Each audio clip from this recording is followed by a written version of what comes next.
when you don't realize you're in the moment until it's a memory.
Until it's a memory. Until it's a memory.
Good morning and welcome to the county ground in Northampton. It's Northamptonshire versus Kent in the Metrobank One Day Cup Women's League 2 here on Sunday, the 12th of April. My name's Dan Jadzovic, joined by Aaron Viles. We're powered by Daffabet here at the county ground for Northamptonshire. Earlier on today, Kent won the toss. They elected to have a bowl first. So it'll be Northamptonshire, the host side, batting first, and it will be a lineup of Kemp, Hill, Austin, Ascot, Marriott, Drinkle, Sims, Reed, Phillips, Patel, and Russell. Kent will line up. I think we've got the Kent 11. It's just the website I've got here, Aaron, has still got 12 players on. Well, no, that's fine. I can read through the Kent starting 11 if you want. So it'll be Coco Streets, Amy Gordon, Kelly Castle, Maddie Blinkhorn-Jones, Rachel King, Megan Belt, the captain, Sydney Gorham, Elsa Barnfather, Izzy James, Zina Bilal, who will bowl the very first over of the day's play, as well as Izzy Cloak. So that is your starting 11 for the horses. And as for the 12th, that will be Holly Young, who's one of the newcomers for the South Eastern outfit this season. Previously on the books at Sussex, was also a teammate on the Martlets Academy with Coco Streets, who is, of course, the Kent vice-captain. And it will be Bilal then, from the Lynn Wilson centre end, bowling at first here to Amelia Kemp. It's a long, long way down the leg side to start this 50-over contest. Good take by the keeper, Rachel King. A loosener to open the day's play.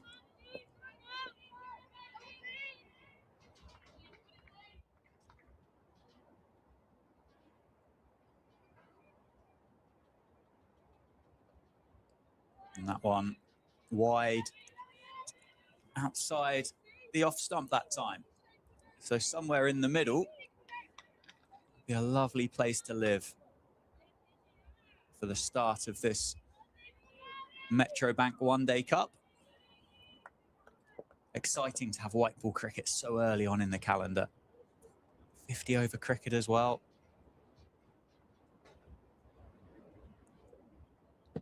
There we go, into the pads.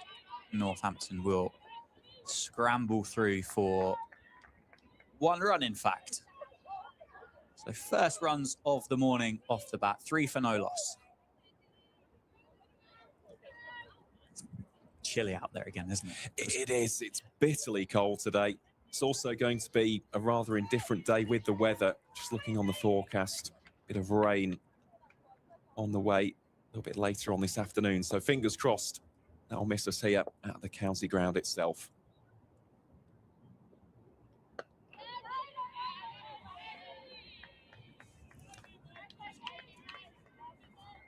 Yeah, it was pretty hard going last weekend, wasn't it, for the opening round of the county championship weather-wise, what with Storm Dave disrupting the weather patterns.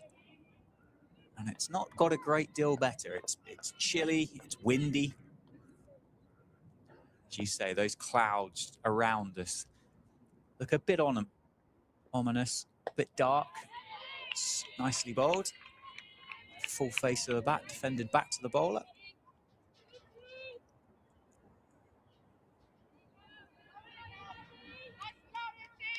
Been a good recovery from Bilal after those consecutive wides to open the day's plate.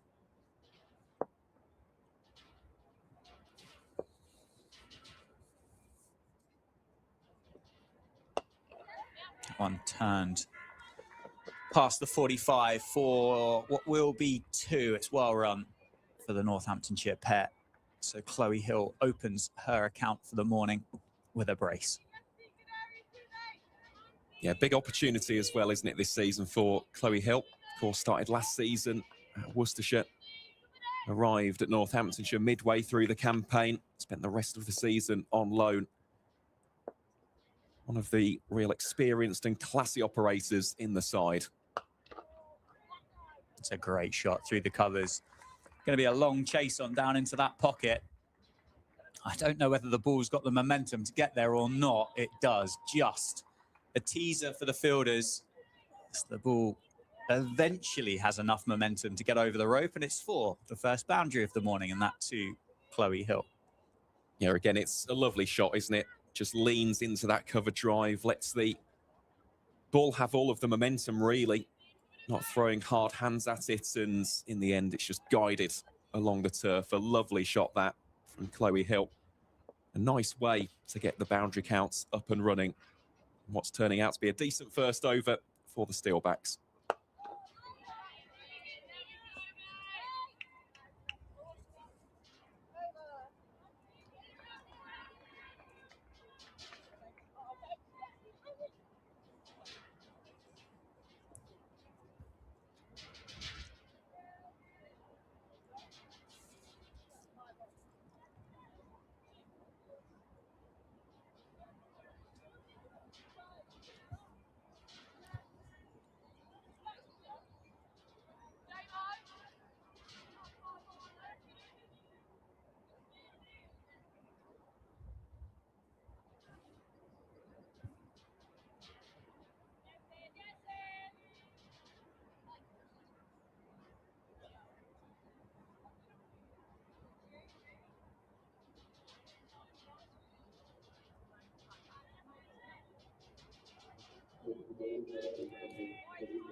So to bowl the first over from the David Capel end, it will be Sydney Gorham. Bowling up first here to Amelia Kemp. Starts with almost a Yorker length. Wide outside off stump, which is just dropped into the offside, and the momentum carries it down to the fielder on the boundary for a single. Well, just to provide a little bit of extra context behind Sydney's cricketing story. Of course, originally started out at the likes of Sidcup and Hayes, both of which are in Kent, now plays club cricket for Canterbury, which is, of course, the real hub, isn't it, of Kent County Cricket Club, which is a product of the Kent pathway as well. Here she is bowling. Yeah, nice lengths. Full enough, isn't it? Those Northants batters are going to have to be very watchful, seeing those 4 fielders lurking just inside that 25-yard circle.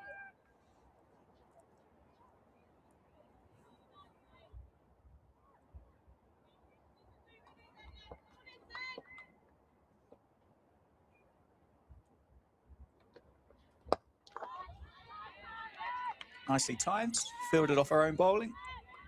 Top ball for Northamptonshire.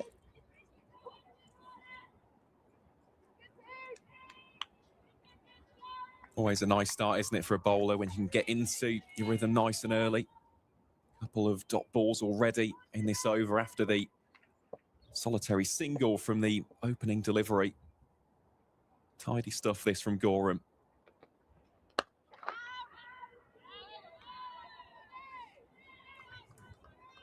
Well stopped in the end there as well by Amy Gordon. I mean, Sydney did play last season in the match between these two sides, which took place at Beckenham on the 9th of August 2025. Northamptonshire victorious by 3 wickets on that occasion. And as for Gorham, well, she scored 16 not outs with the bat in hand and only bowled the 2 overs for 8 runs.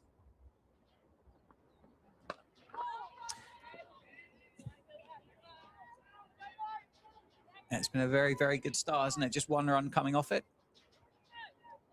Just providing a bit of stability for the start of this innings for Kent, having conceded 9 off that opening over.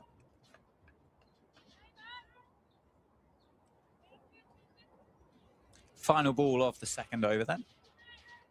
Looks like we are about ready to go. A slight change in the field. Field has gone out to deep cover. Let's try to take the single off the final ball. It's a dot ball to finish, 1 run from it, 10 for no loss after 2. Yeah, strong start that from Sydney Gorham, just providing an additional level of control from the David Capel end. And of course, for those tuning in on the YouTube live stream, let us know where you're watching from, whether you're supporting the Steelbacks of Northamptonshire or the Horses of Kent. We'd love to know where you are tuning in and enjoying the stream from today. What is, of course, the season opener here in League 2 of the Metro Bank One Day Cup. Last year, well, it was terrific, wasn't it, for Northamptonshire, finishing 3rd in the competition and reaching the semi-finals. Really was an excellent start to life in Tier 2. Certainly was. Very exciting year for cricket generally, wasn't it, Aaron, to have those additional layers and levels added to the game. And of course, being able to host such fixtures at the county ground as well.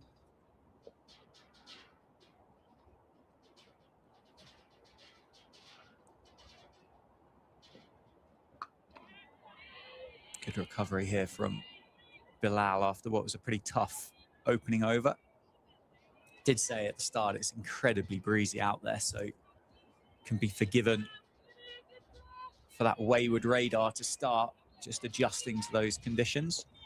2 fielders outside that 25-yard circle, one at deep third, the other at deep square leg. And there's 2 catches, short mid-wicket, short cover, just for that one that holds in the pitch. And that one has been driven wonderfully through the offside. Another 4 for Northamptonshire. They moved to 14, and that's so far, in its infancy, the shot of the day. Certainly is. I mean, that is Amelia Kemp at her utmost best, and she comes into this game with a little bit of a history against the Southeastern outfit. Scored 54 against them in that aforementioned fixture at Beckenham last season. Of course, this year is Joyle signed between Northamptonshire and the Yorkshire Academy as well. So certainly someone to watch out for heading into the future. Full toss outside off stump.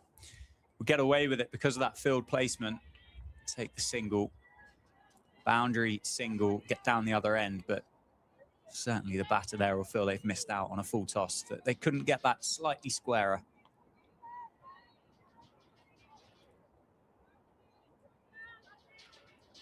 Just keeps the scoreboard moving though, doesn't it, Dan? It's always a key thing, these first 10 overs, the opening power play of 50-over cricket. Always want to get off to a solid start. Again, can't get away with it.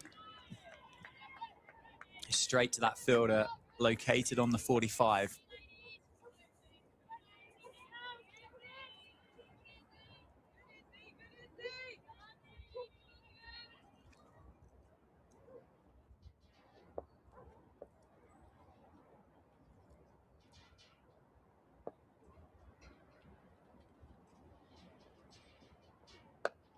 on the money to end the over. 3 overs complete. Northamptonshire are 15 for no loss.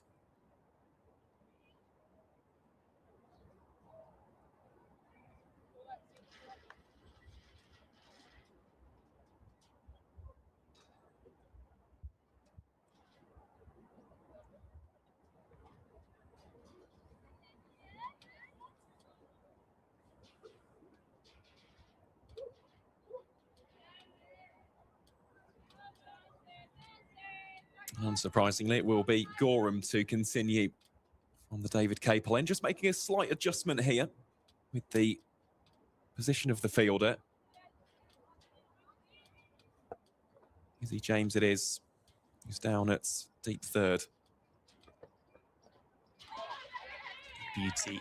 First time this morning that's genuinely beaten the bat. Just a slight bit of swing away to the gloves of King. A play and miss from Northamptonshire's Kemp.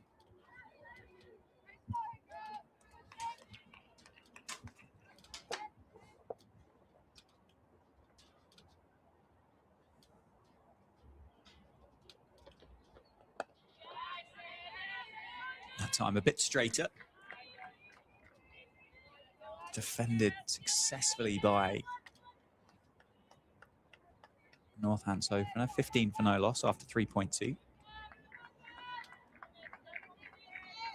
It's really hard to know, isn't it? You mentioned about the weather forecast and looking forward here for the remainder of the day. Hopefully it's something that doesn't actually come into too much of a conversation, but we do live and operate here. It's a lovely shot through the offside. Half stopped.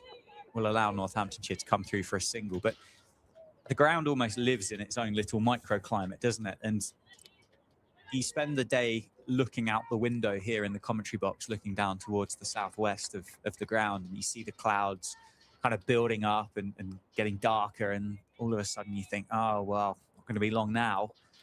And then nothing ever happens. It's a funny little place that haven't quite figured out why. Down the ground, straight down the ground. Bit of bottom hand involved. Over pitch from the bowler. 4 runs for Hill. Northamptonshire moved to 20. Great shot. Certainly was authoritative, that from Chloe Hill, who's made a very bright start to proceedings here in the season opener. Just as you said, picked up the length of that delivery very, very quickly indeed. Deposited it back down the ground for 4. You can really hear the wind beginning to pick up here at the county ground. How does Gorham respond after that latest boundary? It's a better shot that time, isn't it? Has the ball got the momentum in it? It does. Just an attempted stop on the boundary, not able to catch up with it. And the ball does make it over. So back-to-back boundaries for Hill and Northamptonshire. Maybe an over-adjustment from the bowler that time. Just using the pace on offer and steering it through the gap in the offside for another 4. Of course, we see it all the time here as well, don't we, in Northampton? As soon as the ball races across those practice wickets, does just generate a little bit of additional pace and momentum, doesn't it? Certainly does. That's down the ground again. I think there might have been a fingertip on it. I don't know if it stopped it enough. It hasn't. 3 4s in a row for Hill. End of the over. The Steelbacks are flying along here. 28 for no loss after 4. Obviously, the Steelbacks on show at the county ground. Are we hoping for a similar batting display to what the Northamptonshire first-class team put together against Kent down at Canterbury on the opening couple of days of the second round of the county championship? 684 for 2. I mean, what a monstrous first innings score that is from Northamptonshire, with the first time in first-class history all 4 top 4 batters scoring hundreds for Northamptonshire. Crazy. Certainly was.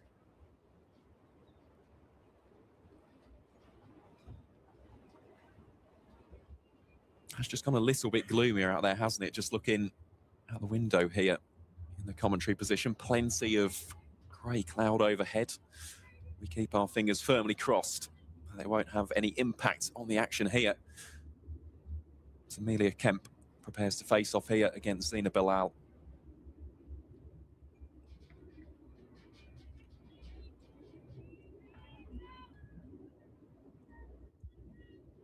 Have to reload on that one to start the over. Another one a long way wide of those tram lines that you've of course got to be bowling within.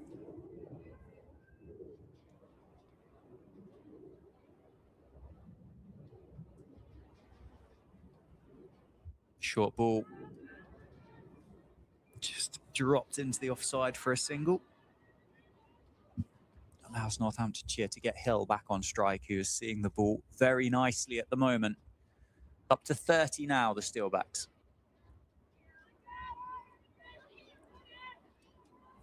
And again, it goes back to what we mentioned about foundations. Northamptonshire do have plenty of batting to come today. Of course, Meg Austin arrives on loan from Warwickshire.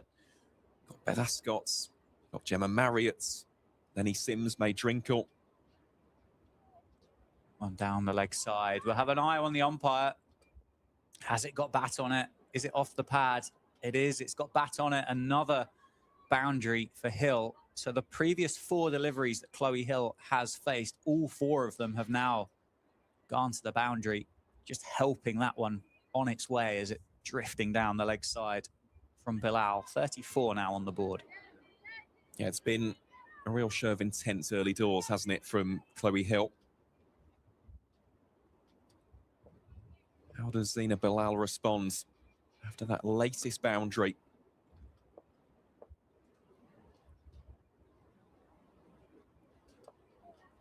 That could be 5 in a row, couldn't it? As it runs up towards the heavy sweep. It is slightly uphill, and this time doesn't get enough momentum on the ball. Will complete a 3rd eventually, though. Northamptonshire is just starting to turn the screw here against Kent at the county ground. And again there as well, Dan. Positive running, turning the 2 into 3. Just keep rotating the strike between these 2. Really will hold the key for the home side.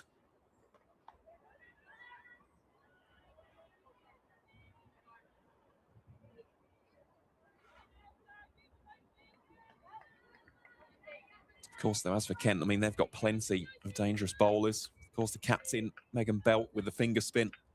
Of course, you've got Izzy James, who I've got to be honest, I've heard a lot about over the winter in terms of how she continues to hone and develop her craft as a leg spinner.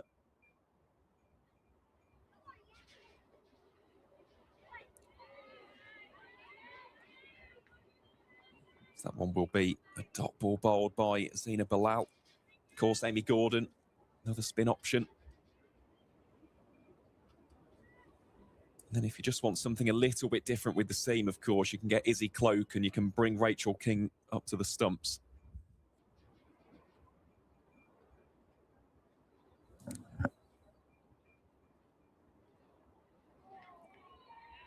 And a dot ball to finish the over. 37 for no loss after 5, halfway through the power play here at the county ground. It's been a good start for the hosts. Really has been.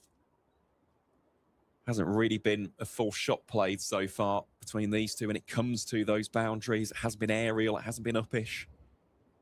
They have been in complete and utter control of those 4s so far.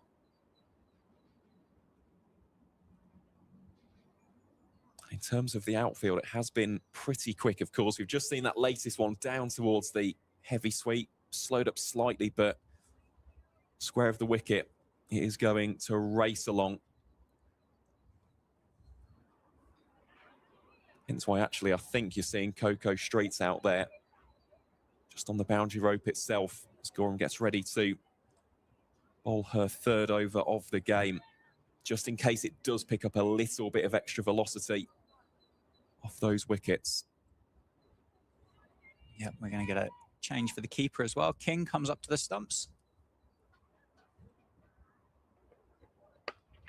certainly add a bit of pressure on the batters, although neither one of them were particularly walking at Gorham to access the ball or try and generate a bit of extra power. But maybe just a little bit of extra company, a bit of a distraction. Just try and slow this down. The negative to that is any kind of thicker edge or anything down the leg side. That's a top edge. It's got enough on it to fly over who I think is the Kent captain. That's going to be another boundary. So 4 more for Northamptonshire. They move into the 40s. That one there, the line. As a keeper, you're going to be unsighted for such a long period of time that if that line isn't right, and Kent's, with respect, hasn't been this morning, trying to access the ball as it goes down the leg side. And they've been wides. As wides go, they've been significantly wide. So it's going to be important for these Kent bowlers to bowl into the gloves of King. That one just dropped into the offside.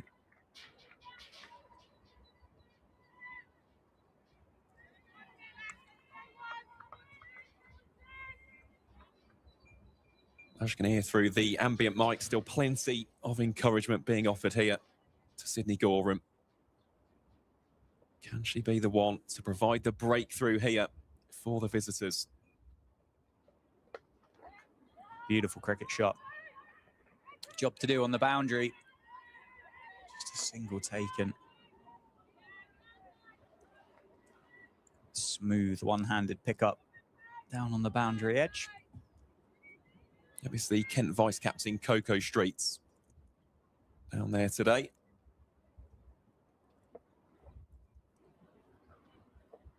It's going to be very, very cold out there, though, with the cross breeze.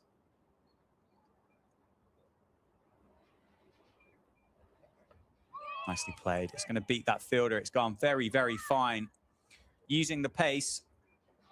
That's going to be another boundary for Northamptonshire. Well, that one was just deft, wasn't it, Dan?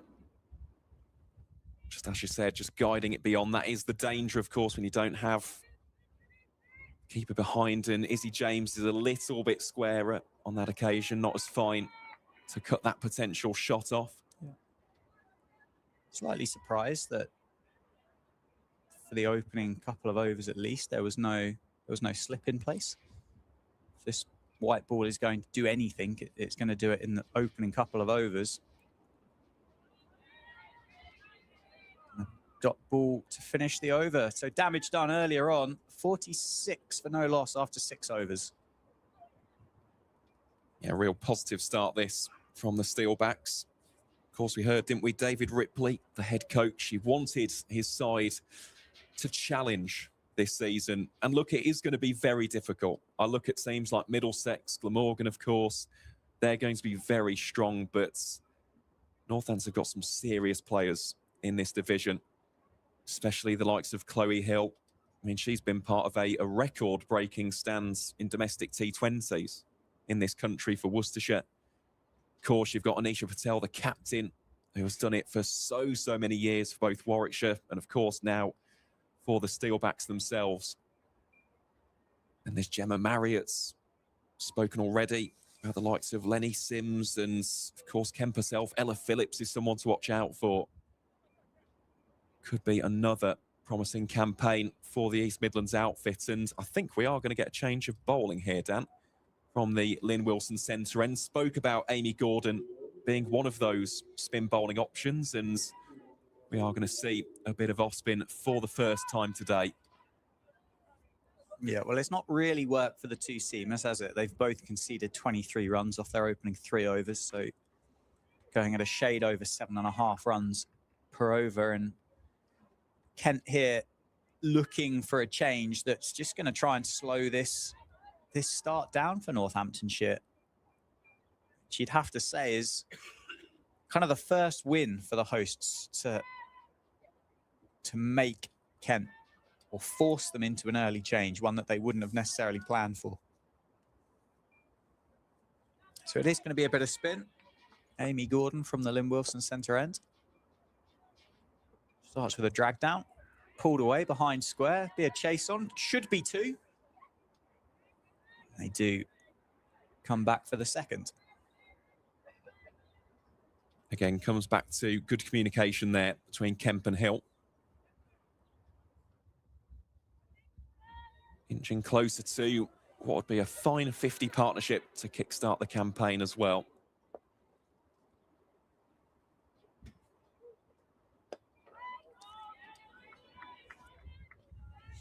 Yep, Hill doing the most of the damage, 30 off 21, or 32 in fact now.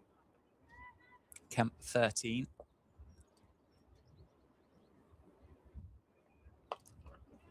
Swept for one. Those two fielders with the off-spinner bowling stationed out on that leg side boundary, trying to protect that side of the ground.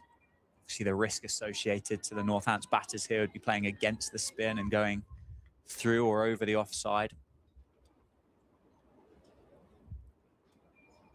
And there is still that one catcher just lurking at short mid-wicket.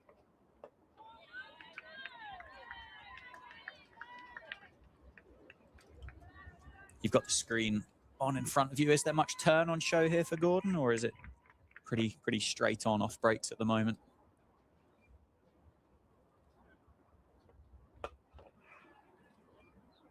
Well, for the time being, it's not aggressive spin off the surface, but we'll have to wait and see, won't we, over the course of the day. So the real interesting matchup for me is Gordon bowls here to Kemp again, and that's a very, very good delivery. It's going to be how Northamptonshire play Izzy James. Just turning the ball both ways. Had a really promising year in 2025 as we see the ends of the over. Northamptonshire 49 without loss after 7. Just get a second look at that delivery from Amy Gordon. Just held the line there. Thankfully for Amelia Kemp, didn't tickle the outside edge of the willow.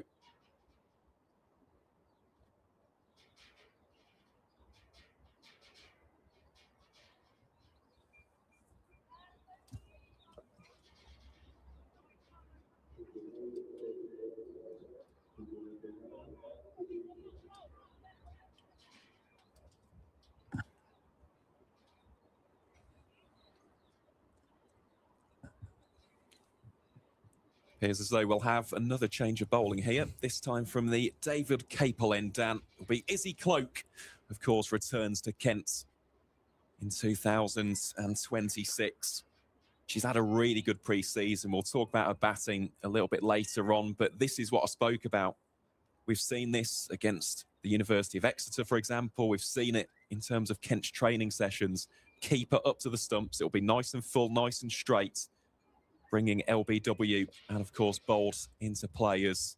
Just has a nice moment there with her captain, Megan Belt. Here we go, then.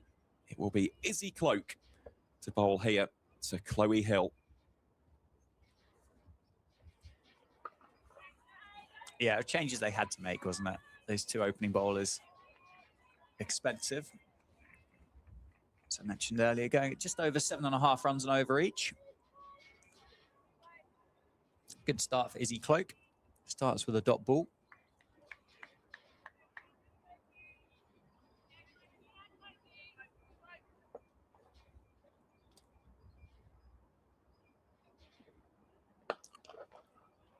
Heaved over the leg side. 4 runs. The Hill brings up the 50. Bit of a shovel down towards deep mid-wicket. It does bring up 50 in an unbeaten opening partnership of 53. Again, it's just almost disdainful that time from Chloe Hill. Moves on to 37. Of course, this to date already her highest List A score for Northamptonshire. Really, really good start. Goes again, leg side, this time square it. Fielder down there. Oh, and it's gone straight through the fielder. Should have been stopped, really. Another boundary for Hill. 4 more. She moves into the 40s and takes a score up to 57. Fielder there just got herself in a really awkward and unnatural position. Didn't read the flight of it. May have spanned, but really ought to be stopping those. 57 for no loss after 7.5 overs. So at the minute, this bowling change not quite working for Kent. One through the offside, and it is well stopped in the covers.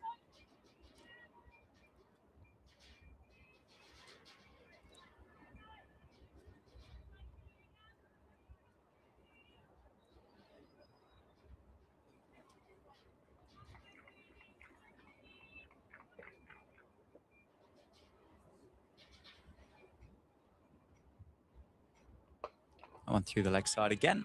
Straight to the fielder in front of the groundsman's garages and sheds. So another single taken. Good over so far for Northamptonshire. Takes the score up to 58 for no loss. Hill now on 42. Kemp on 13. Quite happy to play that back to the bowler to end the over with a dot ball. 8 overs bowled.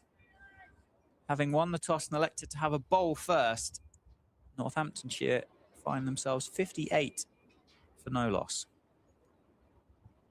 Just to touch upon the other scores on the doors here in MBODC League 2. We'll start in Leicester,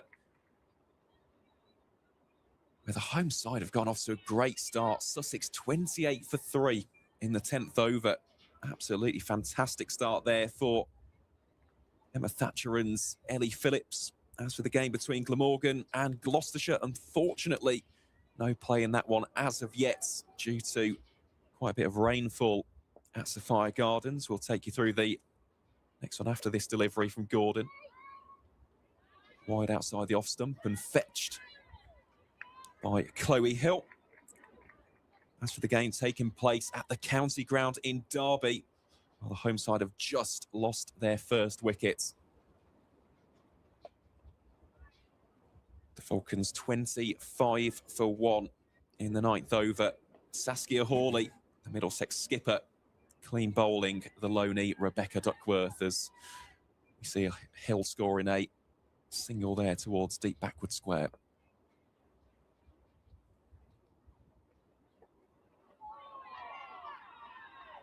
Nicely bowled. Beats the outside edge of the Northants opener. Tidy work by keeper King. No interest from the umpire at square leg whatsoever.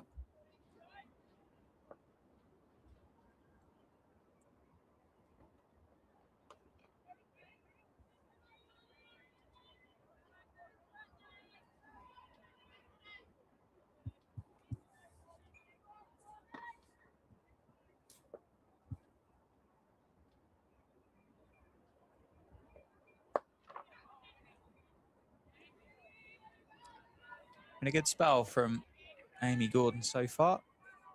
Not giving much away. Providing a different challenge for these Northants openers. Half an appeal, but drifting down the leg side. Kemp's role for me here is quite simple, isn't it? It's just get Chloe Hill back on strike.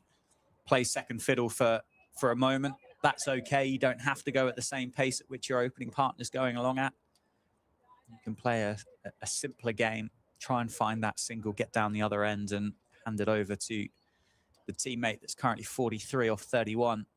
I'm sure that's what that conversation in the middle between Kemp and Hill will be at the moment. Just doesn't need to panic. Doesn't need to panic. I'll completely agree with that, Dan. And this is the beauty, isn't it, of it being a 50-over game. It's not a T20. You're not having to tee off at this stage. There's still so much time in this contest. Just go through the rhythm.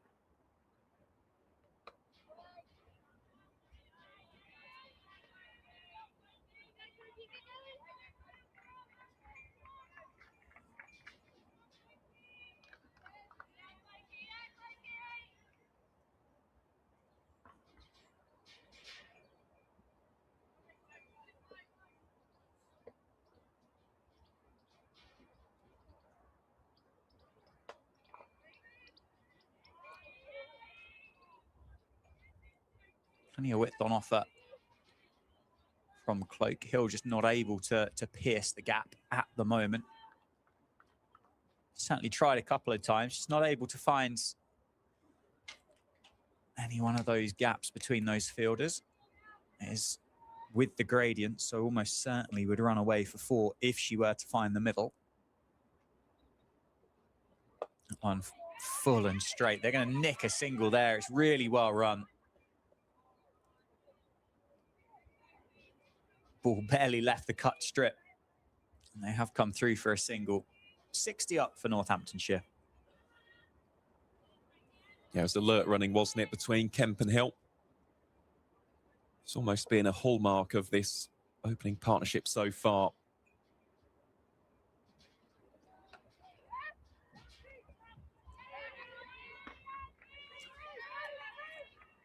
They will come through for another single. Misfield there didn't cause any more damage than what would have been there anyway. It was well backed up in the end. 61 on the board. 2 balls left in this opening power play.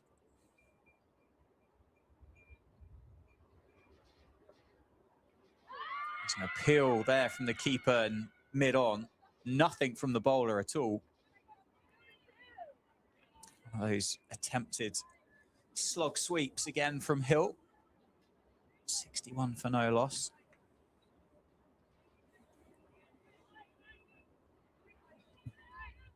Yeah, just taking a second look on that one with the angle that Cloak has got here. Probably just drifting down the leg side. Full toss.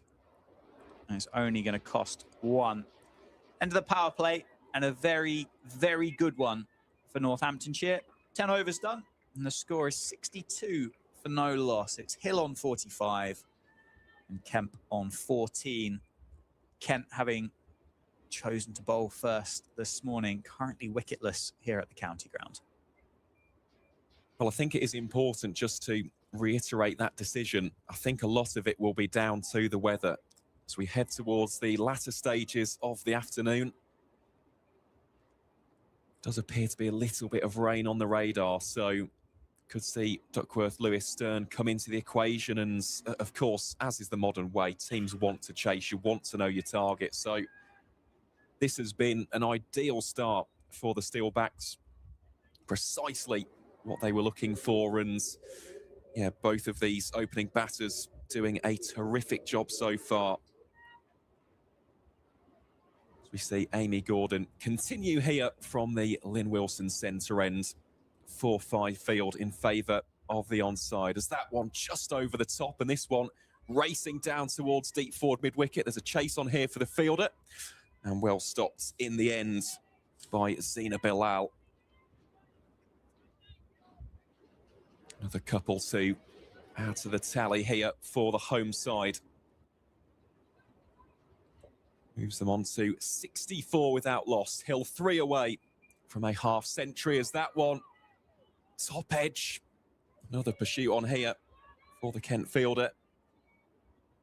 That'll be another 2 here for Chloe Hill.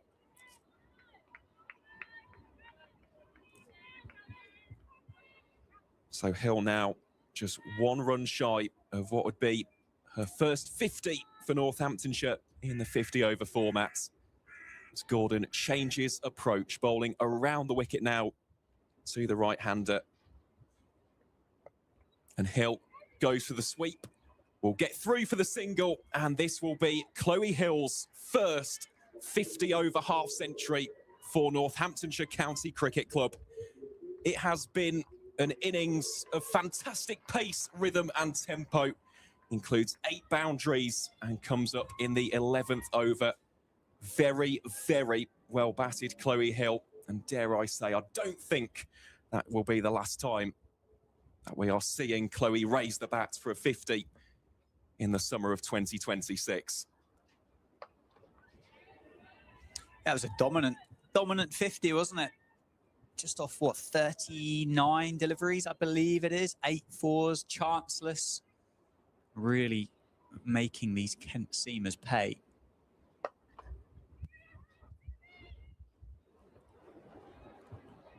Does look like this pace-off bowling, though, is going to be a very, very strong option for both of these sides. Just not able to get hold of Amy Gordon, are they? Going at just under 3.5 and over in comparison to the seamers, who, best case scenario, going at 6s. That one again swept down towards the backward square for 1.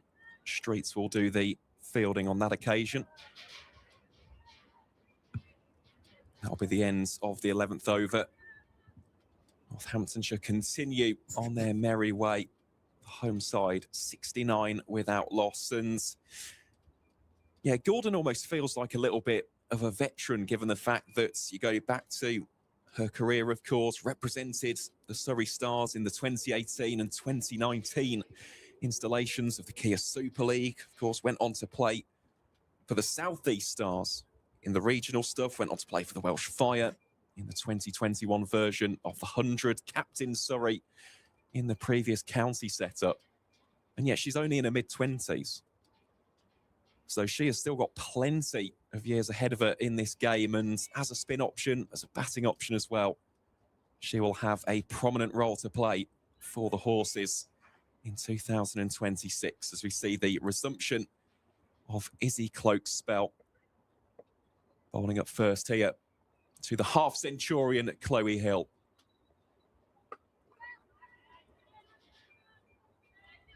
Just guides that one through the covers for 1 run. And as we said earlier, for those tuning in on the YouTube live stream, please do let us know where you are catching the action from, in Northamptonshire or Bedfordshire, here in the Midlands or down in the South East, supporting Kent's or indeed the Steelbacks of Northants. Please do let us know. It's great to have your company on this surprisingly sunnier Sunday now. Weather does appear to have gone slightly better here in Northampton.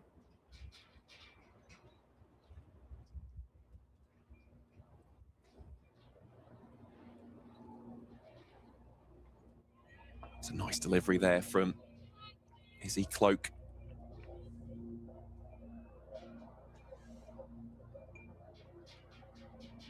Spoke about it before, didn't we, Dan, in terms of her return to her home county. Born in Maidstone, products of the pathway, the academy itself. There's a big appeal there for caught behind, and that will be given out. Kents have got their first wickets of the 2026 season, and it comes courtesy of Izzy Cloak. Kent departs for 15. Northamptonshire now 70 for 1, and that was a really smart take by Rachel King. Yeah, it was a struggle at innings, wasn't it, in comparison to Chloe Hill, but you've got to give credit where credit's due. An opening partnership of 70, yes, only walking off with 15 to the name, but as a partnership, it was a remarkable start for Northamptonshire. So, yes, personally, can be disappointed, but as a team's perspective, it's been a great start. And a smart catch, a smart take by Rachel King behind the stumps, came up to the wicket, or came up to the stumps earlier on to try and add a bit of pressure. That decision proving to pay off. Good work from the wicketkeeper, good take. And as you said, Kent have got their first. They most certainly have. And next into bat for the home side is the loney Meg Austin. 21-year-old batter, started out in Staffordshire, now represents the Bears of Warwickshire in Tier 1, representing the Steelbacks on loan. Well, that's just boosted Kent a little bit. You can see in terms of the body language. A lot more vocal now as well. Can they make it 2 in quick succession? Meg Austin will certainly be hoping that won't be the case.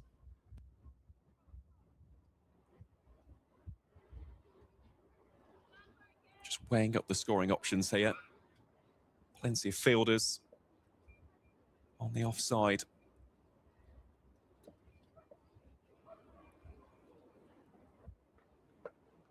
And Austin will get off the mark straight away. Playing that one down to Elsa Barnfather.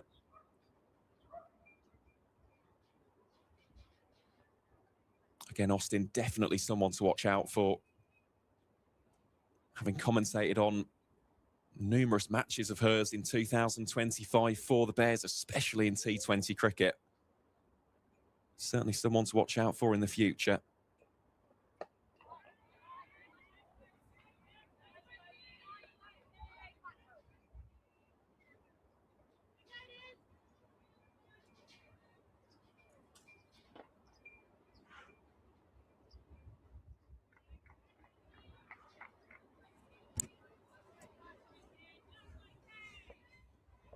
Yeah, how much pressure can Kent apply back on Northamptonshire with the ability to put some of those fielders outside of the circle?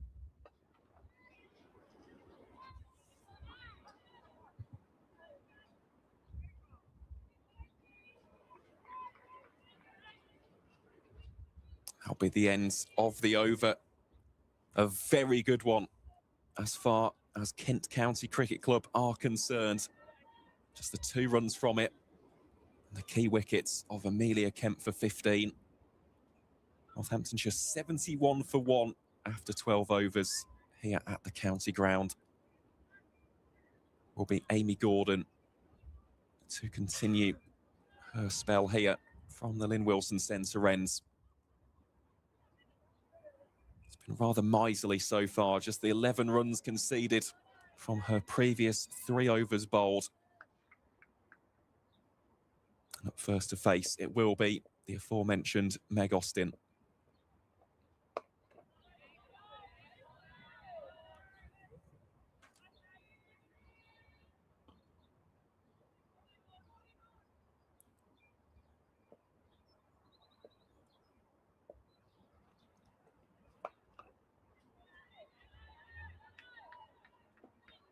Gordon here just dragging back the length slightly,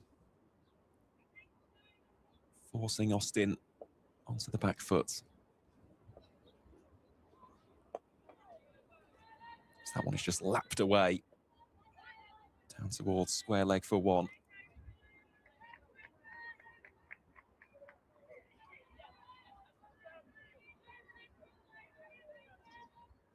It's definitely been an inspired change of bowling, hasn't it, Dan? After a lightning fast start for the Steelbacks.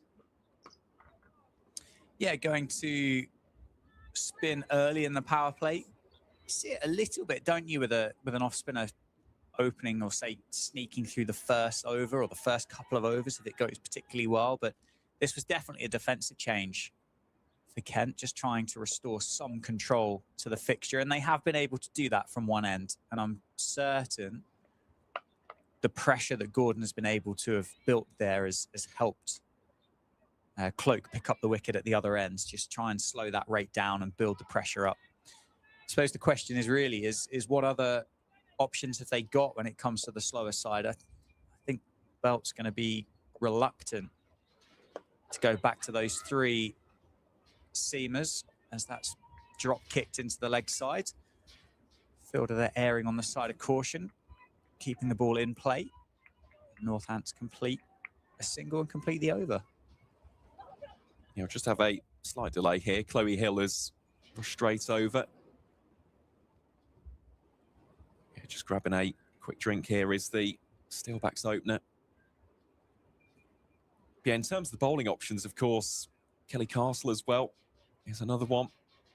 Saw her in Tier 1 last season for Essex. Now here as one of the new quartet. I say new quartet, of course. Izzy Cloak has represented Kent in the past, played 30 senior matches for the side between 2016 and 2019. But, of course, you've got Maddie Blinkhorn-Jones, who's come in from Surrey. The aforementioned Kelly Castle from Essex, and Holly Young, who is the 12th today, previously of Sussex. Here is Cloak then, bowling to Austin. It's another smart take by Rachel King. Of course, she is also a new face for this season. Signed on loan from Surrey ahead of the campaign. She was wonderful for Sussex, especially in the T20 competitions. absolutely bossed it. Is that one full and straight and played to Megan Belt at mid-on for no run.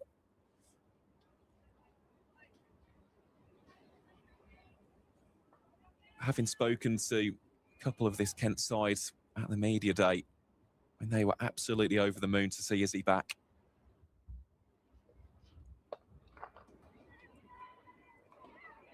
That one drilled and Austin sent back.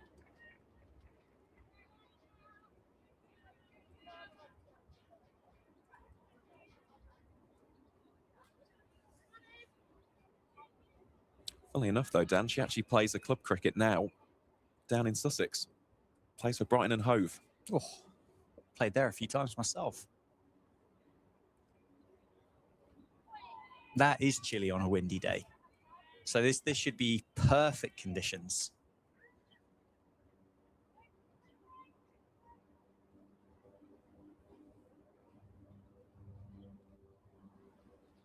Also plays a bit for Goring by Sea. Previously of Tunbridge Wells, though. So, as I said, very much Kent through and through. Here's Izzy Cloak. Apart from all of the Sussex club sides that she plays for, yeah.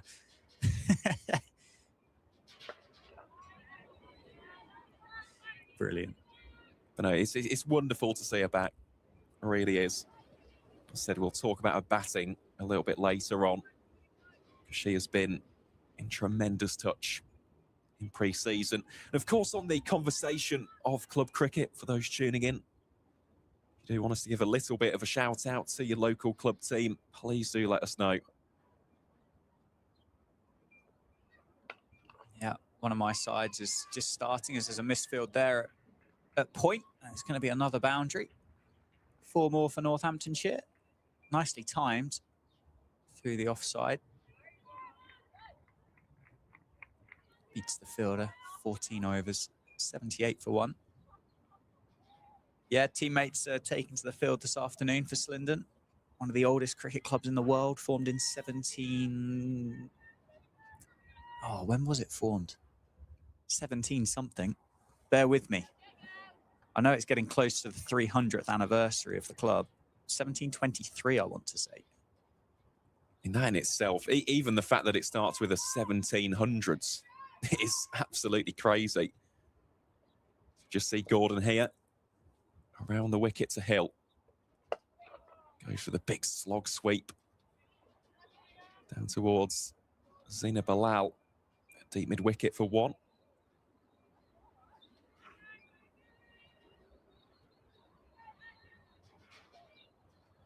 Conversation taking place there between Kelly Castle and Amy Gordon. Just a slight alteration in the field here.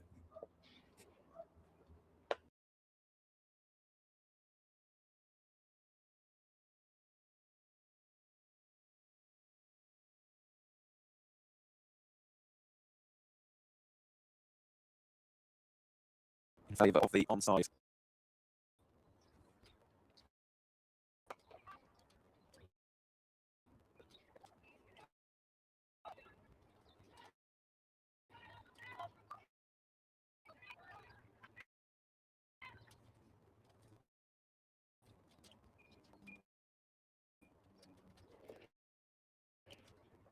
That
into the 90s. Steelbacks 90 for 1 here in the 16th over.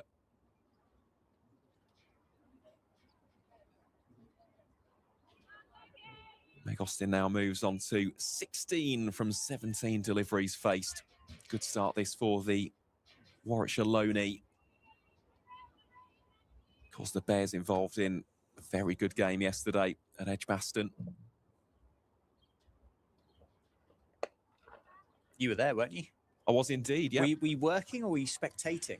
Bit of both. Bit of both? Bit of Bit both. of an early birthday present, was it? Yeah. We haven't actually mentioned, Aaron, you're celebrating a birthday today, which is wonderful. Happy birthday to you, my friend. Thank you very much, mate. That's very appreciated. Did you get any cricket-related birthday gifts this morning? I did indeed. What did you get? We'll touch upon that in a second. It's that one full and driven down to mid-off for should be no run. Good take there by jumping Rachel King. Was it an almanac? No, it wasn't, No. although there are a couple of those on the bookshelf at home, as you can imagine, along with a few editions of the Who's Who and various county cricket history books.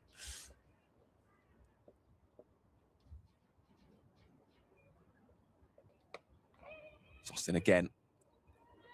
Just implement a little bit of velocity using the bottom hand. Carves it away. Some linseed oil. No. I would like to put two calls out. One, I'd like people to kind of call in and wish Aaron a happy birthday.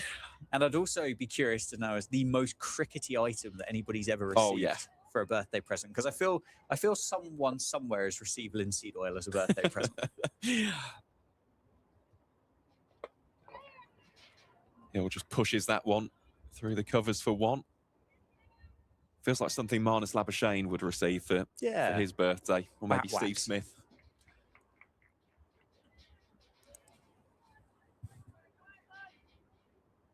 Now, of course, this very much a lovely birthday present to be here with yourself, Dan, on the live stream, watching county cricket. Absolutely divine. That one just chipped up towards deep square for 1. That'll be the ends of the over. 16 have been bowled in this game so far. Northamptonshire 93 for 1. Yeah, it's a very unique present that I got today from my amazing girlfriend. She got me some, I can't believe I'm saying this, commemorative plates. Nice. Yeah. What were Wasn't they expecting it. commemorating? The 1994 and 1995 Warwickshire sides. Oh, okay. The ones who did the treble and the double, respectively. It was almost a quadruple in 94.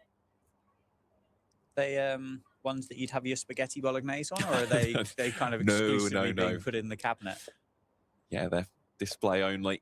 Gordon Bowles here to Austin, or in fact, it'll be take 2.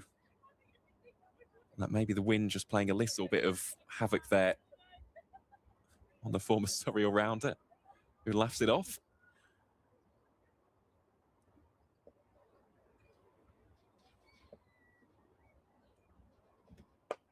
Oh, that's a lovely shot. Out towards deep forward mid-wicket. That should be 4. We'll take a few bounces. Indeed, it will be. Well, Meg Austin, she is providing the perfect foil here for Chloe Hill. 22 from 22, going exactly a runner ball. And some of these boundaries, well, they've been delightful. Yeah, she's had an opportunity to have a look, hasn't she? And just starting to really accelerate the scoring rate. And putting a bit of pressure back on Amy Gordon as well. It's played through the offside, and that's well stopped by fielder there at extra cover.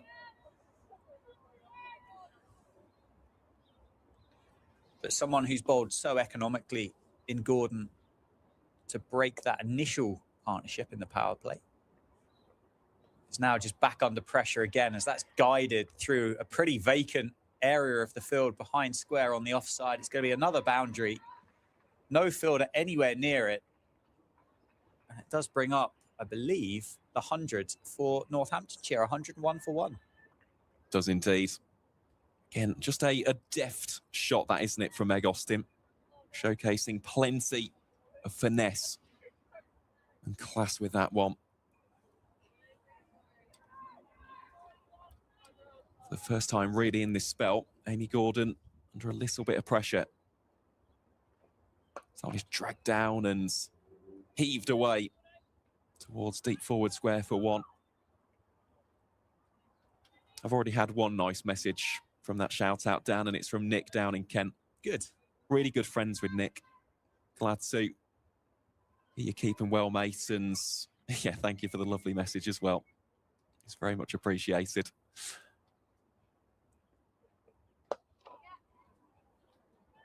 Did Nick share any crickety gifts that Nick's received? I'll have to find out, Nick, if you're tuning in, mate. Let me know. I feel like I've certainly received a few pair of rogue kind of cricket-related socks along the lines. For birthday or Christmas? Socks are a bit more of a Christmas thing, aren't they? When now you've said that, that's a full toss. Muscled down the ground, should be cut off, and will be. It will just be a gentle single in the end. Yeah, socks are more of a Christmas thing, aren't they? Now I've said that. Yeah, let me go back. I'll go back to the archive and see if I can think of anything else. End of the over, 17 overs done, 104 for one. I'm just looking out there, some more conversations being had. Seeing King and Gordon, Castle as well. Megan Belt it will be to bowl her first over of the day from the David Capel end. Of course, the Kent captain leading the side yet again in 2026, as she did last season as well. Again, another one who was born in the county itself, comes from Margate, started out at Nelson Cricket Club and now plays her club stuff for Canterbury. A bit like Izzy Cloak, products of the Kent pathway.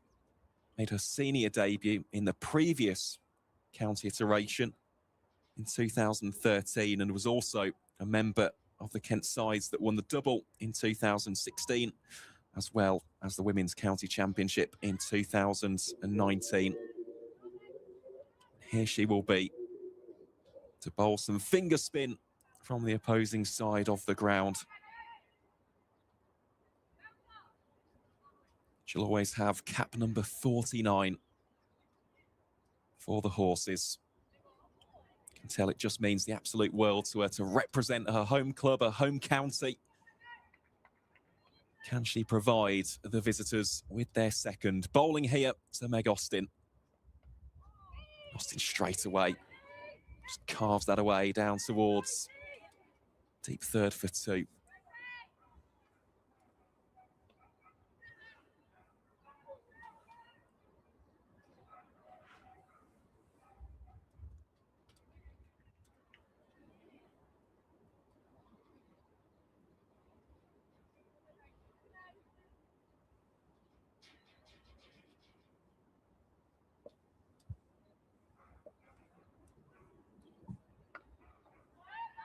Gives that a little bit of flight. Does the captain.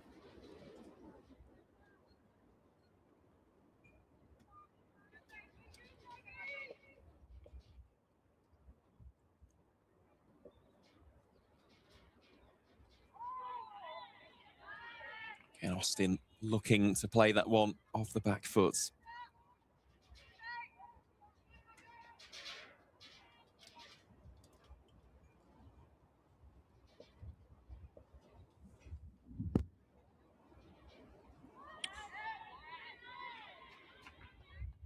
One tempting once more. Solid start this from Megan Belt. I think this is something that you're going to be excited about, Aaron. We spoke off air about the loan system and the process here for a lot of these tier 2 counties.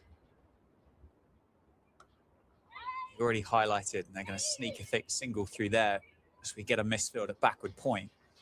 You've spoken a lot about Meg Austin, about the fact that she's on loan from Warwickshire. I'm pretty sure she's got Warwickshire trousers on. Pretty sure. There's just that kind of flash of yellow on them that indicates that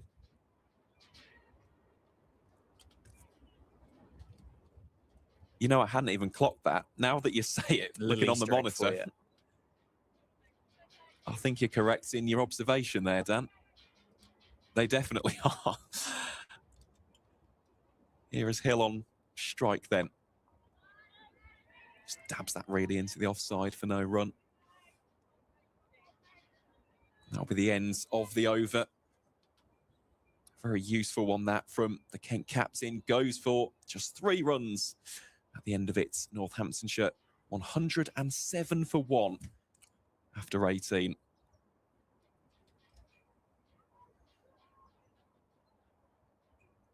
Lucky it's not. Lucky it's in Northampton and not in Canterbury either. This game, that first-class fixture between Northamptonshire and Kent, currently delayed due to a ground delay, i.e., it's been raining. Inspection at 20 to 12, subject to no further rain. Covers very much on down at Canterbury.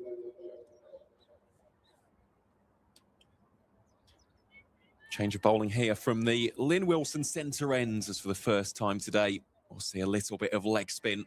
Izzy James it will be, wearing the 25 shirt for Kent. Bowling up first here to Meg Austin, who's already racked up a runner ball 31. That one outside the off stump, just guided really, square of the wicket for 1.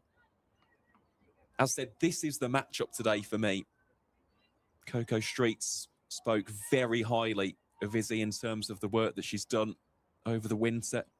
Last season, employed plenty of flight and drift, very loopy leg spin. So that one should be an opportunity. It's been put down by Izzy Cloak. Second chance given there to Chloe Hill. Again, the leg spinner already providing those opportunities. Barnfather now moves up towards a slightly wideish mid-on. Austin plays that delightfully off the back foot for 1.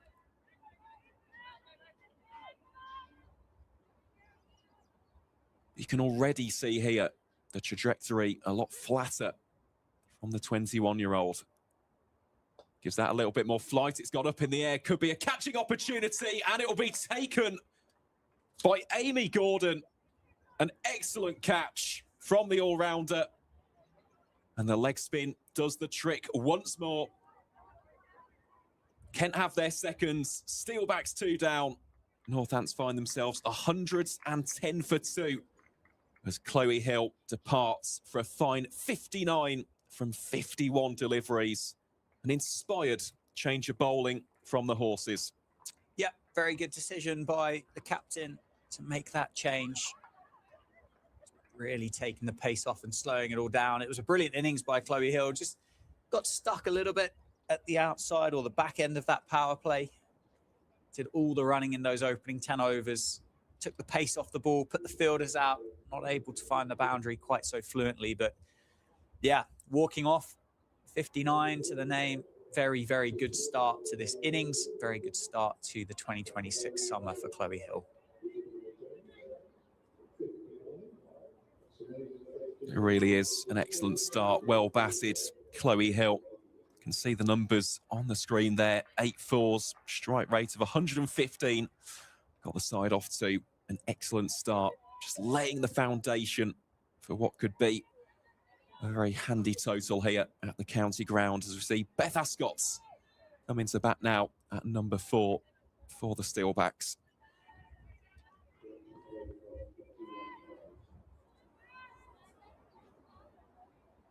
Again for Izzy James. That will feel ever so good. Took figures of 2 for 41 from her 7 overs against the Steelbacks last season down in Beckenham. Already has her first in this game. It's that one plenty of flight. Looking to employ that drift back into the right-handed Ascot.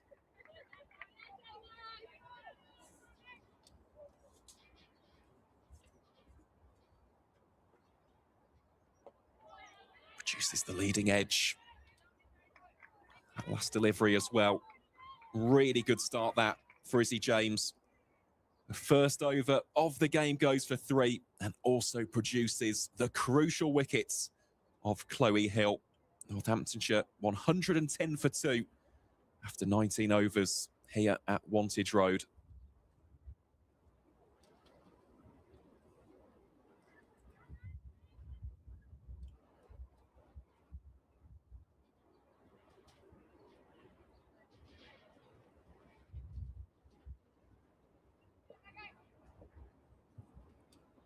So here is Belt to Austin.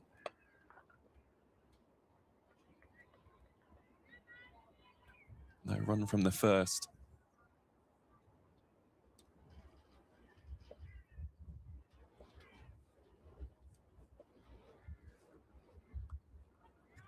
There will be a run from the second, though. Lovely shot. Just played square of the wicket down towards deep point for 1.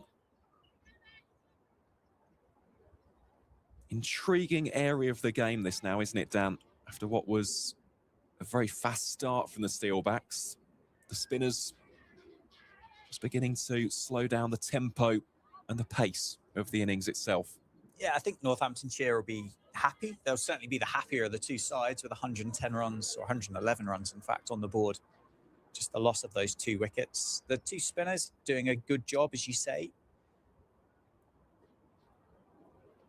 in slowing things down. But that being said, as that does beat the outside edge of Ascot, there will be gaps and singles available, opportunities to put some of the fielders under pressure, try and sneak those second runs. Again, beats the outside edge. I think we are getting a little bit of precipitation outside here at the county grounds as well. You can just see a few raindrops hitting the window in front of us. Obviously, keep you updated as to what goes on. That one really is flighted up above the eye line. Ascot. Another dot ball. Yeah, it's definitely starting to get heavier, the rainfall. You can now see it here from our vantage points, as should be a single. Indeed it will be. Fielded by Maddie Blinkhorn-Jones.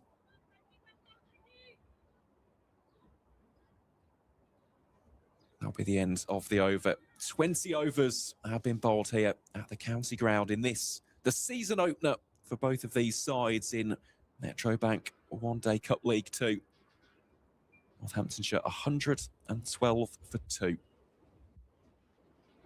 Who would you say is in the happier of the 2 positions? Well, I would agree. I think Northants, to be honest. I think they got off to an excellent start between Kemp and Hill. Of course, those 2 putting on 70 for the opening wickets. But you can just see here, Kent starting to wrestle back a little bit of control. And it has been because of these spinners. Done a really good job, both Beltons, James, and of course Gordon beforehand, just to halt the momentum. Really have done a stellar job.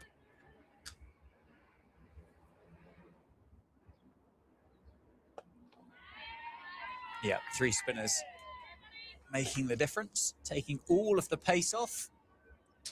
Therefore, then putting all of the pressure and the emphasis on the batters to be able to find those gaps, manipulate the field, apply the power. There is a single taken at that point to bring Austin back on strike.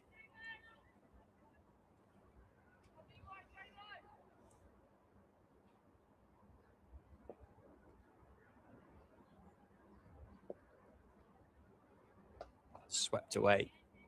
Fielder down on the boundary edge, though, so it will just be 1.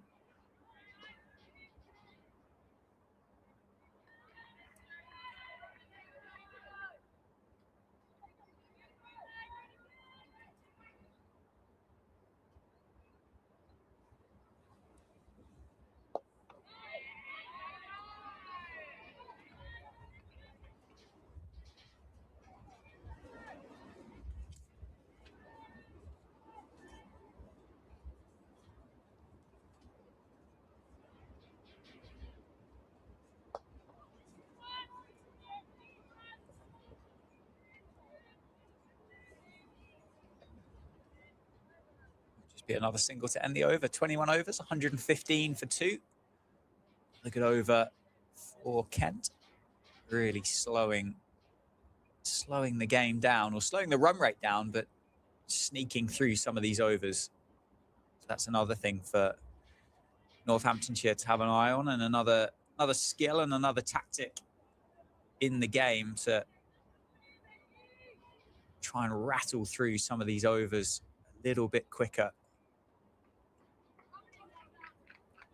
Just looking around the grounds, I mean, this is the highest score so far in League Two.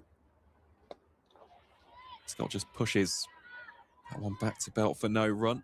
So Sussex currently 70 for 4 against Leicestershire at Grace Road.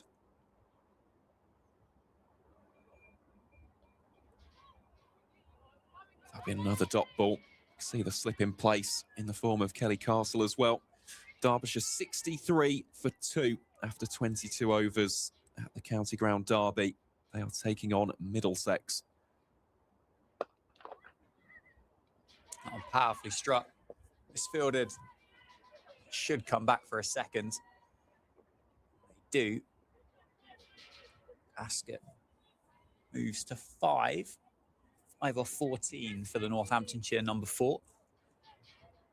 Just to highlight the way at which Kent have been able to restrict. It's powerfully struck, half stopped. Short cover, and Ascot sneaks through for another single. Sorry, carry on.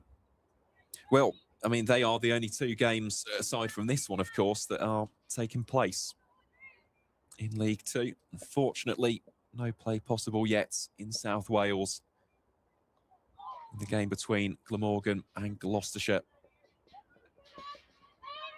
Nicely played, nicely adjusted that time. Really trying to flight the ball up above. The eye line is the Kent captain. Austin up to task, keeping that strike rate at 100 as well, 37 off 37. And that just highlights what is available, I think, with these spinners now that the field is spread, that there are gaps out there if you can obviously find and manipulate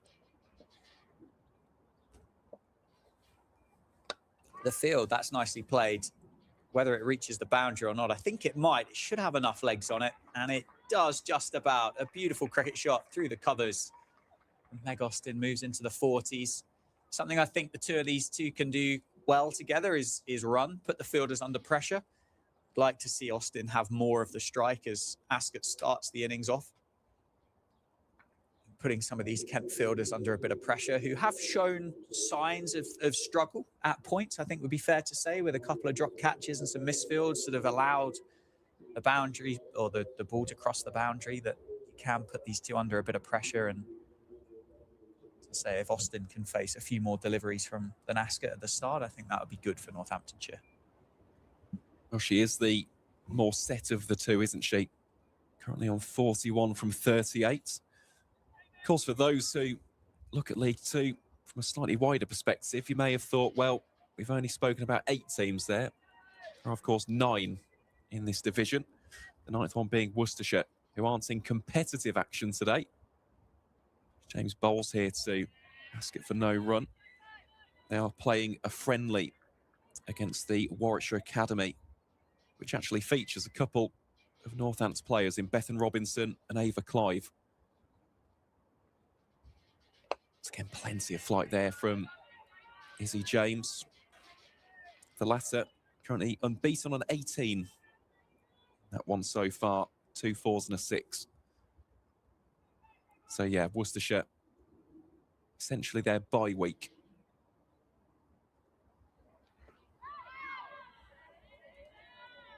And that's with the restructure of the tiers, right? Correct. Yep. So last season, it was an 8-10 split between Tier 1 and what is Tier 2.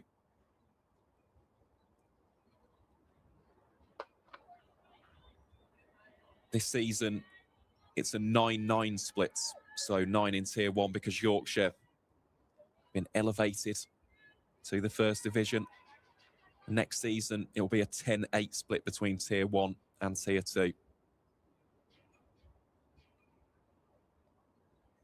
drifting down the leg side and is signalled wide eventually by the umpire. As for that 10th county in Tier 1, that'll be Glamorgan from 2027 onwards. Nicely played for a single through the offside.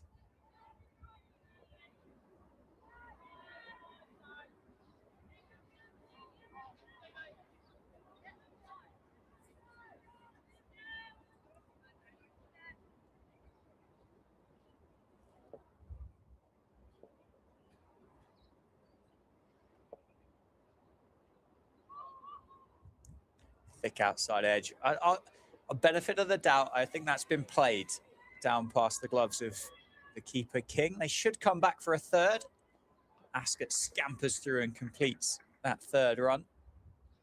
And importantly for Northamptonshire, Meg Austin keeps the strike, 129 for 2 after 23. Well, just having seen a replay on the monitor, Dan, I do think that was deliberately played. She's looking for the space behind backward point. Just tickles the edge, doesn't it?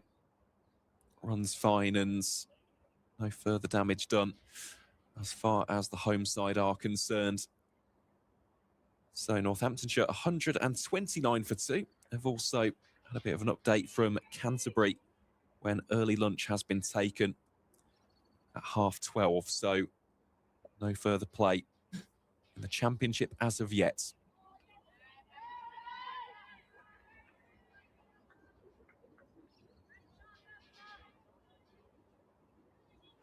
I've also had an answer to that previous question about birthday presents from Nick as well. Yes.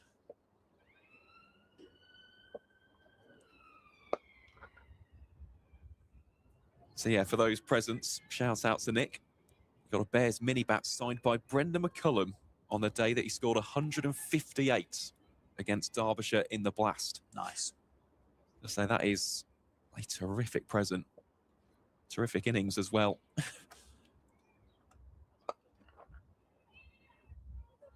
It's a fine shot from Austin. Takes that out towards deep mid-wicket for 1. Yeah, that was in 2015. What a day that was for the Bears. Also received a signed copy of Mark Wood's book.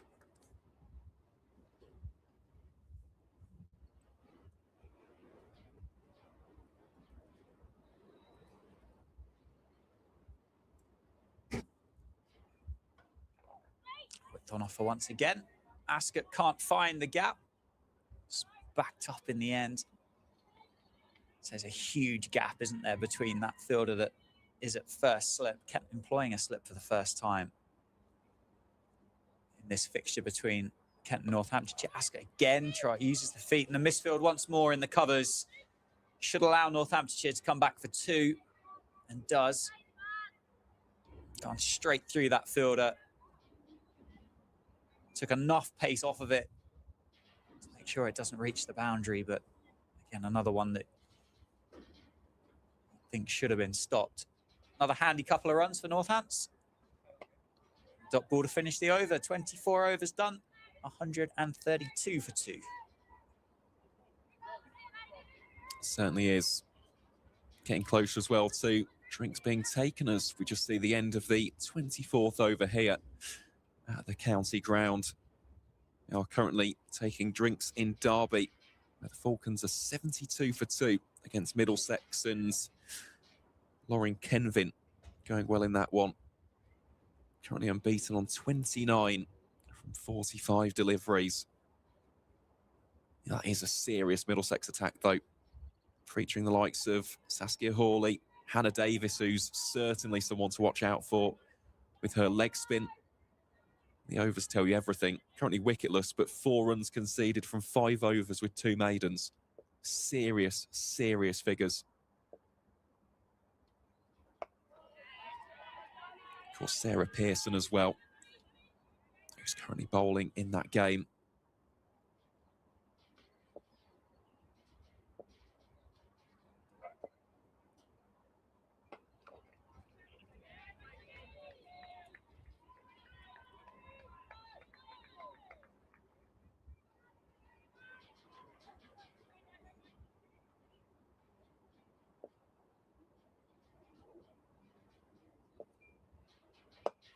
Shuffles down, finds the gap. 4 more for Austin. Moves to 49. Bit of power, bit of muscle. It's a deep mid-wicket, a vacant deep mid-wicket. Takes the score up to 136 for 2. And yeah, Kent, who are just starting to show signs of regaining a bit of control on this game. Meg Austin has got other ideas. Oh, she certainly has. I mean, that is her 7th boundary of the knock so far. Brings about a change in field placement as well. The mid-wicket now firmly in play. James bowls here to Austin. Carves that away to points, and that will be a single. The loanee from Warwickshire raises the bats, and that will be a 50 on her debut here for the Steelbacks of Northamptonshire. Arrives from 46 deliveries, includes 7 boundaries. Well batted, Meg Austin. She's played some delightful shots as well, hasn't she, Dan? Certainly has. Really picked up, in fact, where Chloe Hill left off with the damage that she was able to do in the power play. It's incredibly well flighted. I think noticing here that it's just going back to, you mentioned bowling a lot flatter. I think as this pressure is starting to build, kind of reverting back to that really loopy spin. Trying to make it difficult, take the power off. But I mean, with that comes the risk that's associated that you've got to get it so right, because you've got a lot of time to be able to hit the ball where you want to hit it at that point, haven't you? End of the over, 25 done. We are halfway through this first innings at the county ground in Northampton. Between Northamptonshire and Kent, it's 139 for 2. Should we take a quick breather whilst the players take a drink, and then we'll be back for the resumption of this? It'll only be a couple of minutes, won't it? But we can have a hydration break ourselves.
Well, welcome back to the county ground here in Northampton. Both the players and us two here in the commentary box of a slight reprieve for drinks. Reminder of that current score. The Steelbacks 139 for 2 after 25 overs here in the season opener. That should be a really competitive second division in 2026. As you said, Derbyshire doing quite well today against what is a stacked Middlesex bowling attack. And, well, seen some lovely batting here as well, haven't we? From the likes of Chloe Hill and Meg Austin. It will be the latter to face off here against Megan Belts.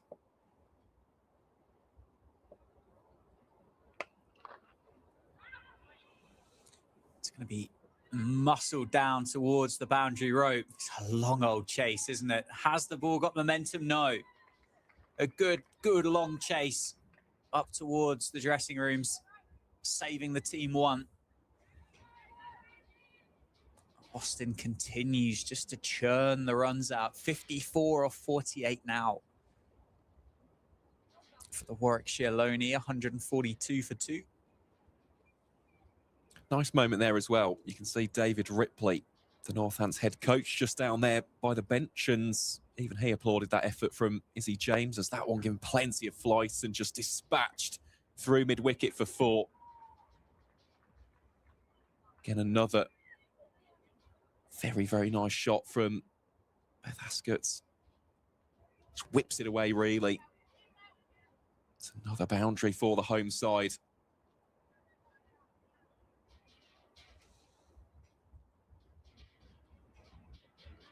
Turned off the hip. Sure, well, I think it's just going to be 1. Possibly erring on the side of caution with the running there between the wickets, but 1 nonetheless. And you can tell Ascott there's just starting to find a little bit of pace and timing in the wicket as well, isn't she? She's taken time. She has faced 26 deliveries in this innings for those 15 runs, but that boundary beforehand, just taking a bit of time to get into the innings. You obviously alluded to earlier, this is 50 over cricket, not 20 over cricket. So you do get a bit of extra time to be able to do such things. Austin did the same herself.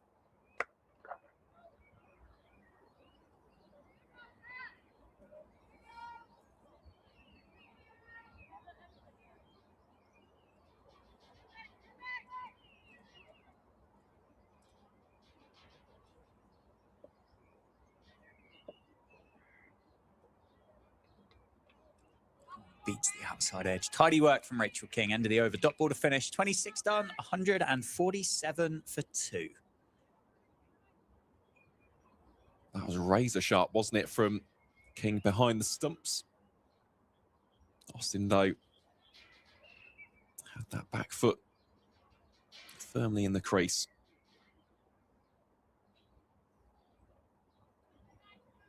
No, definitely interesting to see Megan Belt here, just giving it plenty of flight and dip.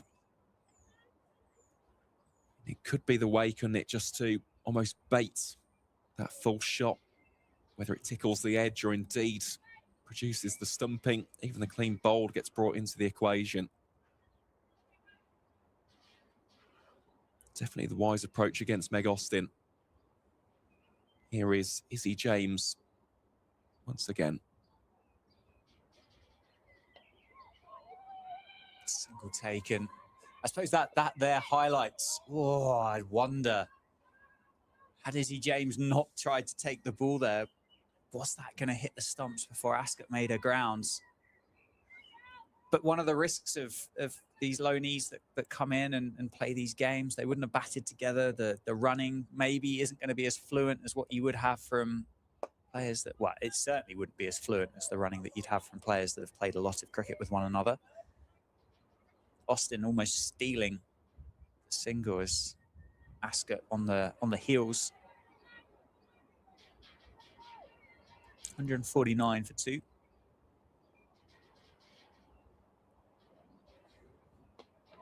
That time off the back foot.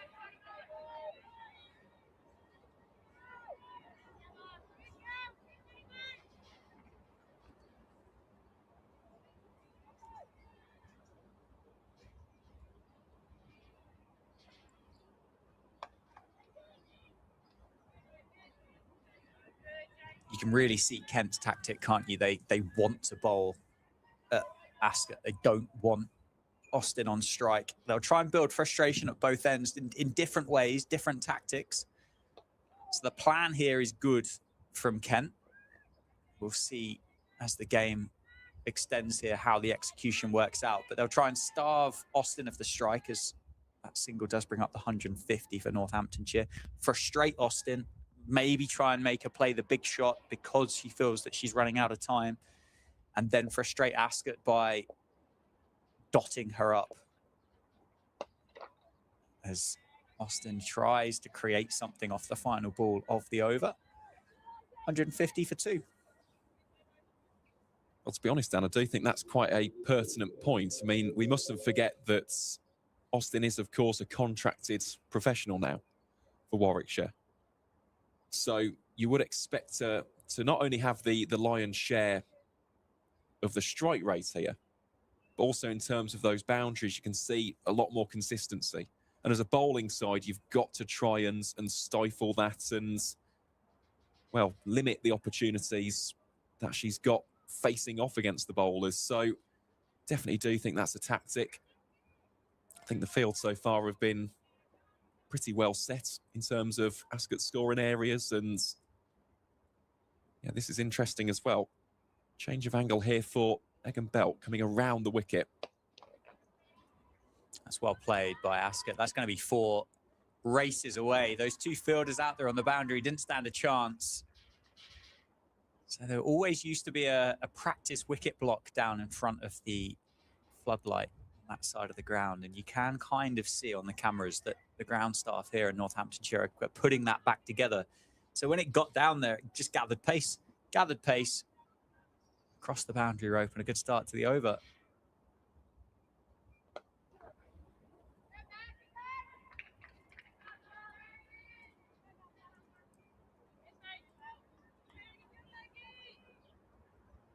Belt here coming back over the wicket. Bit of a drag down, just conceding 1. Good start to the over for Northants.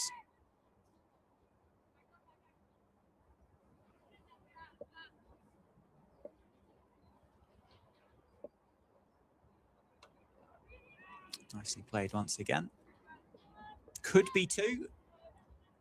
Again, just erring on the side of caution. Northamptonshire not feeling like they need to take the risk with the running at the moment. Settle on the single. Austin moves to 56. Pulled away, beats the fielder at 45. It's going to be another long chase down towards the Jackson Grundy stand. And the ball wins. Another boundary in the over. The score up to 160. And the Kent captain here just letting the pressure out the valve at the minute as Ascot starting to catch up. 26 off 34 now.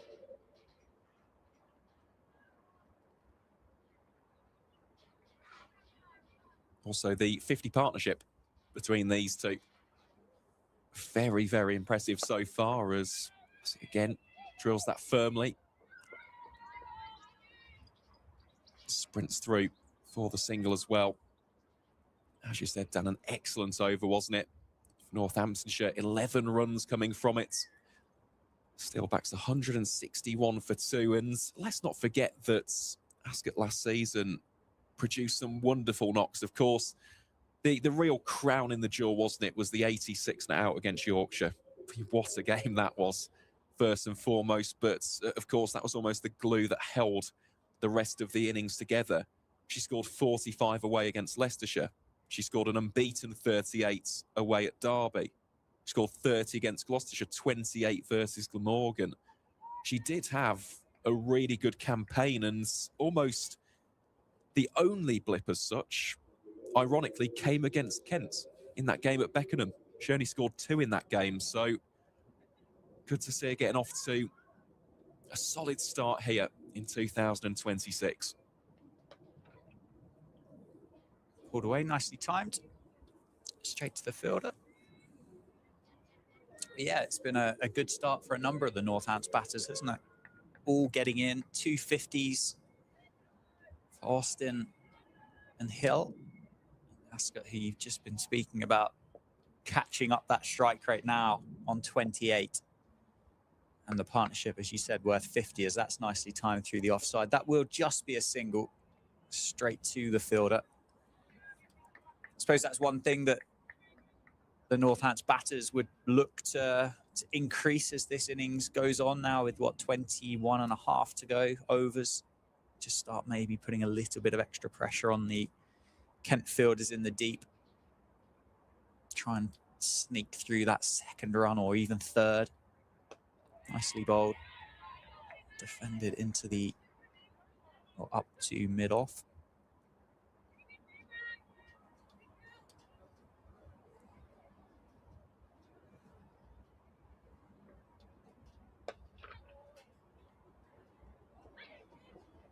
So, probably one that Kent have got away with, that big full toss, wasn't it?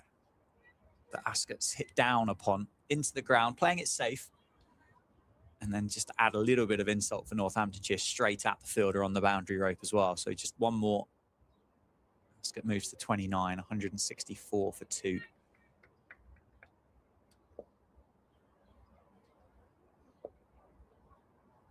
Down the ground, muscle, power, over the top of mid-off, and another boundary. This time it's Austin. She moves into the 60s.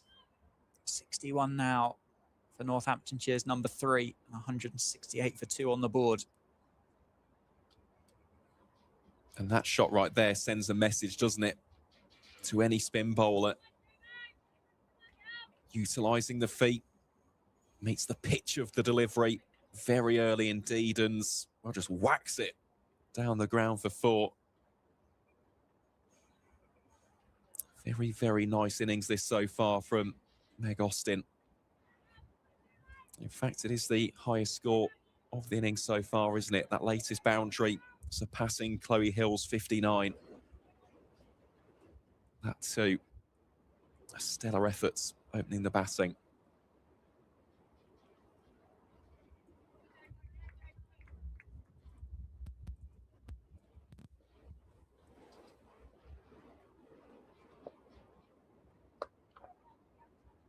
Half stopped. Another single stolen for Northamptonshire. 62. It looks like a very good and very nice batting surface that Craig Harvey and his team have put together here at the county grounds. So it will be interesting to see what Northamptonshire can get up to. Predicting a par score, I think, is going to be quite difficult. You've obviously spent a lot more time commentating on Division 2 of the One Day Cup last year. So what do you reckon?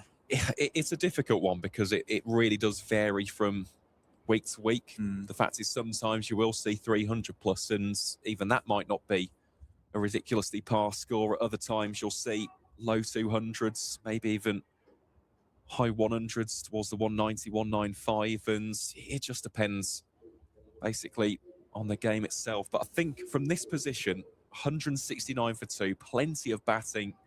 They're going at, what, 5.8 and over so far? I reckon from here, you're probably looking about 300.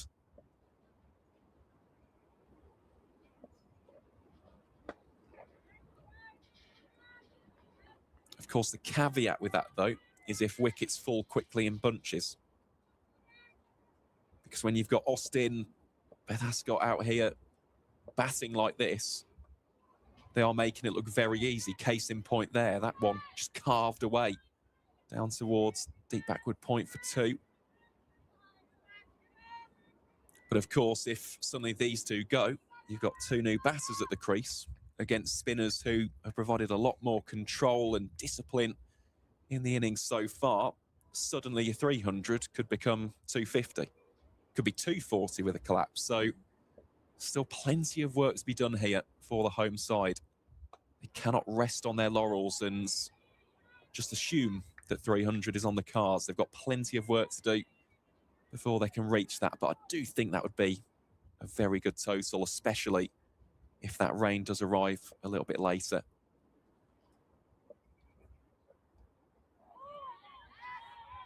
Yeah, it's so hard to know.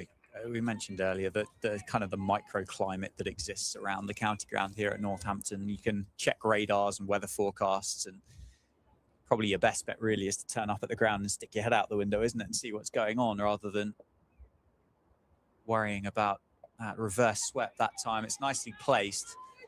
Certainly going to be one, could be two, and isn't.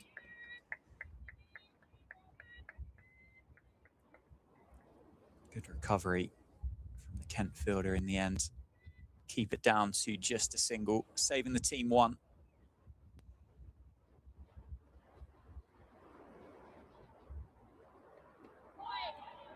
That's a good ball from Amy Gordon. And that will be a dot ball to round out the over. So 30 gone in the innings, 20 remain. Northamptonshire 172 for 2 here at the county ground.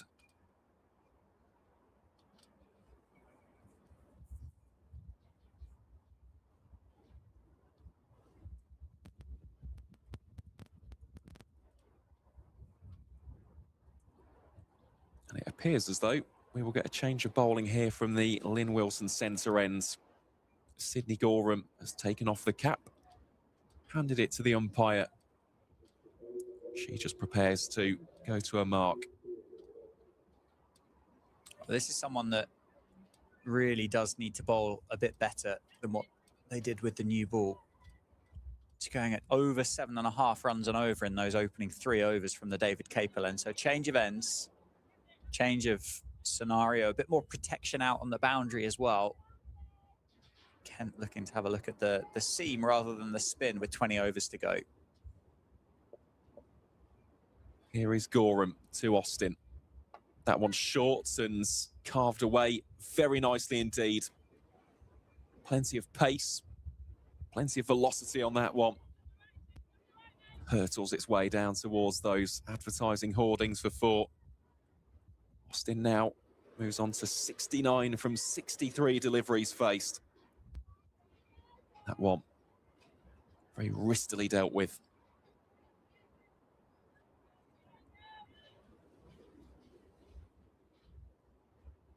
It was a bit of a loosener, wasn't it, from Gorham? Short and wide outside off stump. That one shorter, but a better line. Just cramping Austin for him. A good take there from Rachel King up to the stumps. Well, I think it's been a testament really to King today that we haven't really spoken too much about her keeping. She's been absolutely brilliant behind the stumps. It's that one pace taken off.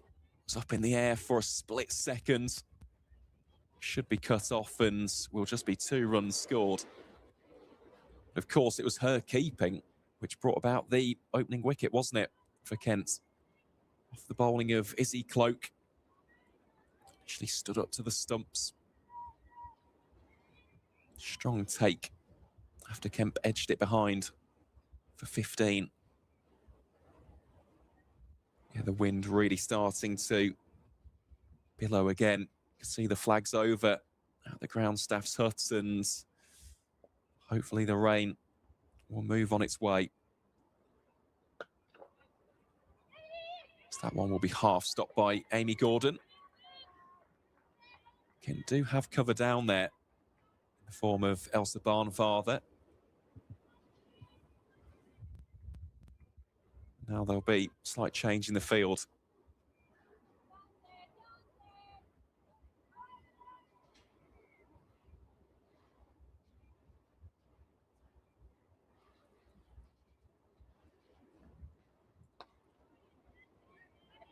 Better line there from Gorham.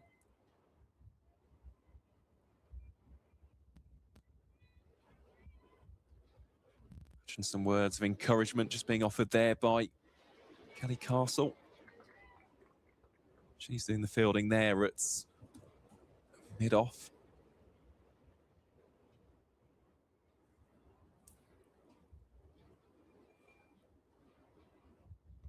Again, that one. Pace very much taken off, almost flighted from the seamer. Saska sprints back for the second. That will be the end of the over. So 9 runs from it for the Steelbacks. Northamptonshire 181 for 2 after 31.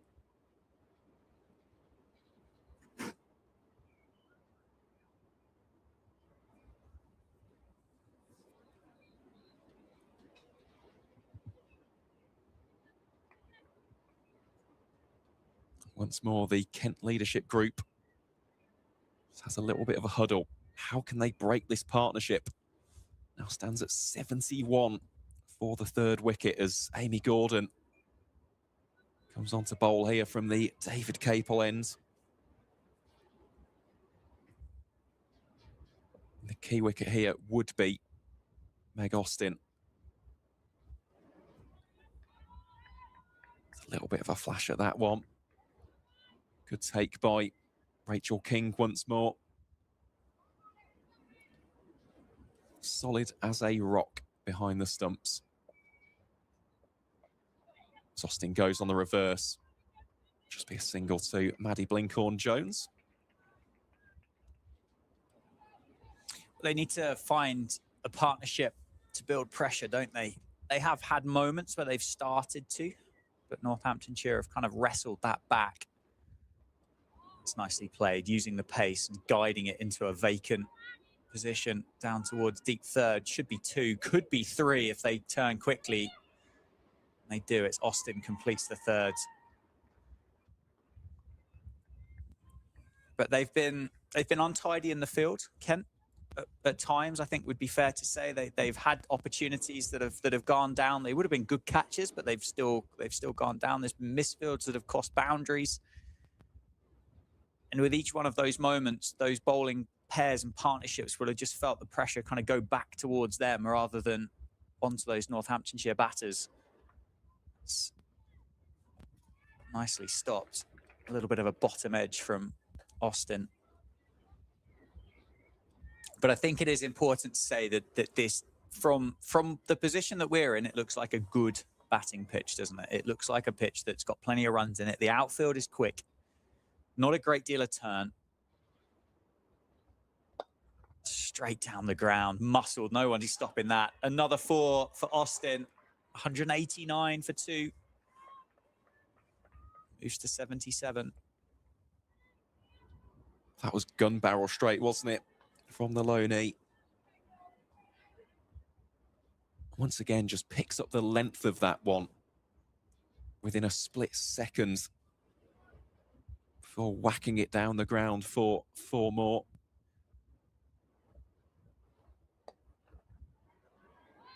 And once more, just wristily whips that away down towards deep square for 1.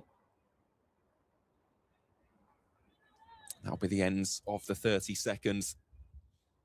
Again, another very solid one for Northamptonshire. 9 runs from it. So there you go. These two already looking to up the ante, shift through the gears. I tell you what, the foundation has been well and truly laid here for a big total. Still got Gemma Marriott, Lenny Sims, May Drinkle, Mabel Reid, Ella Phillips as well. She can certainly bat. Could be a difficult chase here for the side in the darker shade of blue. Will be Gorham to continue. Partnership now 80 runs exactly.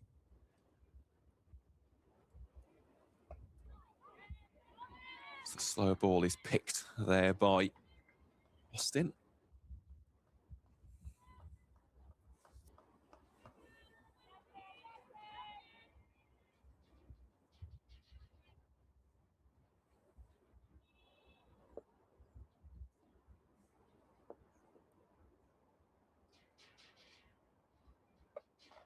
This one swept very firmly indeed. Blinkhorn-Jones will not get anywhere near it. So that one races away for 4 more. Down towards the old football stand. Blinkhorn-Jones there, just operating at deep forward mid-wicket. Would have been a colossal effort to even get remotely close to that one. And Austin now moves into the 80s.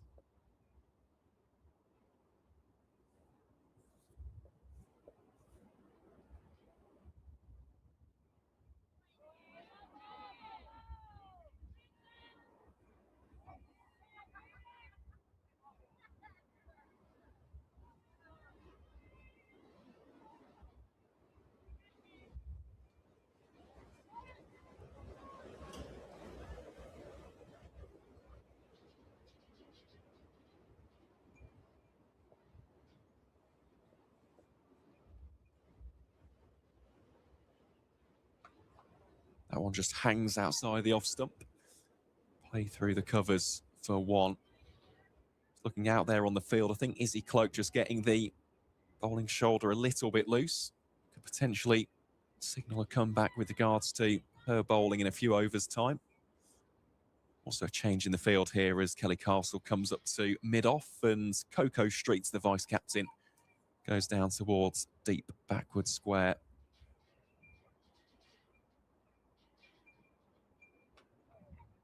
And right on cue, Streets is brought straight into the game with that bit of fielding.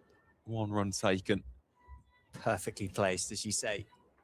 Good delivery, wasn't it, from Gorham? The question really is for Kent and Megan Belt as to who she can trust, really, to get a partnership together. You say Cloak warming up. She's gone at fives. The most economical of the bowlers, the second most economical of the bowlers for Kent. So maybe Cloak and James, the bowling partnership, both of the 2 wicket takers, one going at fives, one going at 4.8.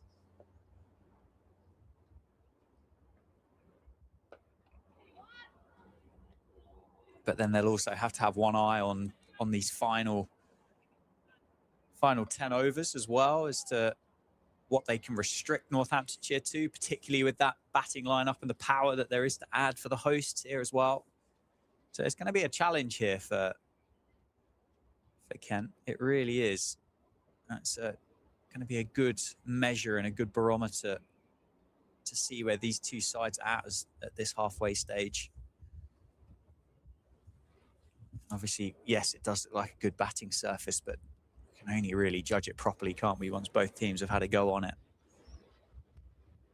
Precisely that, as we saw in that Yorkshire fixture. I think a lot of people would have seen that total that Yorkshire put up, and of course the fact that they've been elevated now to Tier 1, they would have seen that in 2025 and gone, well, that's going to be a real mountain to climb for the Steelbacks, and in the end, Northamptonshire walks away victorious. So you never know, as you said, both sides have got to bat on it, but I do think, just from what we've seen so far, the carry has been true.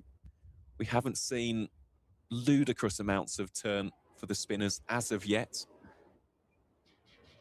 And as we've said on countless occasions throughout the broadcast, the outfield, especially for this time of year, given how much rain and precipitation there's been in early April, still remains lightning fast, as it will be Izzy Cloak to bowl here to Meg Austin.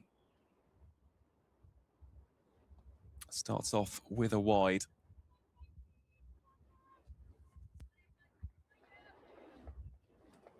Yeah, I do think it's very interesting in terms of the field placement here. As we've seen throughout the day, Austin very strong through the region at third and, of course, points itself, and that's exactly where a couple of the fielders are positioned. Megan Belt at third and Maddie Blinkhorn-Jones in at the point. That one just worked away down the leg side for one. Northamptonshire very, very close now to the 200, just 1 run away from that latest marker, the next milestone. These two have done a fine job. Of course, Austin has been the more aggressive of the two, hasn't she, Dan? But Beth Ascot, as we said, certainly playing her role as well. Yeah, reminiscent of that opening partnership, isn't it? Chloe Hill doing the damage.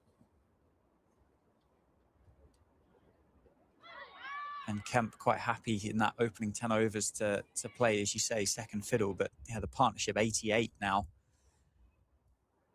And Ascot 35 or 43. So yeah, a little bit more watchful, but that strike rate's still just above 80. It's not slow by any stretch.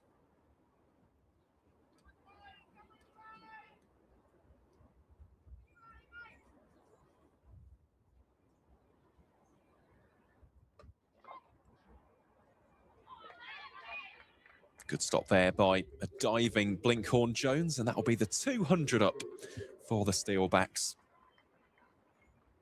Arrives courtesy of Beth Ascot, and we'll provide you with a slight score update as well at the end of this over. Because having had a look, we have now got play underway at Sophia Gardens, which is fantastic, as Cloak bowls here to Austin. Trails that one through the covers for one.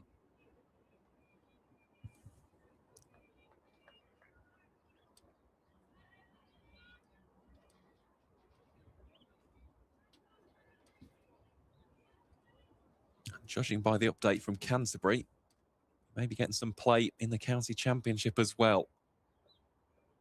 That one's slightly shorter. Heaved away down towards deep square for one.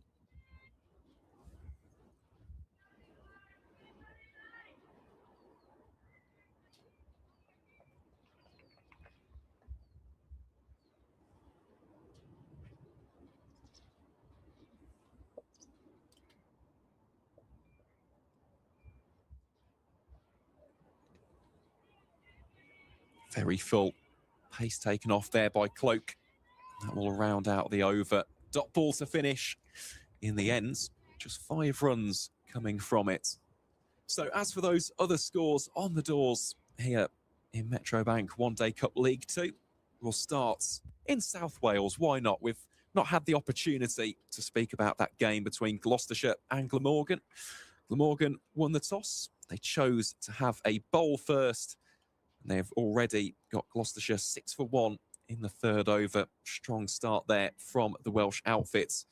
As for the game taking place in Derby, the Derbyshire Falcons 107 for 4 in the 35th over. Ria Thackrell and Adriana Darlow currently out in the middle for the East Midlands outfits after Lauren Kemvin fell for a well-made 35. Clean bowled by Saskia Hawley. As for the other game taking place in the division, well, Sussex 129 for 6 in the 33rd over at Grace Road. Unfortunately, it is currently raining in Leicester, so there will be what appears to be a lengthy delay in that one. Thankfully, though, it's dry here in Northampton, and there will be a change in the bowling from the Lynn Wilson centre end. Will be Zina Bilal to pick up her spell.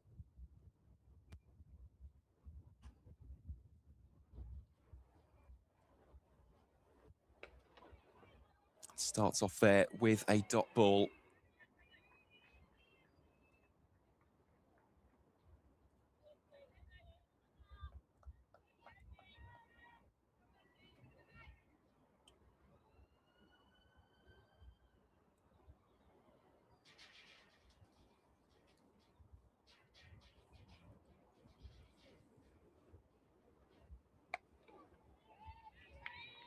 Make that 2 dot balls in a row here for the youngster.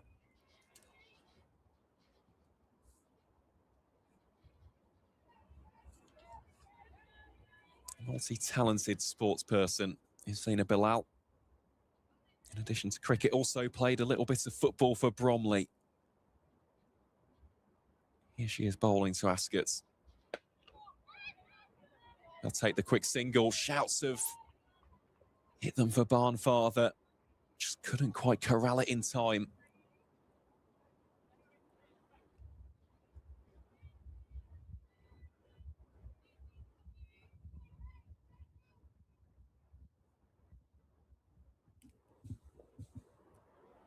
Does rotate the strike, though.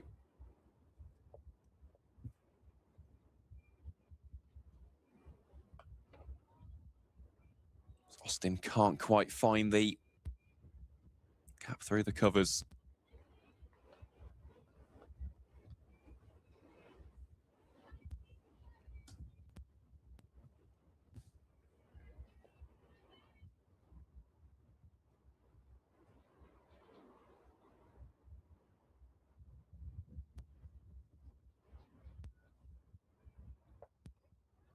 That one full again. Austin looks to play it through mid-wicket, can't quite get it beyond Izzy Cloak. This is a really good comeback from the 19-year-old. Just the 1 run conceded in the opening 5 deliveries of the over. Making a slight variation here in the field as well. Izzy Cloak moves over from the onside. She will come into what appears to be short cover. In fact, takes a few steps back to more traditional cover. It's that one. Been heaved away down towards deep mid-wicket. Taken on the bounce by Blinkhorn-Jones, and that will be a single to round out the over. Very good one for Zina Bilal. Goes for just 2. At the end of the 35th, Northamptonshire 204 for 2.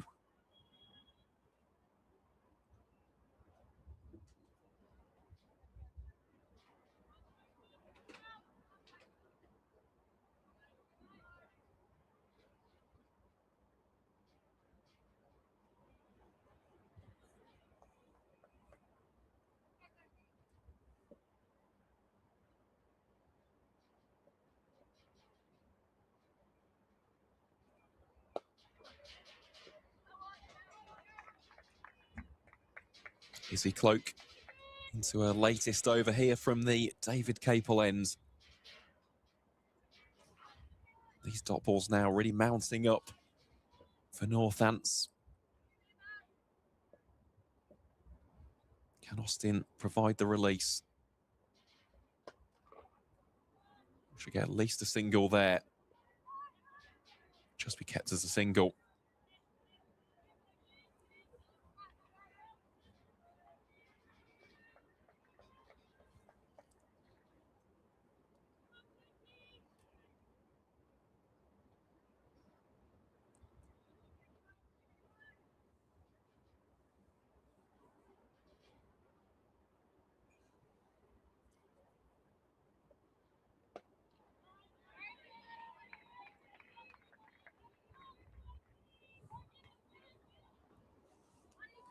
A good bowling change, isn't it? This to Bilal from the Lynn Wilson centre end and Cloak back from the David Capel end, just restricting Northamptonshire, slowing them down somewhat. But they don't need to panic at all. I suppose there is, of course, going to be that challenge. This is still relatively new, isn't it? We spoke about last year being the first kind of introduction to these 2 tiers and the levels of competition and the different structure. So don't necessarily have the bank of experience to work out what necessarily is the good score on a particular surface. So there could always be that opportunity that Northamptonshire here feel they need maybe more than what they're going towards in order to be successful at the county ground today against Kent. That little bit of extra acceleration at the wrong time could allow Kent back into it.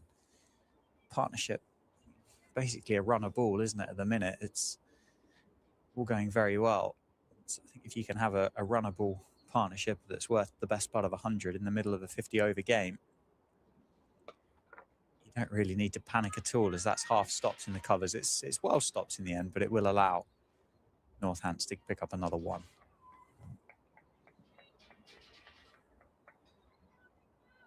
Does just feel as though the sting has been taken slightly out of the tail, though, doesn't it? Especially in those immediate overs after the drinks break. We saw these two going consistently at 9 and over. Since then, you look at the last couple. Bilal went for 2 in her last one. His latest one from Cloak going for just 3. The over before that from Cloak herself went for 5. It's definitely just halted the flow of runs here.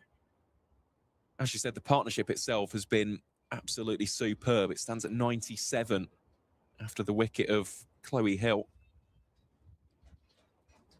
But the boundaries have just dried up here.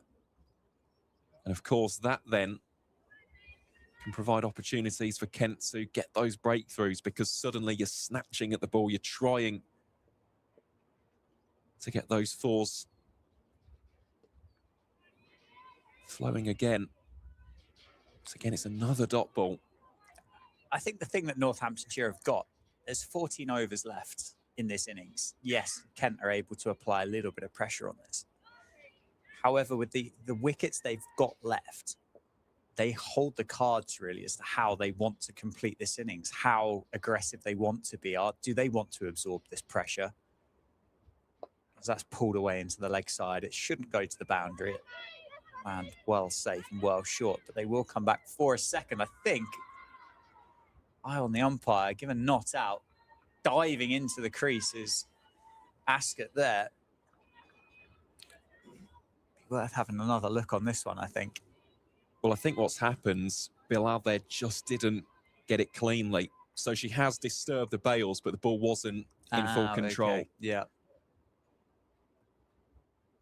But there's a sign of intent, I think, for the first time between Austin and Ascot, that they do want that second. They are going to put the fielders under pressure.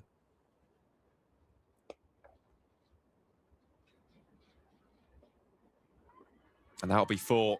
It won't be stopped out towards deep square leg. That is a 100 partnership between Meg Austin and Beth Ascot. Moves the score on to 213 for two. And moves Meg Austin on to 95. It's been a great partnership between the two of them. They really are turning the screw.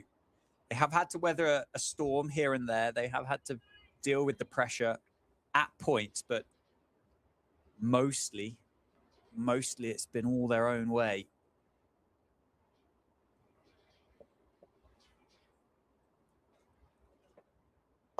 That one, low full toss. Clipped away, really, wasn't it, to Blinkhorn-Jones for one. I suppose the big question here really is to what did Kent feel like at this stage? What are you picking up from the body language of the Kent side? 214 for two with 13 overs and 2 balls to go.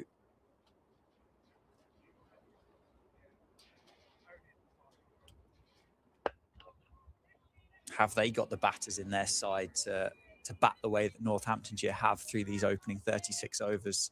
And what kind of number do Northamptonshire put on the board that is an intimidating number? I think 250 plus is going to be a decent number. 5 and over for a full 50 overs is going to be good going. Anything more than that, yes, of course it's chaseable, but that scoreboard pressure starts to play on the mind, doesn't it? It certainly does. Well, that one quickly taken single, shy of the stumps. Big appeal for the run-outs, and the umpire is unmoved. Really good effort that from Zina Bilal off her own bowling. Rightfully received some praise there from Elsa Barnfather, but see, it's moments like that. The scare's now just starting to tally up here in recent overs for the Steelbacks. No further damage done, though. After 37, the home side, 215 for two. Ascot moves into the 40s. Lovely pick up and throw that. But in the end, the Northants number 4 had scampered home.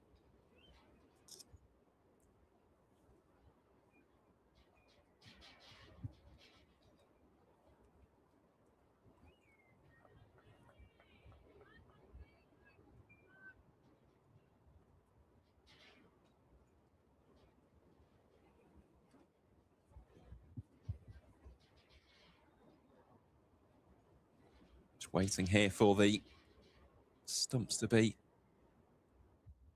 arranged back into an orderly manner by Rachel King. Here we go then. Will be Izzy Cloak from the David Capel end. Starts off very full. Should be at least one. I think it will just be a single. Meg Austin here eyeing up a century. Currently unbeaten on 96. Includes 12 fours. She scores the 13th here. Brings up the 3 figures.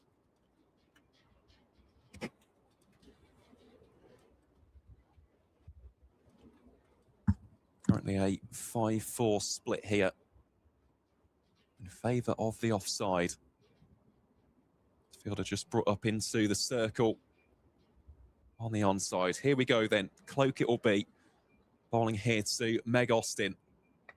Full toss, carved away. The ball picking up plenty of pace. I don't think this one is going to be stopped. Indeed it won't be. And Meg Austin, the loanee from the Bear and Ragged Staff of Warwickshire, marks her first appearance for the Northamptonshire Steelbacks with a century. It arrives from 91 deliveries faced and includes 13 boundaries. A quite brilliant innings from a very highly touted prospect, well-batted Meg Austin. Wonderful to watch, better than a runner ball. Boundaries all around the grounds. And it's a pretty muted celebration, wasn't it, for Austin there? Bringing up those 3 figures. Can kind of get the impression here that she's not done. She's not finished. She's got more work to be done. It was very muted. But a brilliant innings nonetheless. 101. Absolutely fantastic.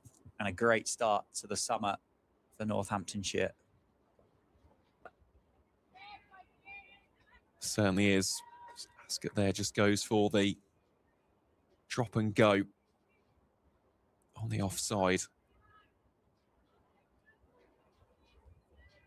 Well, we said it at the start of the broadcast, bringing in Meg Austin off the back of what was a really strong campaign for the Bears, especially in T20 cricket. It is quite the coup. She looks to work that way through mid-wicket, stop there by Amy Gordon.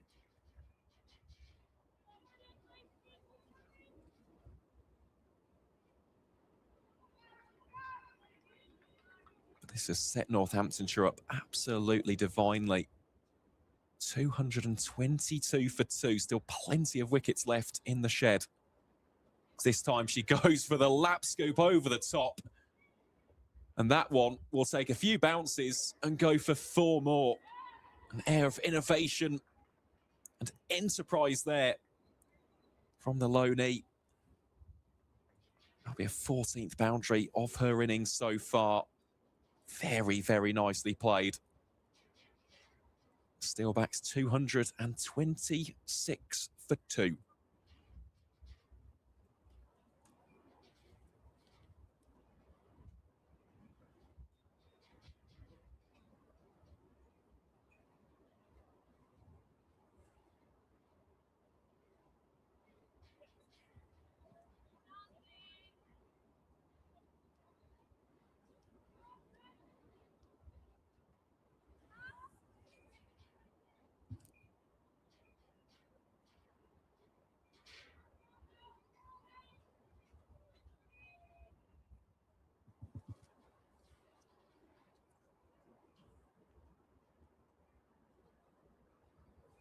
So Zina Bilal with ball in hand here. Coming on to bowl her 6th over of the game.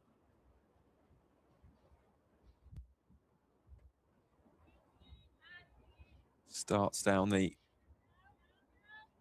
leg side.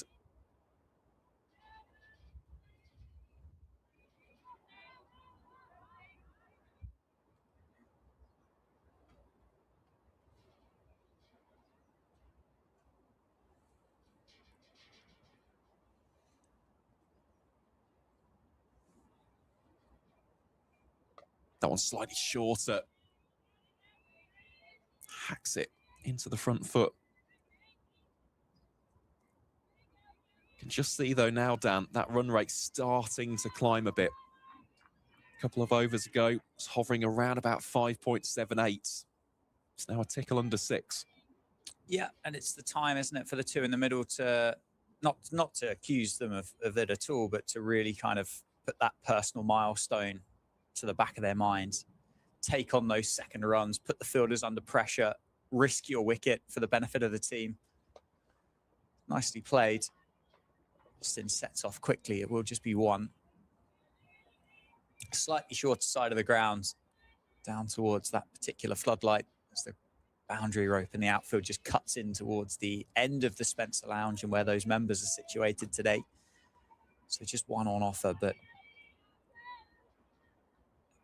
you've said it, there are plenty with their pads on, chomping at the bit, waiting to have a go here. You can kind of see them lined up along the park benches on the edge of the boundary rope down in front of the heavy suite. They want to get out there. They want to make an impact on the team themselves. But this partnership, brilliant for Northamptonshire. And that's pulled away. It's up. Has it got over the fielder? It has. It's going to run down across the boundary rope for another boundary, another 4. So, yeah, huge change of gears for Northamptonshire, getting up towards that final 10-over stage of this innings. Yeah, and that one's just been muscled away, hasn't it, by Meg Austin. Would be interesting, really, to see the wagon wheel of this 109 so far. Really has played a lot of shots around the ground, of course. We've just seen a couple here through mid-wicket as Bilal bowls again. That one's short, and that one somehow find its way very fine indeed to 3rd for 2.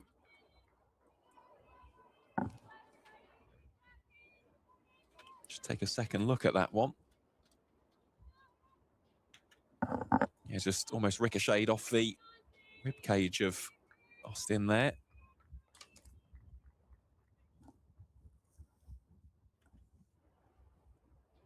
Leg byes have been given.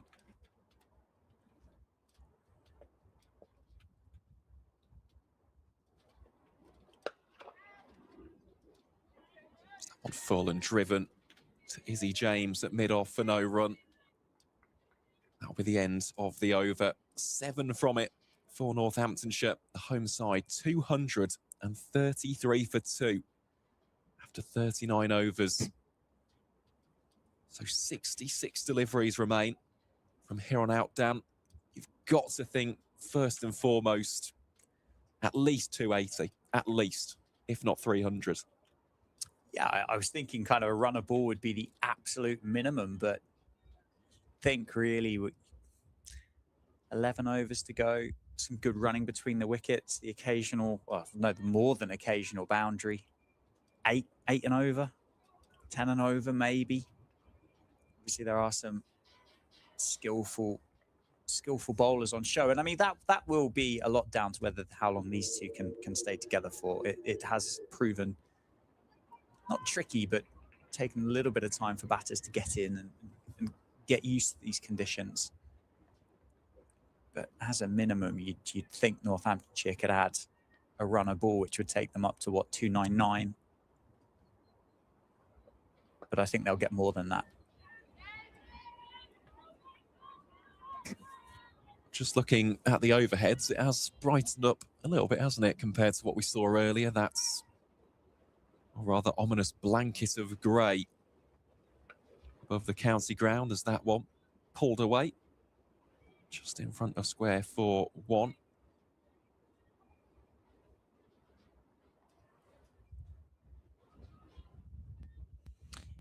Yeah, it has got a little bit brighter out there. I think it's going to be forever changing. You look at, every time you look at the scores around the country at the moment, whether that be men's or women's, there seems to be a spattering of those that are off the delays around the country, as that's an attempted sweep that's just missed off stump. I think, well, as I said, there's a microclimate here at the county ground in Northampton. We never really know what we're going to get. The radar doesn't look particularly stunning at the moment, coming across from the west of the country, but the best bet we can give you is keep an eye on the cameras and see whether the covers appear in the middle of the ground, really, as to whether it's going to be raining here or not.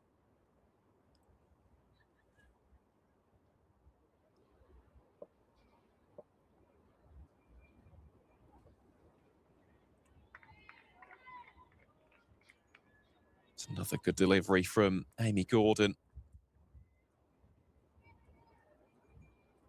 Provided plenty of those dot balls today. This one swept fine and swept handsomely for 4. Meg Austin continues to rack up the runs for fun.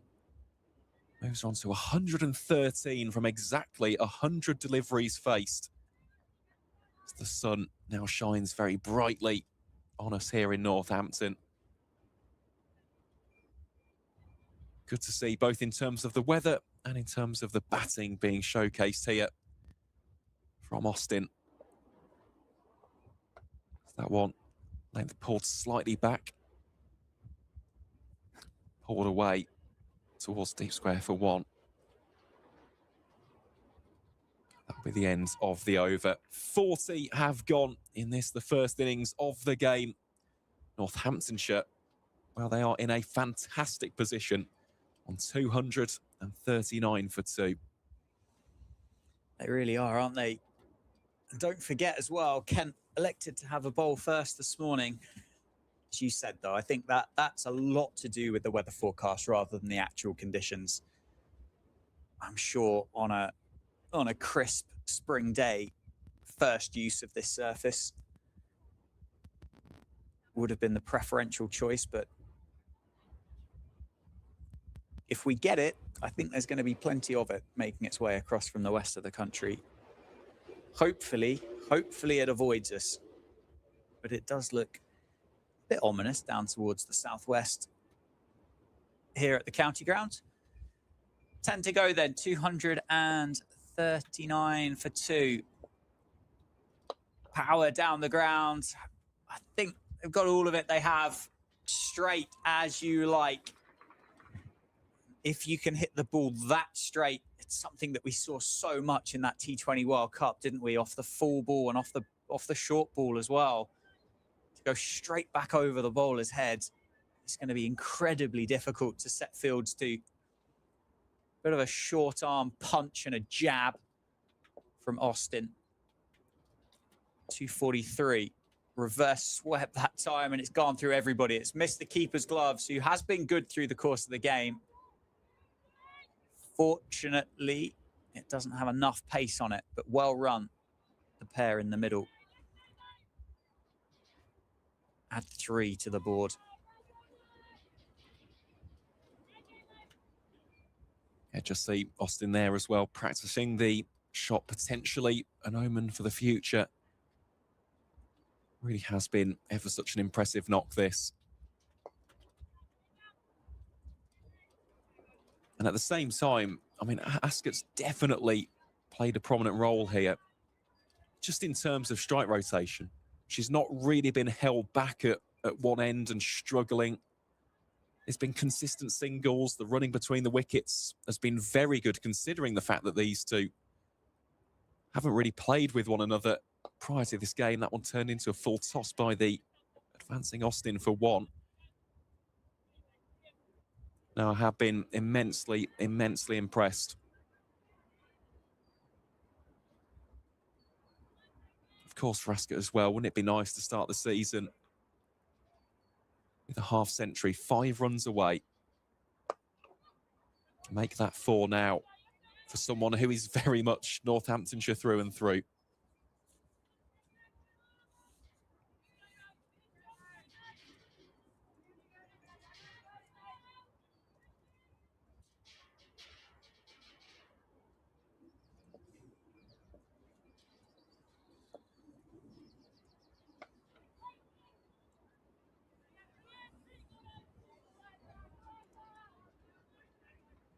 To the over, another good over for Northamptonshire. 249 for 2. 9 overs to go. What were you thinking then as a prediction for a first innings score? Well, to be honest, 300. I think 300 would have been very good. Anything beyond that, obviously, is excellent. But as we've seen today, it's been regular contributions, hasn't it? That's been the key. And of course, Kent have got to go about it in a similar way. They've got to look at this, almost break it down into those stands, into those partnerships. They've certainly got batting talent. I mean, they've got Blinkhorn, Jones and Castle, who were playing in Tier 1 last season. Rachel King, who is still contracted to Surrey. She's joining them on a season-long loan. So right there are 3 players that you'd back to go big, providing that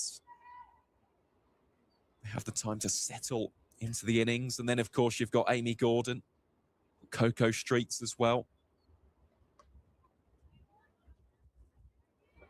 But it all comes down, I know it's very, very cliche, but I think the start is going to be vital for Kent. If they lose more than 2 wickets in the opening 10, it's going to be very, very difficult indeed. You see the 250 come up here for the Northamptonshire Steelbacks.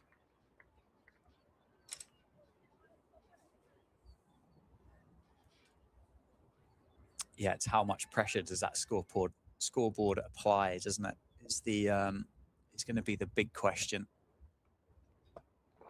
And you'd have to say, at 250 already, that scoreboard has an ominous number, or not an impossible number. Let's not get carried away. Let's not say that it's going to be impossible to chase it down. It isn't. But it's just that consistency, isn't it? That 5 and over for such a long period of time. And it's going to be more than that, because Northamptonshire aren't finished yet at all. There's confusion. There's a chance at the non-strikers end. They do complete that single. Again, just that kind of lack of experience batting with one another. But it really should be a case now that unless it's straight to a fielder, there should be a consideration or a single taken almost every time. It's well bowled. Well, I suppose the thing you've got to consider with Meg Austin, when you look at the Bears T20 side, she's opening the batting with Davina Perrin, who, as we know, is lightning fast between the wickets. That one airily swept, should be a catch, and it will be taken. And that will end a phenomenal debut innings for Meg Austin here at the county ground. She departs for 123 from 108 deliveries. And Megan Belts gets her first wickets of the 2026 season. Excellent catch out there in the deep.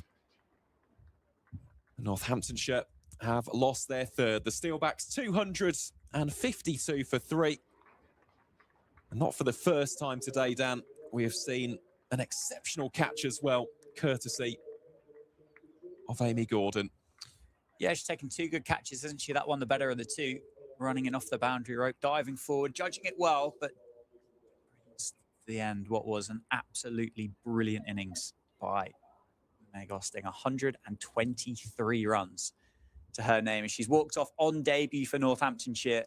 Absolutely brilliant batting, putting the home side in a brilliant position with power to add. And I think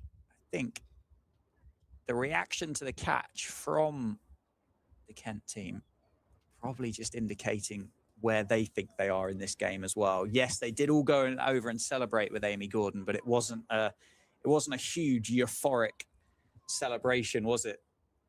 At 252 for 3.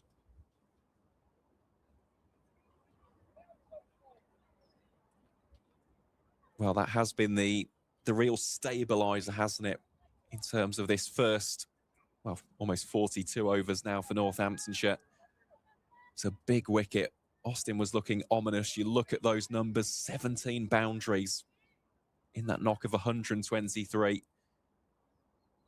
Now striding out into the middle comes Gemma Marriott, who will, of course, be leading the Steelbacks in the T20 competitions, with Anisha Patel as the captain here in the 50 over, and Megan Belt rounds off a very good over there with a dot ball.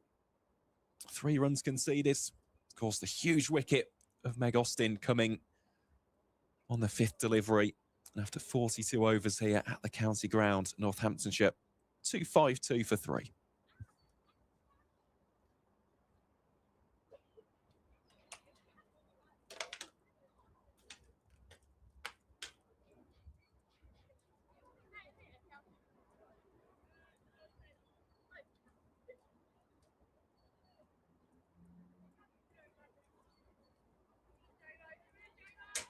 Also just had a look at these scores on the doors. It is sadly raining in Derby as well. So the Falcons 1-2-4 for 6 in the 40th over there against Middlesex.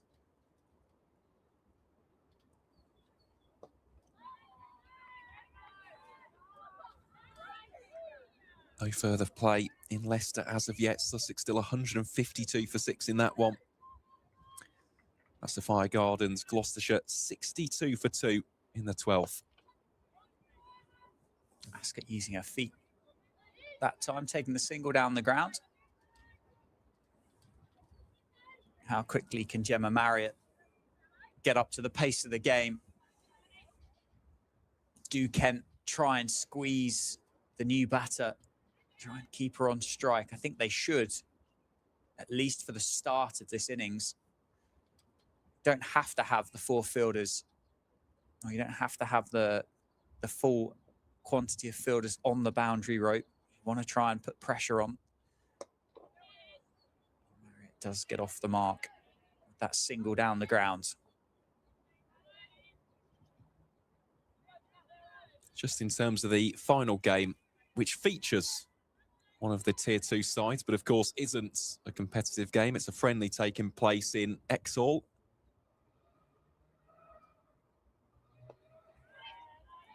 They are currently off for rain in the game between Worcestershire and the Warwickshire Academy. But again, for Northants fans, Ava Clive going very well on 48.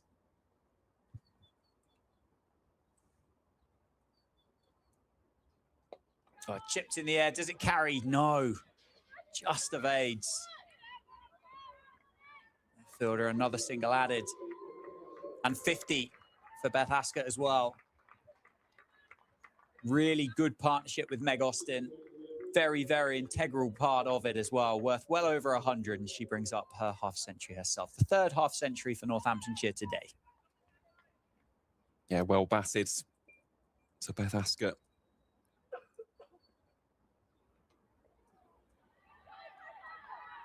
Swept. It's going to be a long chase up the hill. They could be chance for a 3rd if Ascot turns quickly. She does. Takes on the arm and does complete the 3rd. Well run. Now these two, they should have a better understanding between the pair of them, shouldn't they? They would have been here last year. They would have batted together, teammates for a while. It's 3 to end the over. So 258 for 3, 7 overs to go.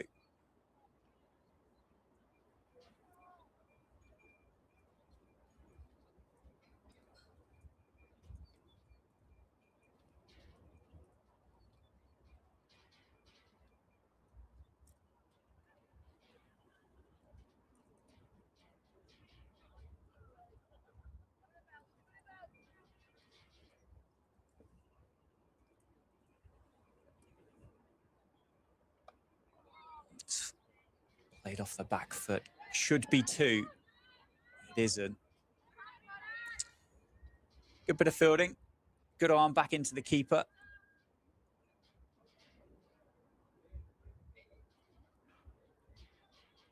Northants just erring on the side of caution, I suppose, at that instant. Still plenty of deliveries left in this innings.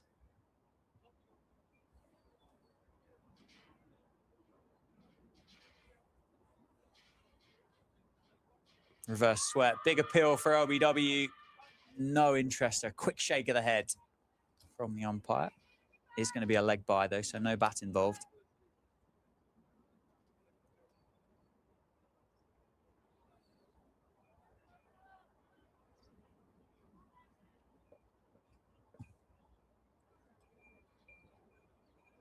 Yeah, having taken a second look at that one, right decision.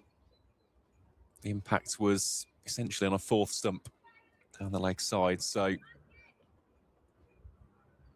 definitely the correct call there.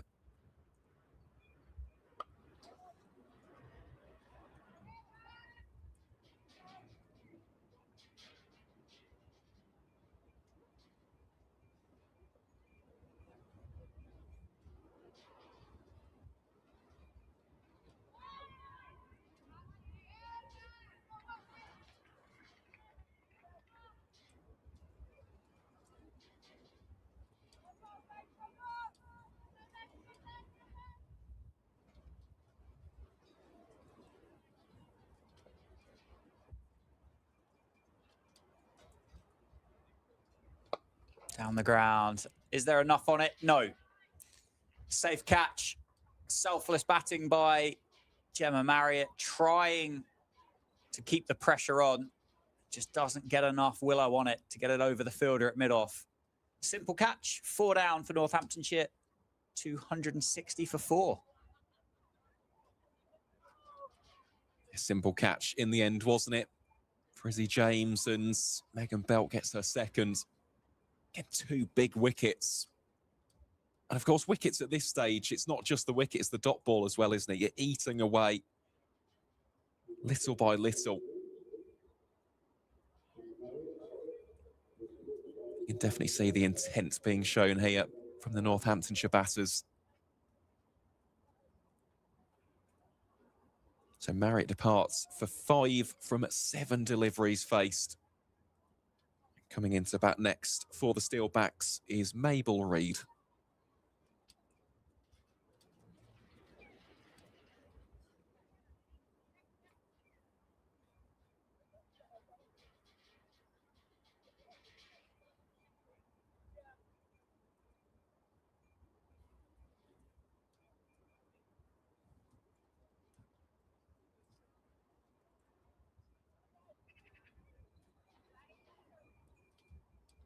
Mabel, again, someone to watch out for. Dual registered for the season, along with the Essex Academy. Smart work by Rachel King to end the over. Just whips the bail off stump. End of the over, 44 done, 260 for 4. Another interesting fact as well about Reid. Used to be a teammate of Elsa Barnfather at Hertfordshire. Alongside, of course, the likes of Amelia Kemp and Ella Phillips.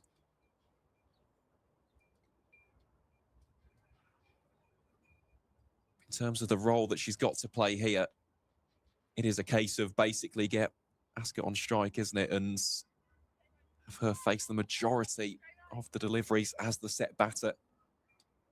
Currently unbeaten on 50.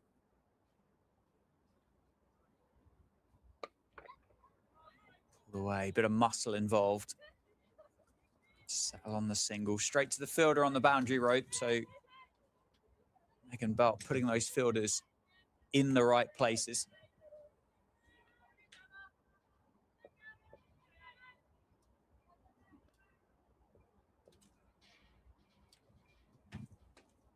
Dragged down, width on offer though. Again, just a gentle jog through. Probably the right decision at the moment to get Ascot back on strike, try and face as many of the deliveries as possible. Get Reid's innings up to speed as quick as they possibly can. Using the feet down the ground, beautifully placed, 4 runs.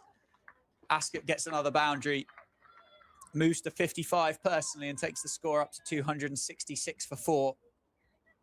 5.5 overs to go, 33 legal deliveries left to play with. And you'd say at this stage, still with 6 wickets in hand, Northamptonshire need to be looking at 300 or more. Most definitely.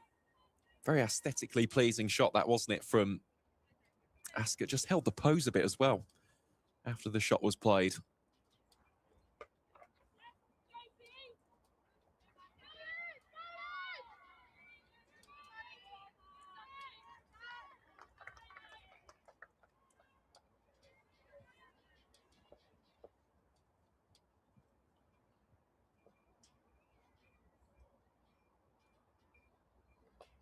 Well, tries to go down the ground. There's going to be a chance at the non-striker's end. It's a wild throw in from the fielder. Had plenty of time.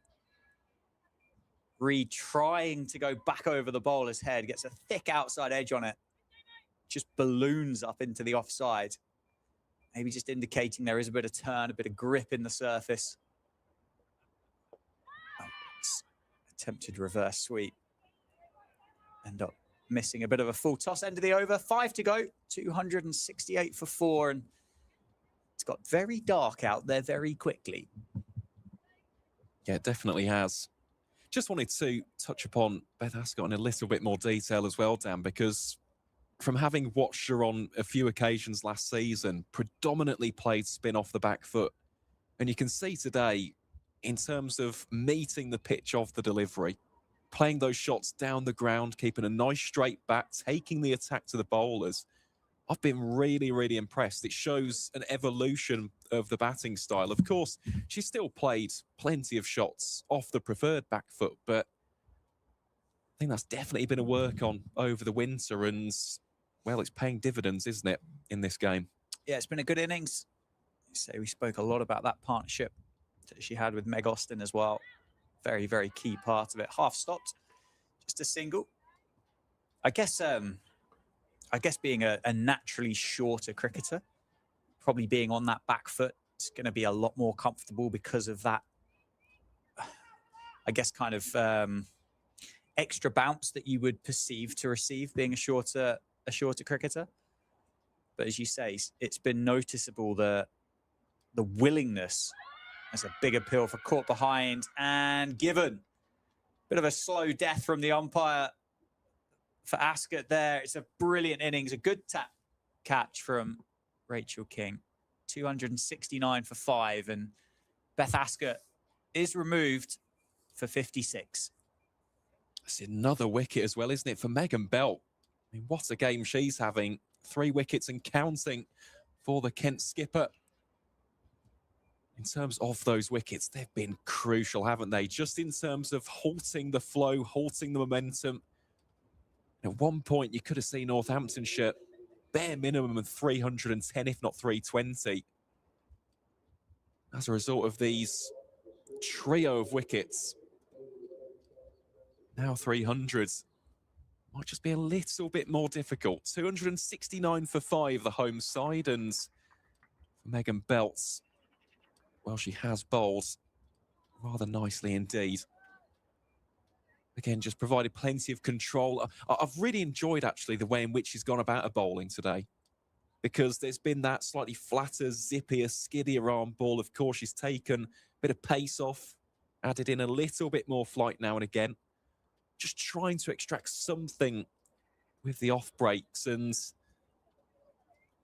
in addition to that, she's been very, very disciplined, especially with the line. That's been the big thing for me. Haven't been too many freebies from the captain. So we see Lenny Sims come out to bat.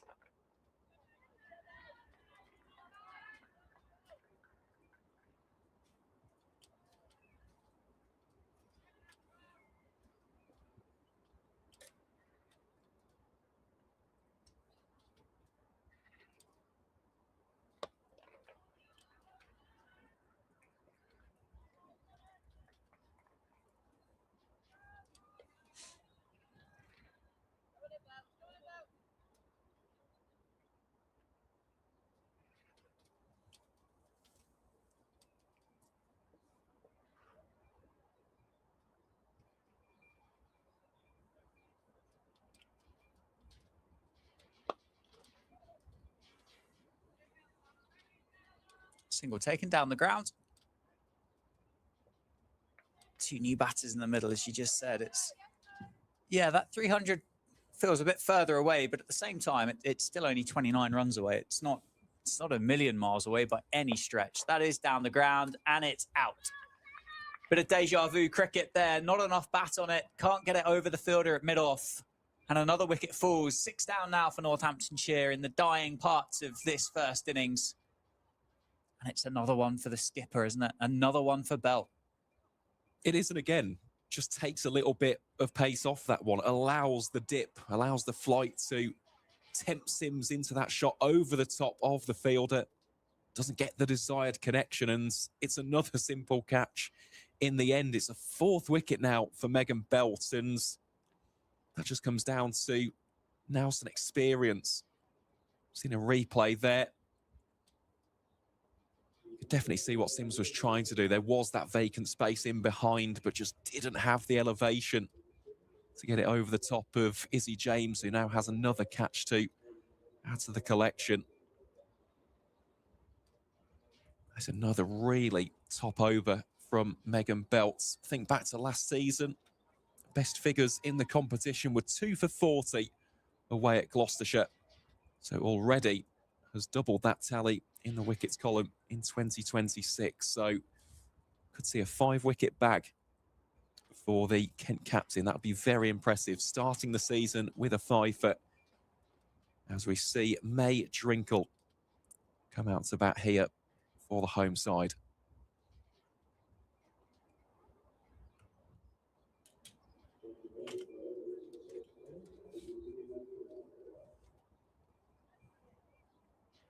Yeah, it's been a good recovery in this final 10 overs for Kent.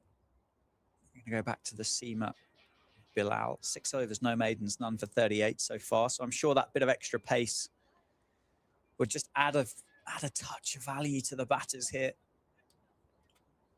You always want to just have a little bit extra on the ball, don't you? It's if you're the one having to put all the energy into it off the spinners.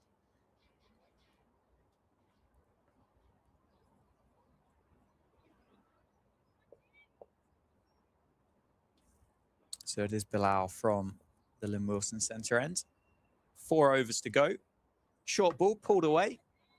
Behind square, but at the fielder, so just one.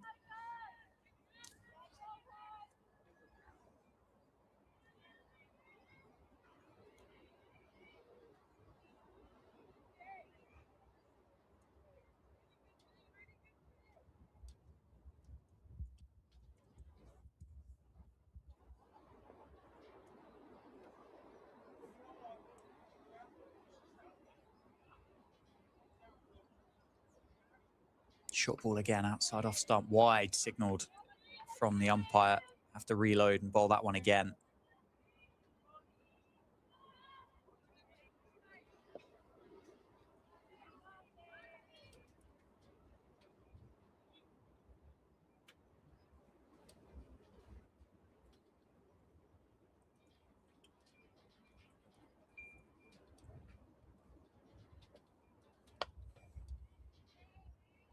Misfield once again by Kent will allow the 2 Northants batters to cross and add another single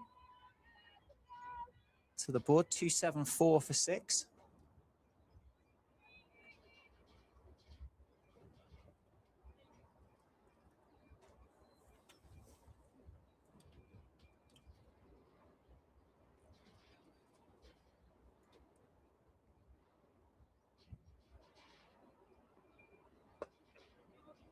Should just be one more as it's tucks off the hip for a single.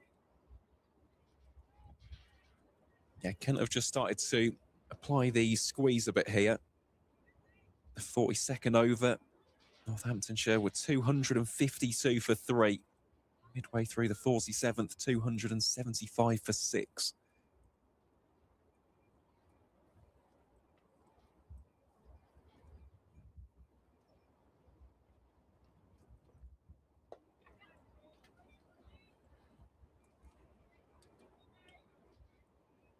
Certainly feels that run scoring becomes a little bit easier against the seamers. Be interesting to see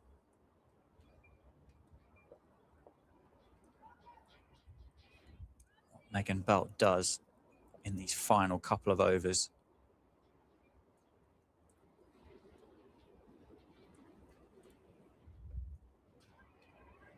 Oh, there's a chance. It's gone down. Good effort. Northants complete another single. The scoreboard just continues to tick, doesn't it? It's not racing away from Kent. They have done very well in those last 6 or 7 overs. As we get towards the end of this first innings, Northants are certainly going to have somewhere up around 300 on the board. Down the leg side. Half stopped by the keeper King. Does well, having been stood up to the stumps for pretty much 40 overs now. Radar for Bilal, just a little bit wayward.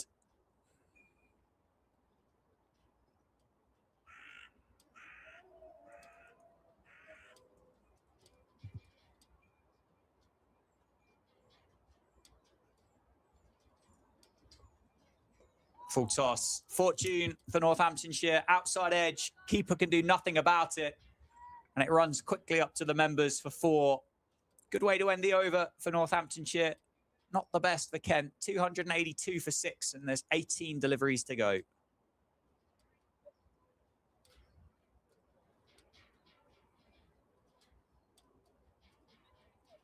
That's one of those, if you're the bowler, desperately unlucky, isn't it? At this stage, every single run is gold dust for Northamptonshire. Especially, of course, if the game is weather affected. Because once the overs start ticking down, Duckworth Lewis Stern will be a consideration. It is a factor. Just looking around the other games here in the East Midlands, quite a few are being rain at least affected, if not currently delayed by the weather. So, yeah, we'll be interested to see what happens a little bit later on this afternoon. Kent captain searching for a 5 for almost a reverse pull from Reed. Falls just in front of the fielder at short third. This is the last over of Megan Belt, so she will have to find another bowler to bowl the final over of the innings. Down the ground, they'll look for 2, will they? No, they'll settle on that single.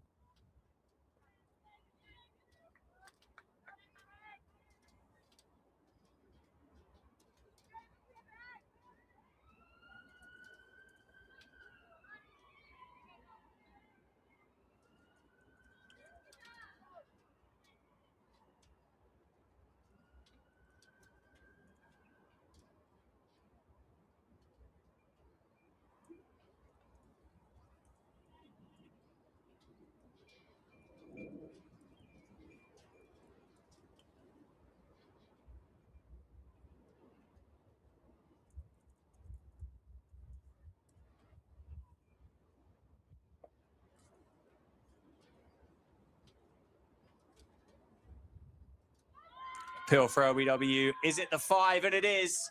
Given LBW to the Kent captain. 5 wickets to start the year. Absolutely brilliant bowling, spell and performance. Leading from the front, restricting Northamptonshire. She's got 5. 5 for 44 from 9.5 overs. What an effort. Certainly is very, very well bowled, Megan Belt. And I just go back to the previous installation of county cricket. She had 2 5-wicket hauls in those competitions. And of course, now this brand new era, Project Darwin in Tier 2. She's got her first 5-wicket haul of the season. Taking a look back at it, it's a genuine sweep shot being played there by May Drinkle. Impacting and around the off stump, and in the end, the umpire's finger was raised.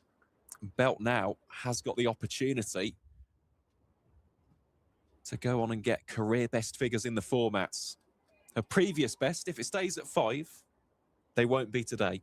Her best of 5 for 8, but if she can get a 6th, this will be a career best for Megan Belt. You know, as we said, very much Kent through and through. Born in Margate, plays the club cricket for Canterbury. Originally named as Kent's captain in 2024, retained the position for their first outing in Tier 2 last year.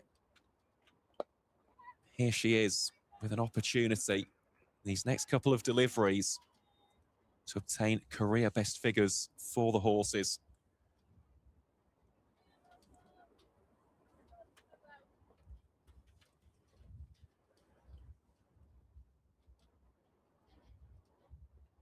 Put on offer. They'll probably bat on that, I think, as it bounces over the gloves of King. They should come back for 2. Which they do. 286 for 7. Still got chance for that 6th wicket. 1 delivery left in the over.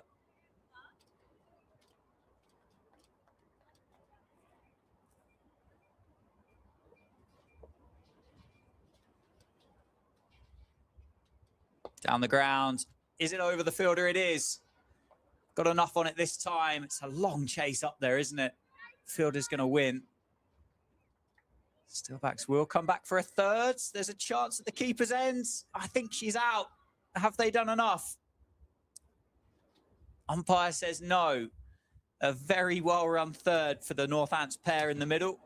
End of the over. 2 overs to go. 289 for 7. That score of 300 getting ever closer for Northamptonshire. Another bowler in a Northamptonshire versus Kent fixture that's picked up 5 wickets recently is that of Harry Conway. So Kent are in terrible bother.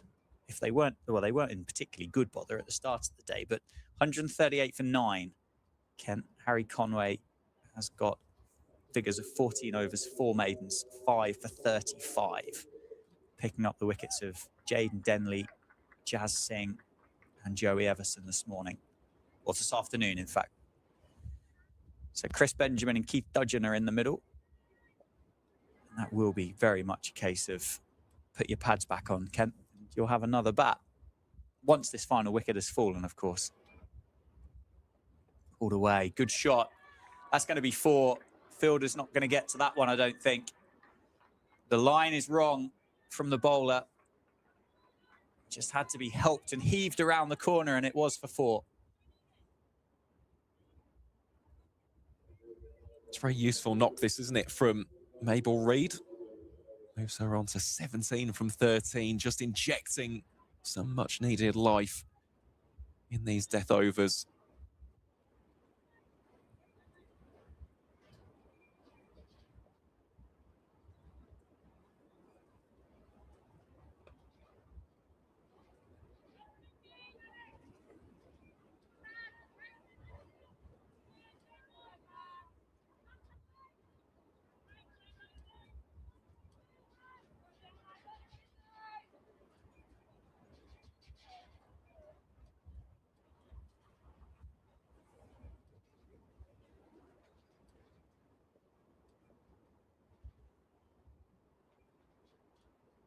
Down the ground. Fielder just watches it, plays it safe. Keeps the ball in play. Another single taken.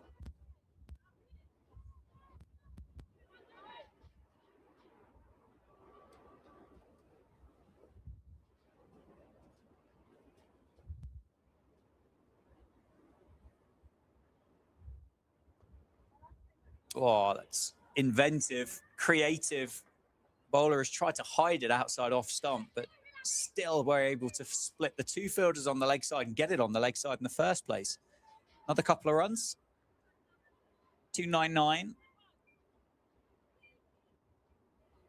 Very good over for Northamptonshire.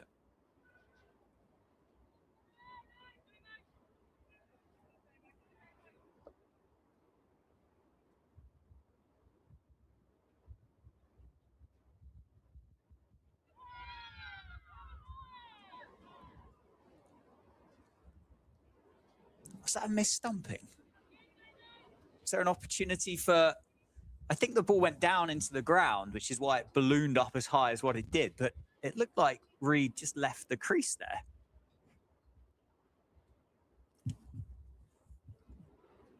I think you'd be correct in your assumption there, Dan. She definitely did, took a couple of steps down, but the problem was King had gone up for the appeal. Well, there you go. End of the over. 49 have been bowled. Northamptonshire 297 for 7. Reid on 20. Phillips on 2.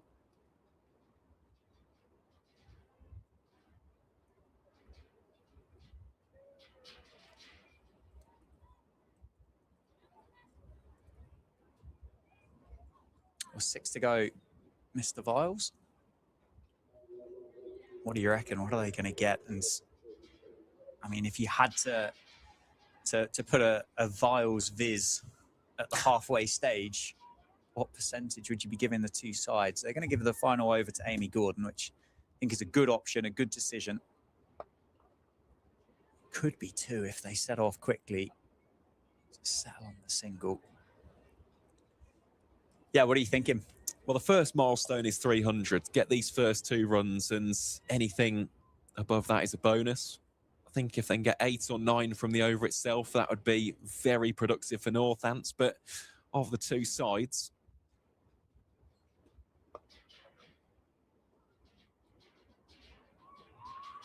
down the ground. Thought for a minute there, the fielder was interested. Almost looked like it was arcing back towards the fielder as they were running around, but it's straight enough.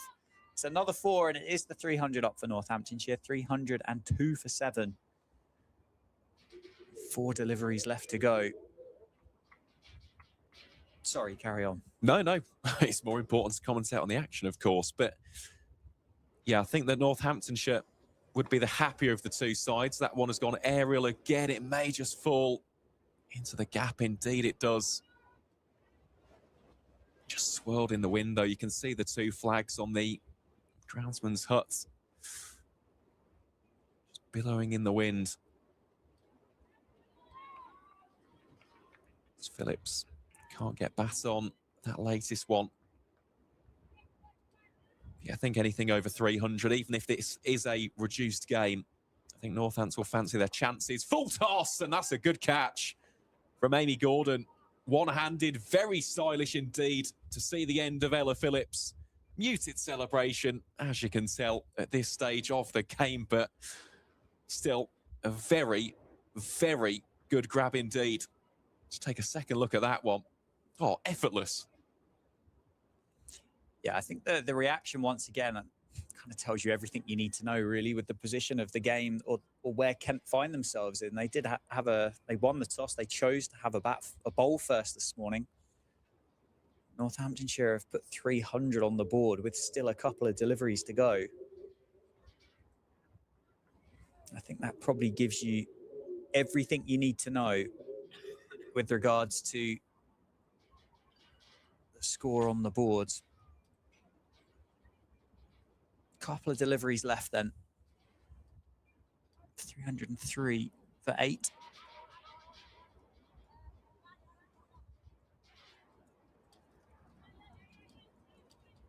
Well, this is a nice moment as well, isn't it? We're going to see Liz Russell want to face her first delivery for Northamptonshire. Of course, previously represented the Central Sparks in the previous iteration, the regional era. Announced her retirement from professional cricket back in 2023, and it's great to see her back out here at the county ground in it's a very strong position for the Steelbacks. As you can see, bats left-handed. See her bowl her right arm seam a little bit later. Oh, it's gone through everything. Fortune for Northamptonshire. When it's not going your way, it doesn't get much better. And there is an extra couple of free runs for Northamptonshire to end the innings. Is that the end of the innings, or is there one left? That is the end of the innings. 50 overs done, 4 byes to round it out. And the final score after 50 overs there, Northamptonshire 307 for 8. A huge score on the board, having been asked to have a bat first here at the county grounds in Northampton. Did you get to a point where you gave us our Viles Viz win percentage? Not in terms of percentage. I think right now Northants will fancy this, though. Probably say 60-40. It just depends on the start rate. I know that's a very cliche thing in this great sport of ours, but if Kent can lay a solid foundation, a little bit like Amelia Kemp and Chloe Hill did, doesn't have to be a 70 partnership, even if it's just a 40 or a 50. Don't lose too many wickets in the opening 10 over passage, then this could be a very close game, but we shall have to wait and see. And of course, just looking out there, weather could play a bit of a role in terms of DLS. So I think we'll take a break here on commentary, and we'll be back in hopefully around about 25 to 30 minutes time, providing that the rainfall does stay at bay here in Northampton.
Very warm welcome back to the County Ground, Northampton, where we are almost ready to get underway in Kent's reply.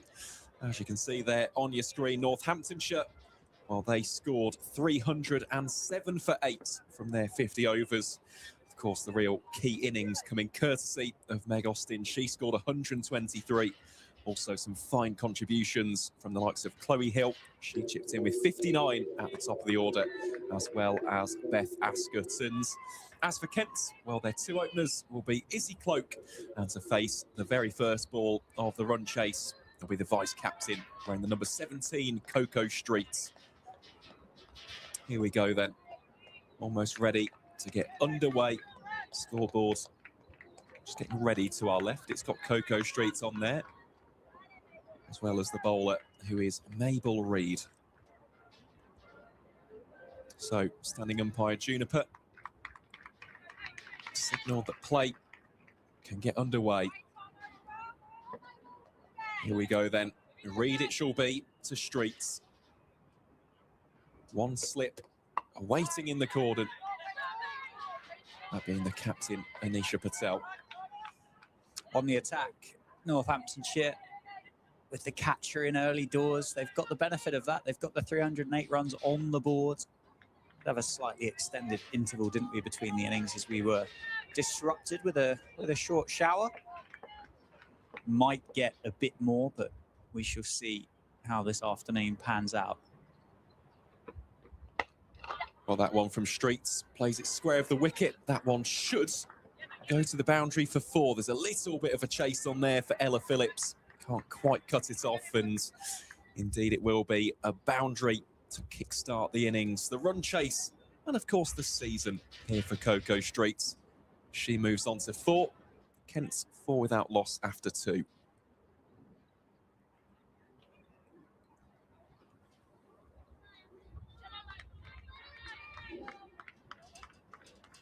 Here already plenty of encouragement from the Northamptonshire fielders. They know they are in a very strong position indeed. As for Kent, it's a case of partnerships, partnerships, and more partnerships. We saw 70 between Amelia Kemp and Chloe Hill a little bit earlier on in the game. Can Streets and Cloak create something of similar value? It's that power play, isn't it? Northamptonshire got off to an absolute flyer, particularly Chloe Hill. That's good pace, good carry. And Kent will be under pressure. It's not going to be an easy run chase, is it? Over 6 and over for the entire 50-over period. They're going to have to take risks. They're going to have to be aggressive. There's going to be a significant opportunity for Northamptonshire to outperform Kent, that with being the ground fielding. That's a thick outside edge, nicely guided. Takes the single. But that would have certainly cost Kent, wouldn't it? 20, 25 maybe on top of their innings. That drop catch as well. Can Northamptonshire keep those standards higher than what we saw from Kent in the opening half of this game?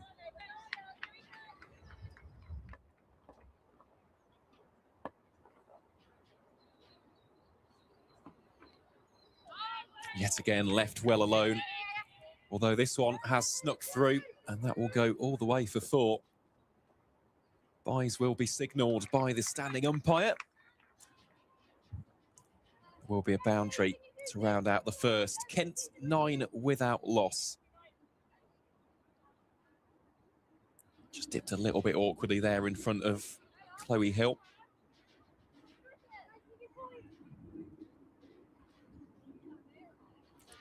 appears as though our first bowler from our position here in the Lynn Wilson centre end will be Ella Phillips.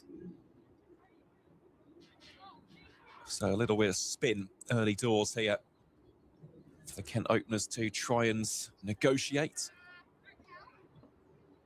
Ross Phillips last season had a couple of fantastic outings against the likes of Leicestershire and Sussex. 4 for 17 against the Foxes, 4 for 25 against the Sharks. And as for that game down in Beckenham between these two sides, well, she took 1 for 30 from 10 overs. Very economic, very miserly, and very accurate as well.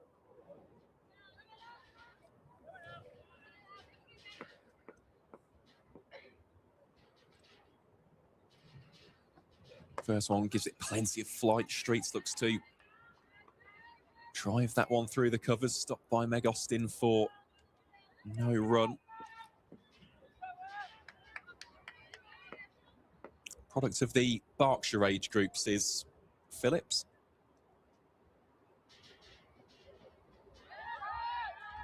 Already testing that channel outside the eye line of the right-handed Streets.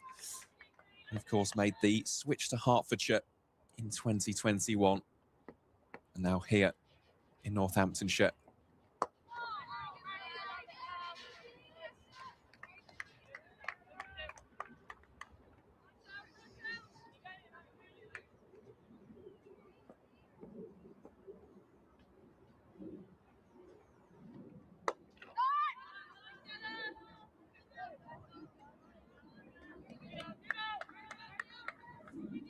Interesting to open up with one of the slower bowlers from the Lynn Wilson centre end. Maybe that's something that Anisha Patel has learned or taken away from that first innings, the success of the likes of Belt, Gordon in particular, in the power play.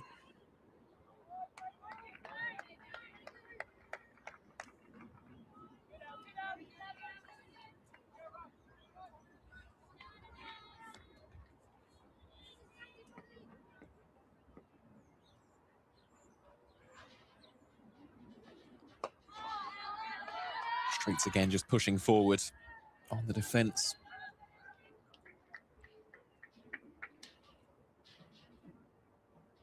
That will be a dot ball to finish.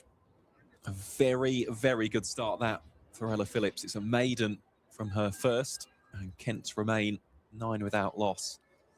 But these two, oh, they have played with each other for Kent beforehand, of course, both in the 2019 season. So Coco Streets beforehand was part of the Sussex pathway, made that move ahead of the 2019 campaign.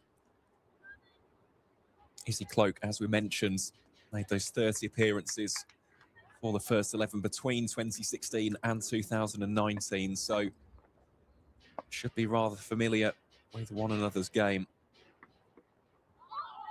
It's a real testing line and length being bowled here by Mabel Reid.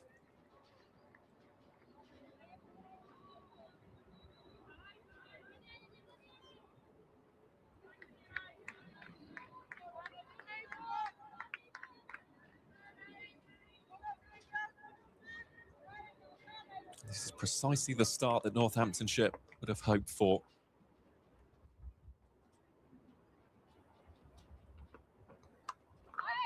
This Cloak looks to guide that one through point. I think it is raining slightly out there. A little bit of precipitation, as we can see on the windows here of the comms box. Did see a little bit on the radar, so we can only hope that this won't turn into something more significant.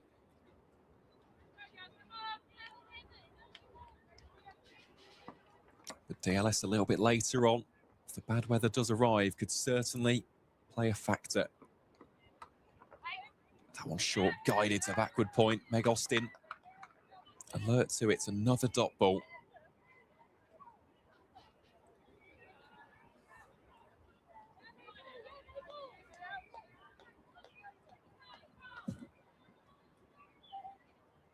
I mean, one of the telling signs is there is no member of the ground staff currently sat on the tractor, so they're going to be fairly confident that they're not expecting a huge downpour at the moment.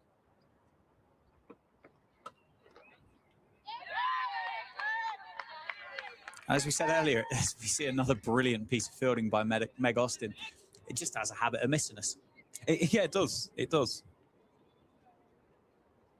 Which, of course, we're very grateful for here at Wantage Road. I do wonder if there is anything geographical about that, or maybe those who most founded the ground maybe thought of that. Maybe they had wisdom that we could only wish to obtain. This again, it's good bowling in tandem between Mabel Reid and Ella Phillips.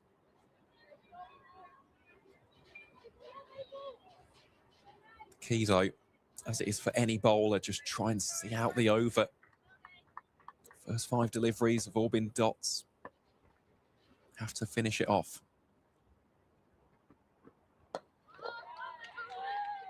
Right on cue, that is precisely what Mabel Reid does. So after 3 overs of the run chase, Kent a 9 without loss. Good start for the hosts, isn't it? Big difference between the two sides is the control that the bowlers have been able to offer their captain, Anisha Patel. So like the rain is getting slightly steadier. I don't actually think it's got across the entire ground at the moment. You can kind of see it raining on the western side, and I think it's still dry and sunny on the eastern side. So hopefully it does just avoid us. But I'm sure the umpires will be doing their best to keep this game on for as long as they can. Good shot through the offside. Powerfully struck away off the top of the bounce, and 4 runs.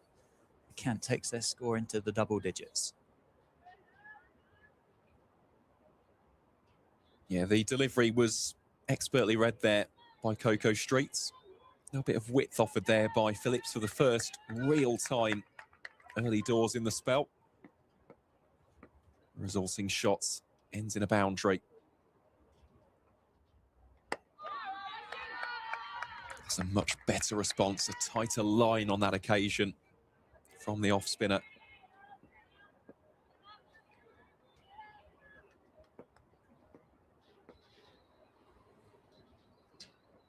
And again, slightly shorter, turned around the corner. This should at least be 2. Indeed, it will be.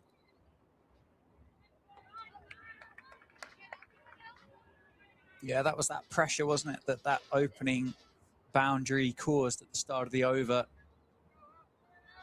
Phillips adjusting and tweaking the length.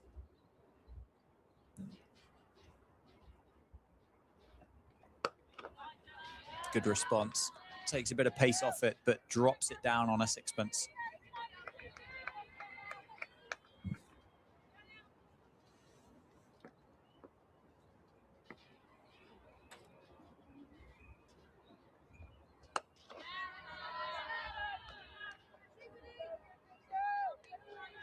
Can confirm Kent have been bowled out in their first innings at Canterbury for 178. And Luke Proctor has asked and invited Kent to follow on. Northamptonshire lead. They have a lead of 506 down in Canterbury in that second round of the county championship. So play due to resume at 2:47.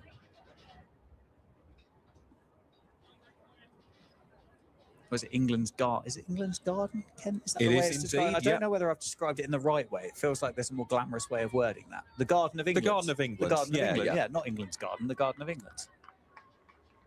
Oh, it is a seriously beautiful county, as Kent, of course, with Canterbury, Tunbridge Wells, all the coastal settlements as well. That is terrific. Beautiful train journey as well from London to Canterbury itself. Goes through the Kent Downs as Reid bowling here to Izzy Cloak. He's finding Meg Austin with real consistency here, but he's yet to evade the efforts of the Warwickshire Loney. He's taking a look at the other games as well here. in League 2 of the Metro Bank One Day Cup. It's still raining, unfortunately, in Derby and in Leicester. As for the game in Cardiff, Gloucestershire 171 for 6 in a 38 over a side game against Glamorgan. And Cloak will get off the mark with a single down towards Ella Phillips at deep third.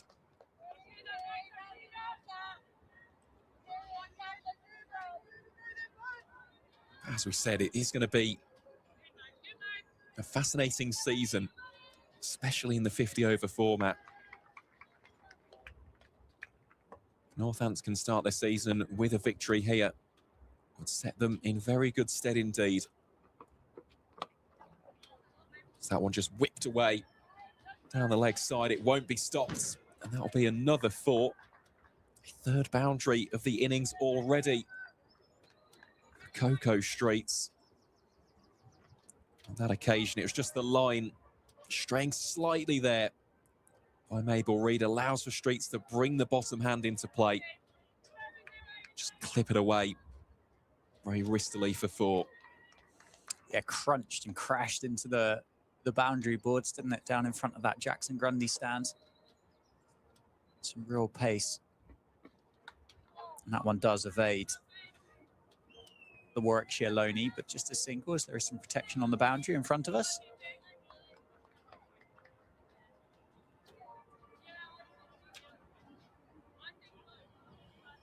Well, having spoken to Coco on that media day in Canterbury, she did say one of her real aims, her objectives, her goals for this season was to score more runs, especially in the 50 over format.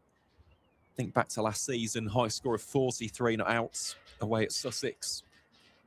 The next best was 32 against Glamorgan. After that, the rest were single figures, or in the game against Leicestershire's case, 14. Really wants to be scoring a lot more runs than that this year. She's certainly talented enough as well. Mustn't forget that in 2024, she was named as Kent's Players' Player of the Year. A really good campaign for the southeastern side, and last year, a little bit of a learning curve. So hopefully this season will prove to be a fruitful one. So that one's well defended by Izzy Cloak. Dot ball to finish the over. 6 runs from it for Kent. The visitors 21 without loss after 5.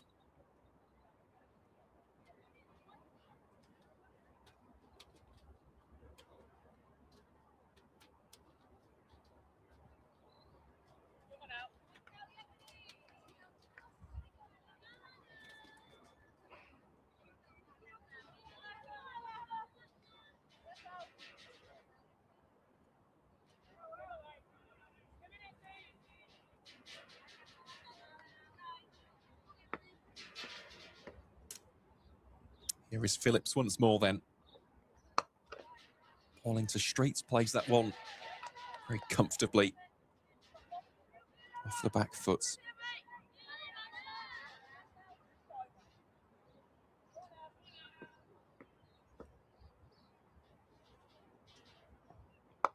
That little bit more flight, bringing Streets onto the front foot.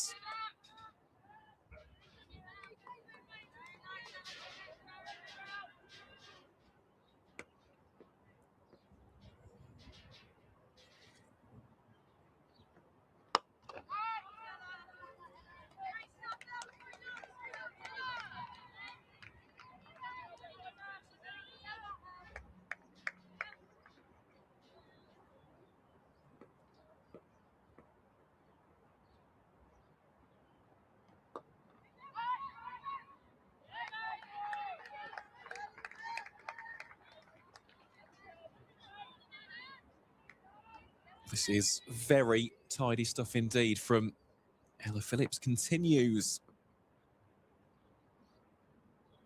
to be very economic here.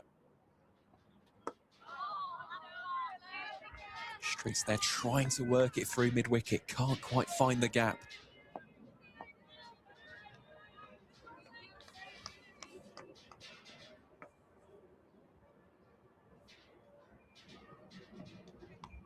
one outside the off stump. Lovely cut shot away. Could go all the way for 4 here. That won't be, will be cut off in the end. 2 more runs added to the tally for the horses. Kent 23 for the loss of 0 wickets after 6. There's Lenny Sims doing the fielding on that occasion.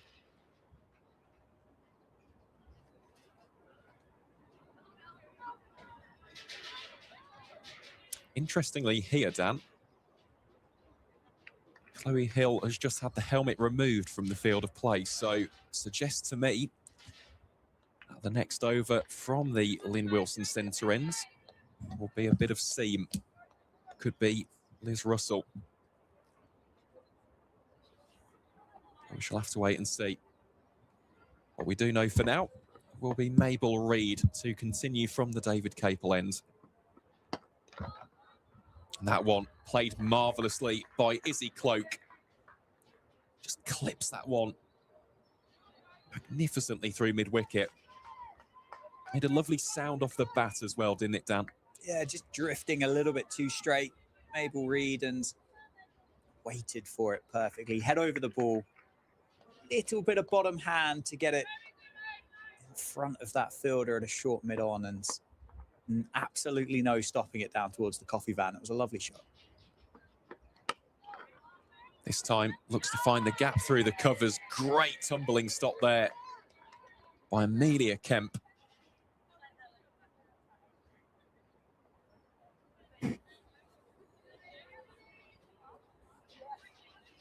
Rightfully lauded there by Liz Russell.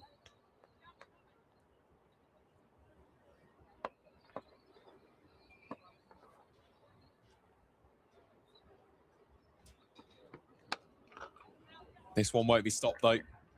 Pierces the gap through the covers. There's a chase on here for Kemp.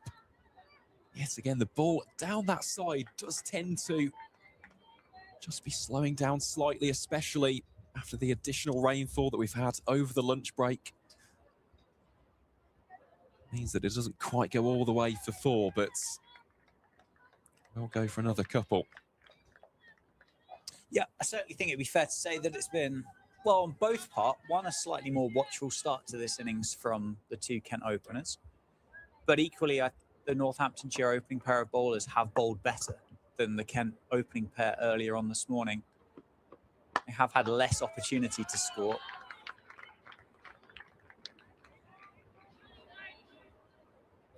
And then they haven't quite had the power that Chloe Hill had in that opening 10 overs as yet. But there is a lot of cricket left to be played, isn't there? A long way to go in this run chase. 279 runs required for Kent. One slightly shorter. Attempted pull. Just go for 1. Beaten for pace that time. That's another standout here. I think it'd be fair to say that Mabel Reid is the quickest bowler on show so far by a fair amount. That one there, just slightly too quick. It rushed Cloak. Just managed to get a bit of bat on it as it dropped onto the leg side.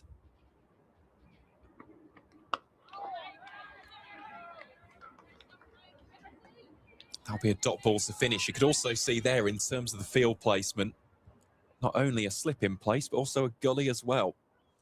So it definitely shows a different approach here for the Steelbacks as we do see the conclusion of over number 7. Kent 30 without loss.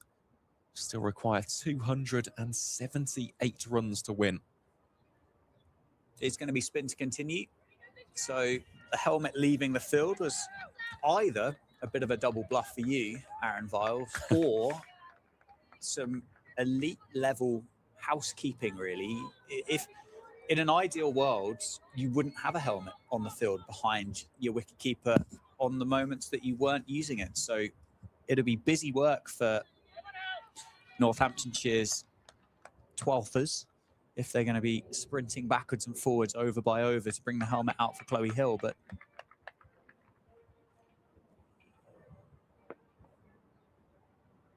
well, Phillips, it will be from the Lynn Wilson centre end. Been a very solid start from the opening 3 overs. Just conceded 8 runs, plenty of dot balls in there. Starts off with another dot ball here.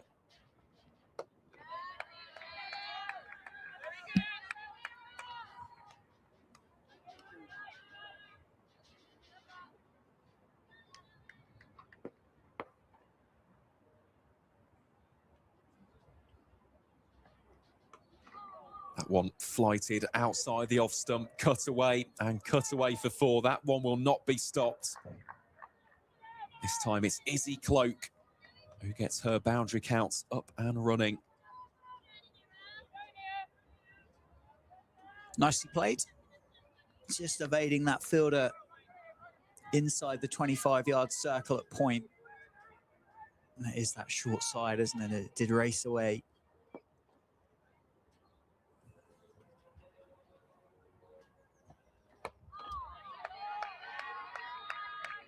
This time Cloak just stepping into the shot. Once upon a time, of course, Izzy was involved on the England development pathway.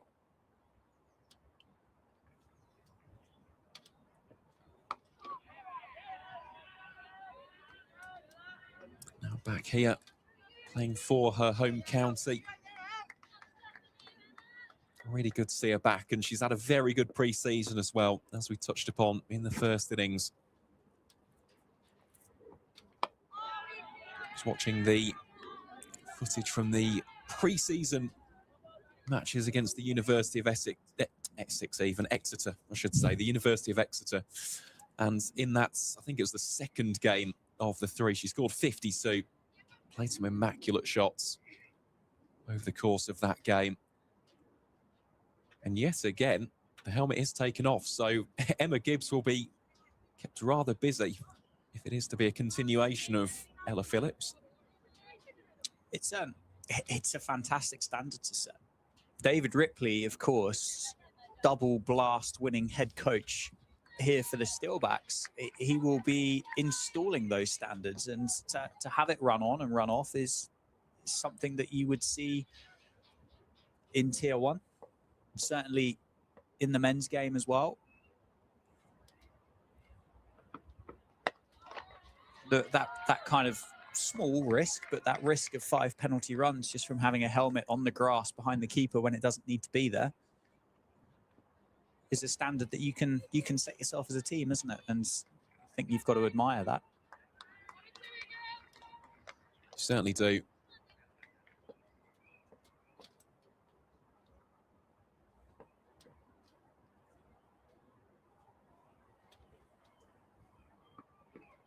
That one shorter, heaved away out towards deep square and well gathered on the bounce.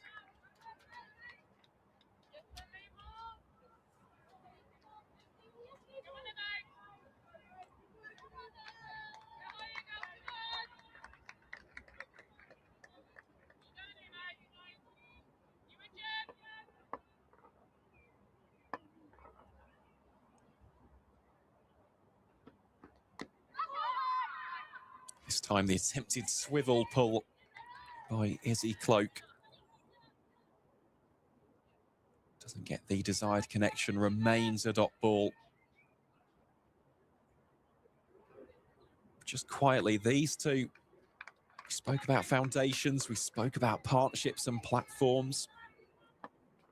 Well, they've done precisely that in the opening 8.3 overs.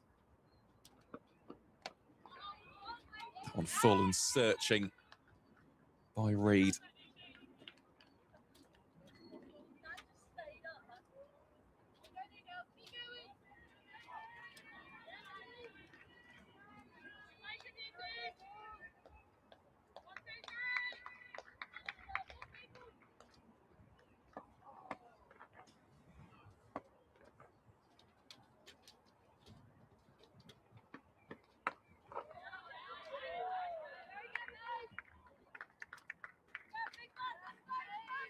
I suppose the question next for Anisha Patel as we get towards the end of this power play in this Kent innings is, where does the ball go next?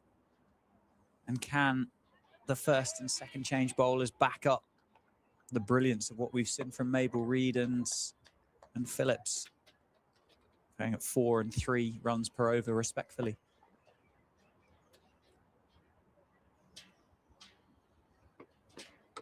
That one's short again, played square of the wicket, gathers a little bit of momentum off those practice surfaces, but will be cut off by Meg Austin. Remains just 2. Very good over in the end for Mabel Reid. Just goes for 3 runs. Kent 37 without loss after 9. And once again, the helmet comes on. Yeah, will be an interesting decision that for the skipper. Of course, Anisha Patel herself, leg spinner. If you think that's the way to go about it, have the ball turning both ways and really test out the scoring areas for both Cloak and Streets, that could be a good option. Of course, Liz Russell, veteran seam bowler. Lenny Sims with the finger spin. Here is Phillips.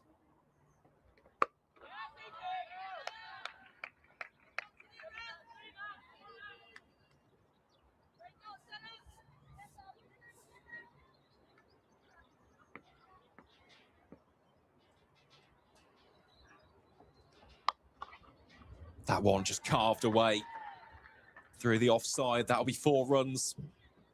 Authoritative shot that from Coco Streets, who moves on to 23. Ken vice captain dealing in boundaries early doors. Yeah, it was powerfully struck, wasn't it? Really did crash off the middle of the bat.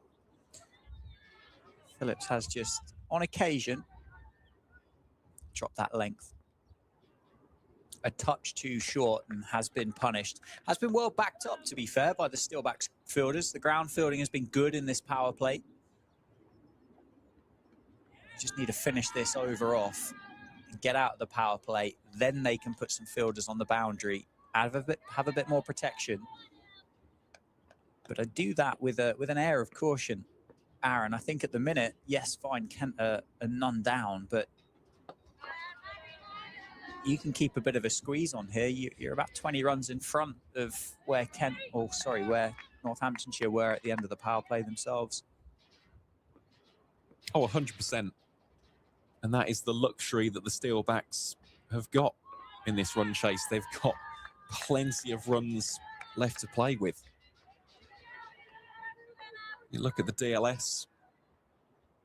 I'll give you the update on that at the end of this 10th over, but I reckon it'll be quite close already at this stage, as that one slightly edged by Coco Streets, and that'll be a dot ball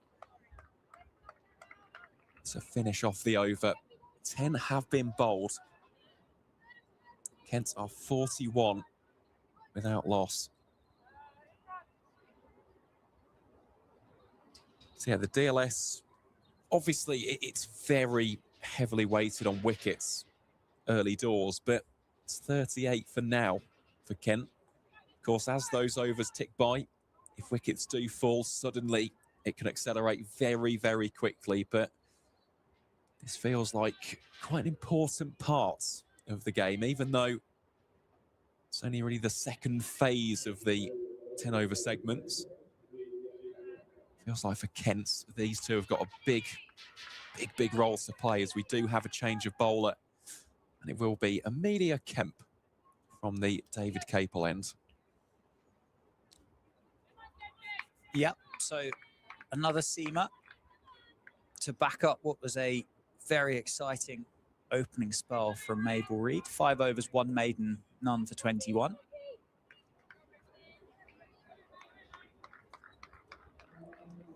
Phillips, 5 overs, 1 maiden, 0 for 16. So change of bowling. Still got the slip in place. And it's met with the full face of the bat. Good start on the money.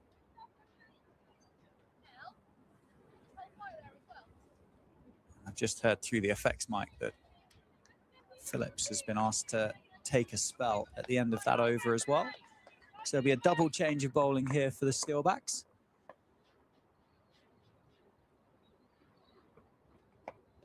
Flicked off the hip. It should be cut off. There are a couple of fielders down there. It is well fielded inside the rope. So 2 runs added to the score. Northampton, Anisha Patel keeping that squeeze on. Just the 2 fielders I can see outside of the 25-yard circle. So outside of that power play, but still keeping the squeeze on.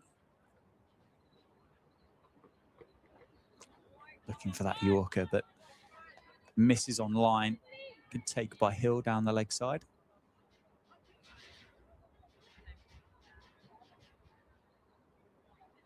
First look at the Steelbacks one-day kit for 2026.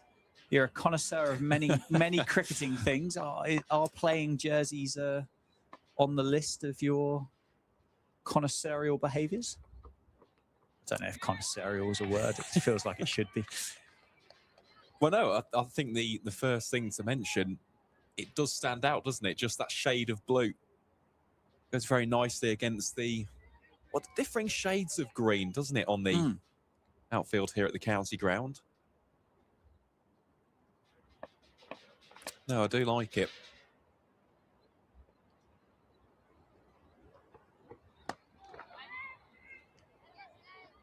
Nicely bowled. Good pace on that.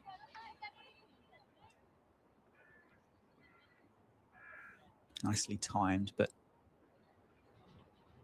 at that waiting quartet of Steelbacks fielders inside the circle.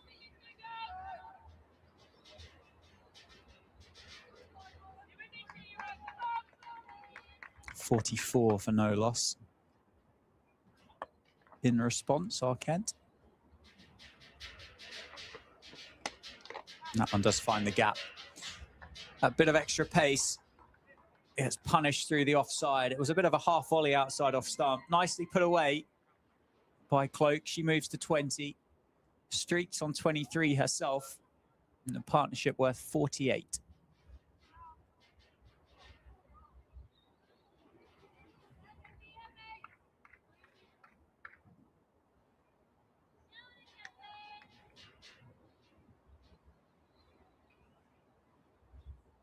I bet you like a cable knit jumper, don't you? Oh, absolutely. I knew you would. I knew you'd like a cable knit jumper. Nicely bowled to end the over. Left well alone.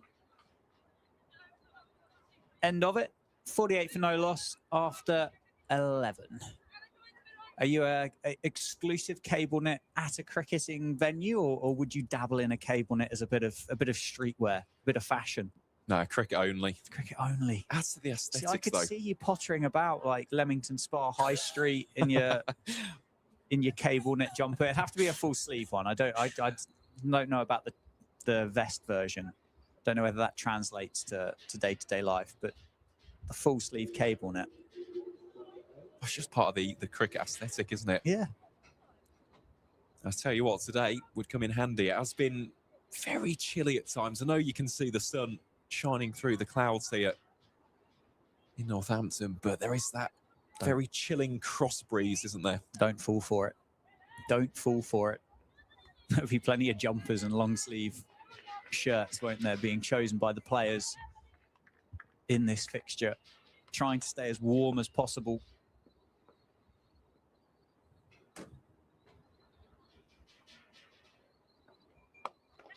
There's a double change of bowling.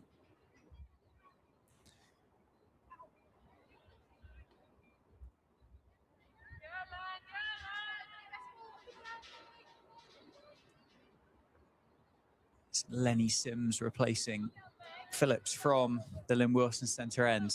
Just a slight tweak in the field. So Northants have opted for a little bit more protection. Interesting to see seamers and spinners operating in tandem, not going spin at both ends or seam from both ends, as that single into the leg side brings up the 50 partnership between Streets and Cloak.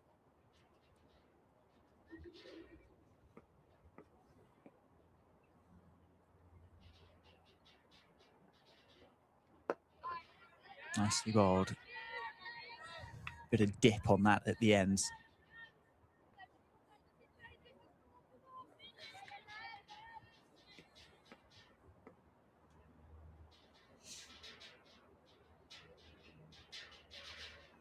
Piece on. Cut away off the back foot. Now settle on just the one.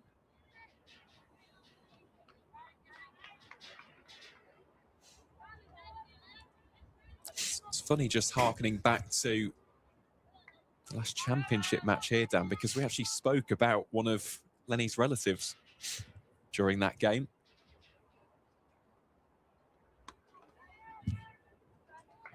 So she is the great niece of Harold Larwood. Oh, the great niece. Well, there you go. Cricketing heritage and pedigree. Absolutely. Running through the family.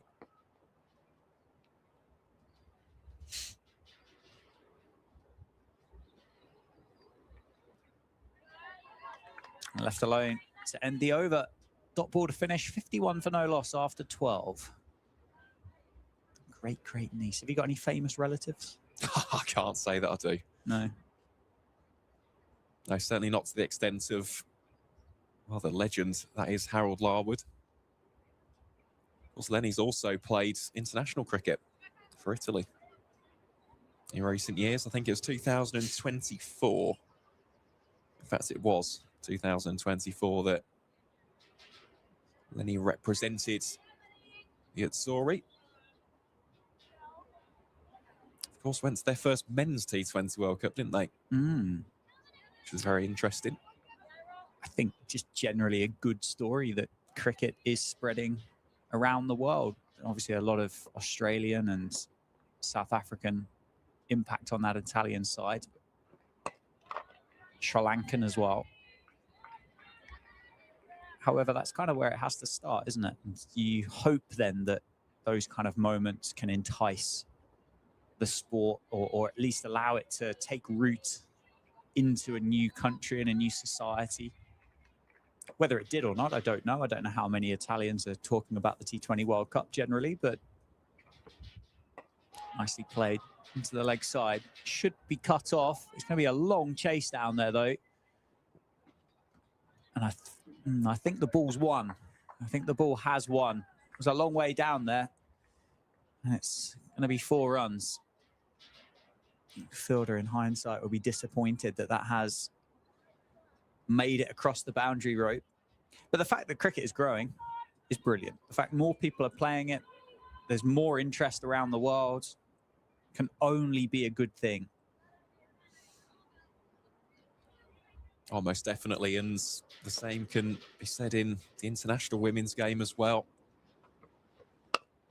Nice shot, but well fielded. It's one of the, it's a crazy sport, isn't it? It's immensely popular, but only in about 3 places around the world, or kind of 1, really. If we're being brutally honest about cricket, and yes, we'll have absolute fans of it, myself included, around the world. But it's dominated by India, by 1 country. And I think it probably has of recent years. As that goes down the leg side, great take, wide signals.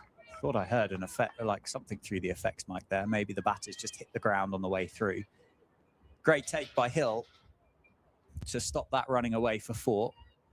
But I think really cricket probably has kind of dwindled in popularity against other sports in the UK in particular, in Australia, South Africa as well.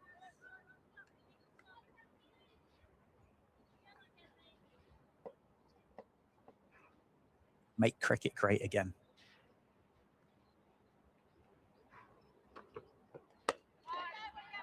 Get it on a hat, a red one, Times New Roman font. That's a wonderful sport that we have got, and it is great the fact that it is being picked up around the world in new places.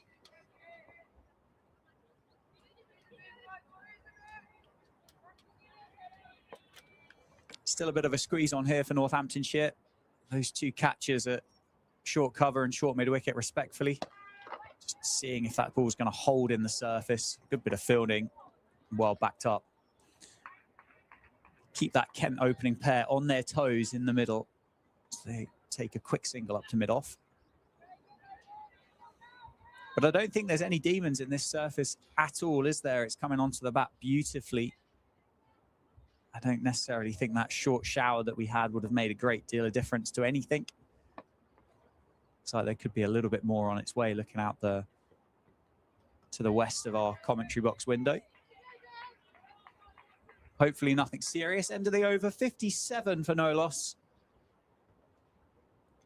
13 overs have been complete.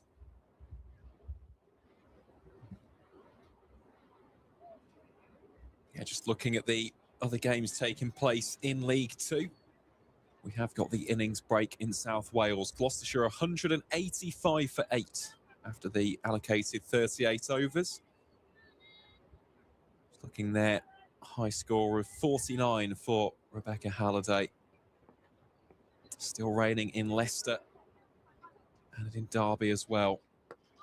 Although, just looking at the game at Grace Road, play is set to resume at 4:05. So the cleanup operation is in full swing.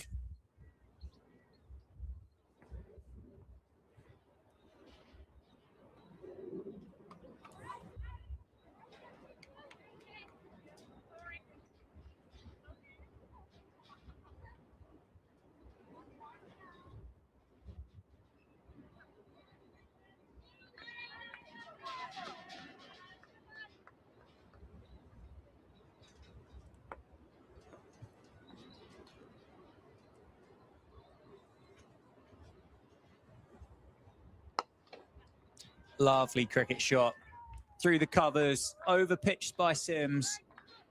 Had to wait for it, and Streets has played that gloriously through the offside. She moves to 34 or 45 and takes the score up to 61 without loss. Yeah, she's batted tremendously well here as Coco Streets.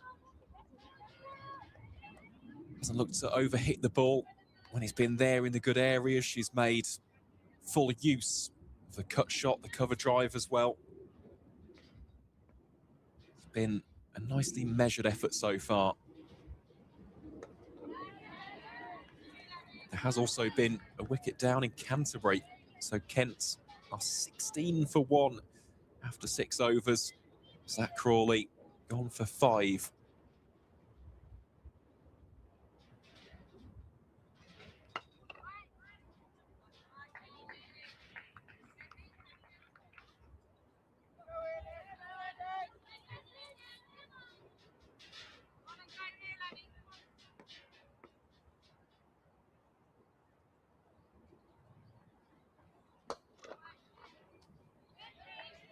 Yeah, he's not had the greatest start to the championship, has he, Zach Crawley? I thought it was quite interesting.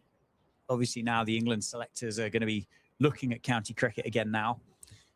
And a lot of the guys that have done well at the start of the county championship are guys that were kind of in that England test team or have recently been kind of deposited out of it, with twin hundreds for Jamie Smith, 100 for Ollie Pope, a big 100 for Dan Lawrence himself. And Zach Crawley, probably the guy that was under the most pressure, has failed, hasn't he, on the 4 occasions that he's had at the start of this year for Kent.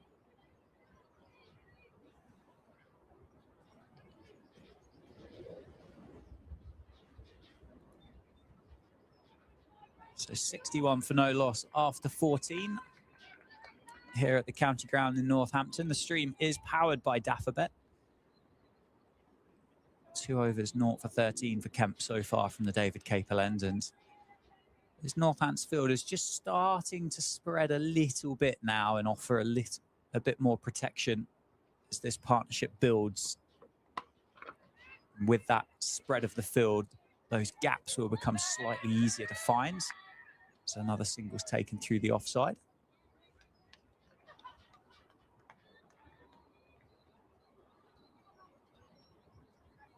Yeah, these two have gone about things very well, though, haven't they? Both Cloak and Streets.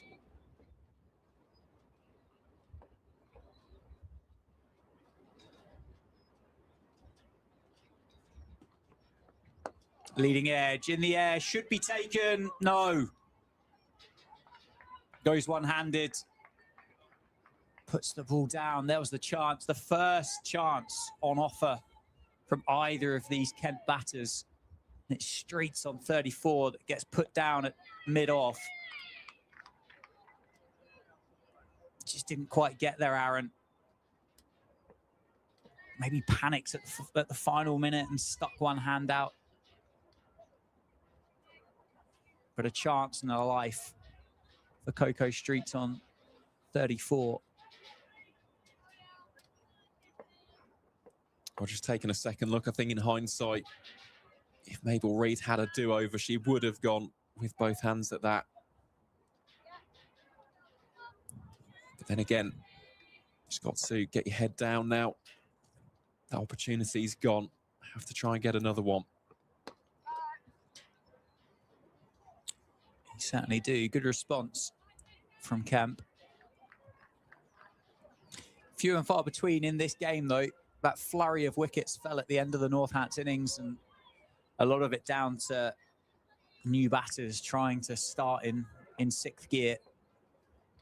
Other than that, it was pretty risk-free cricket throughout the course of the first innings, as it has been through the start of this second. It's nicely played and well fielded by the skipper in the covers.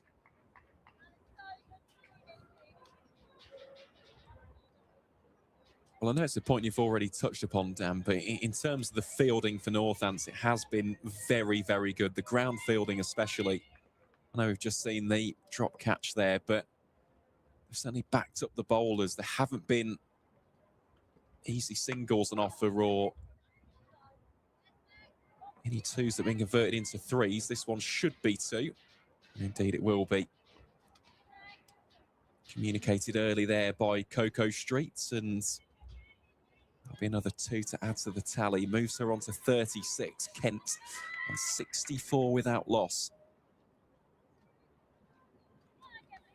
Absolutely right. We've got one result in today across the games of cricket going on. Somerset have beaten Essex at Chelmsford in the county championship. They won by 10 wickets. That's pulled away in the leg side. Is it in front of the fielder? It is. One bounce for, crunched into the Carlsberg sign. Coco Streets moves to 40. Again, that made a real crack off the bat, didn't it? Streets there, middling that one and nailing it away for 4. Yeah, 0 stopping that for Gemma Marriott. Good end to the over as well, as far as Kent are concerned. 7 runs from it. The horses 68 without loss.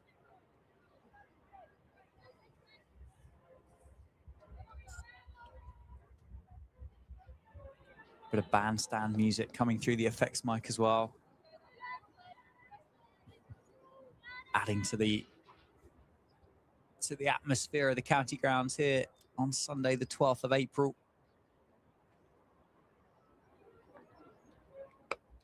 Nicely bowled, on the money. Dropped into the leg side. Kent not panicking at all, are they? And a very, very good start to the innings. Oh, there's an appeal for LBW. It's close and it's given.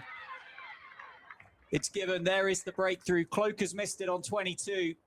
And Lenny Sims does the damage from the Lynn Wilson centre end. The finger spinner gets the Kent opener trapped on the crease and is dismissed LBW for 22. Yeah, it's just one of those where Cloak was almost caught in two minds. Play it on the front, play it on the back. Opts for the latter, and in the end, well, that signals a downfall. Good start, though, for Lenny Sims. It's been ever so disciplined, metronomic in terms of the length in particular.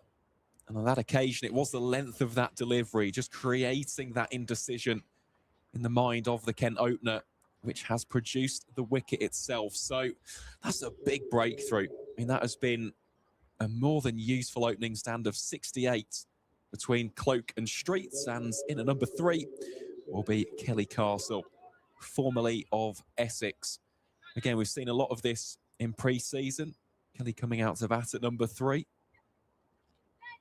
Let's see what she can do alongside her vice-captain. For Sims, that'll feel absolutely amazing. Always nice, isn't it, to get your first wicket of the campaign relatively early on. Certainly is. And to break that partnership as well. It's starting to look very good for Kent, wasn't it? 68 for 1 now. Trail by 240. Keep one eye on the DLS score. And that wicket that has fallen has made a significant change to that, because DLS at this stage is currently 77, or at the end of this over is 77.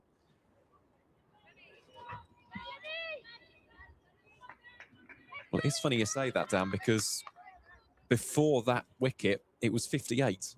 So it really does swing it, doesn't it? Certainly does. No idea how it gets worked out. Absolutely not a clue. But as you said, it fluctuates quickly and significantly.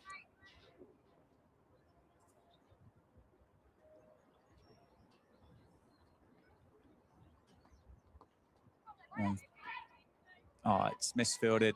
That's the first moment, isn't it, really, that you'd say Northamptonshire have looked sloppy in the field. Going for the casual approach, trying to pick it up one-handed. Didn't need to. The batters weren't putting any pressure on it, but they do come through for a single. Does allow Castle to get off the mark.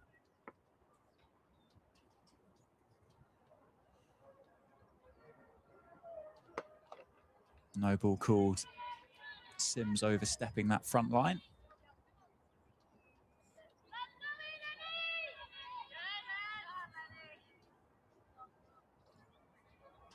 I believe it's a free hit, but I don't think the umpire's called for it, so not quite sure how this goes. It's gone up in the air.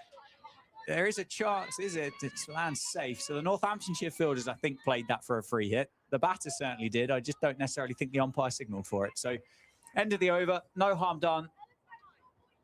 71 or 70, 71 for 1. I don't think the umpire signaled the free hit there. Don't think so. I'd have been taking that catch. Would you have done the same? Taken the catch and saying, well, you didn't call it as a free hit? Well, I think either way, you take the catch. We had it yesterday in the game between Warwickshire and Surrey at Edgbaston, as Amusarin Kumar was the batter.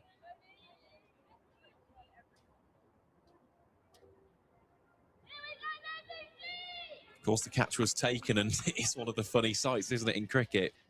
You're immediately expecting the celebration, and then there's the moment of realisation, oh, well, it's a free hit. As we see a change of bowling here from the David Capel end. It will be the Northants captain, Anisha Patel, to bowl a bit of a leg spin.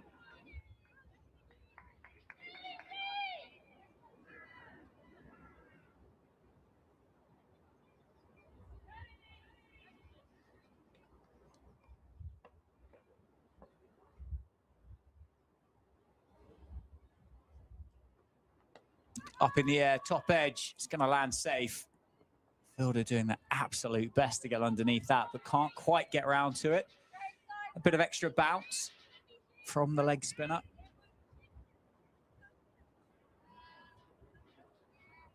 Streets moves to 42. Trying to build the partnership now with Castle.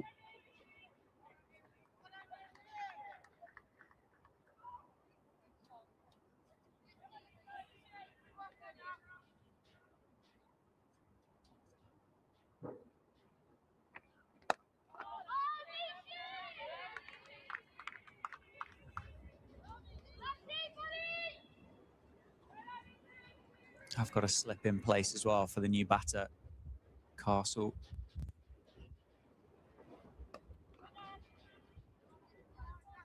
Northamptonshire just able to apply a little bit more of a squeeze now that they've broken that opening partnership.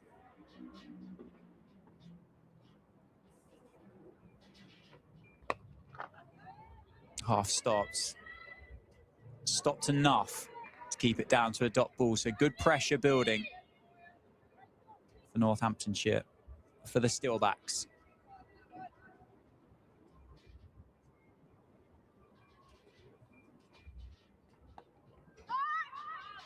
Once again, single turn down from Streets at the non-striker's end. 72 for 1. It's been a good over by the captain to start this spell.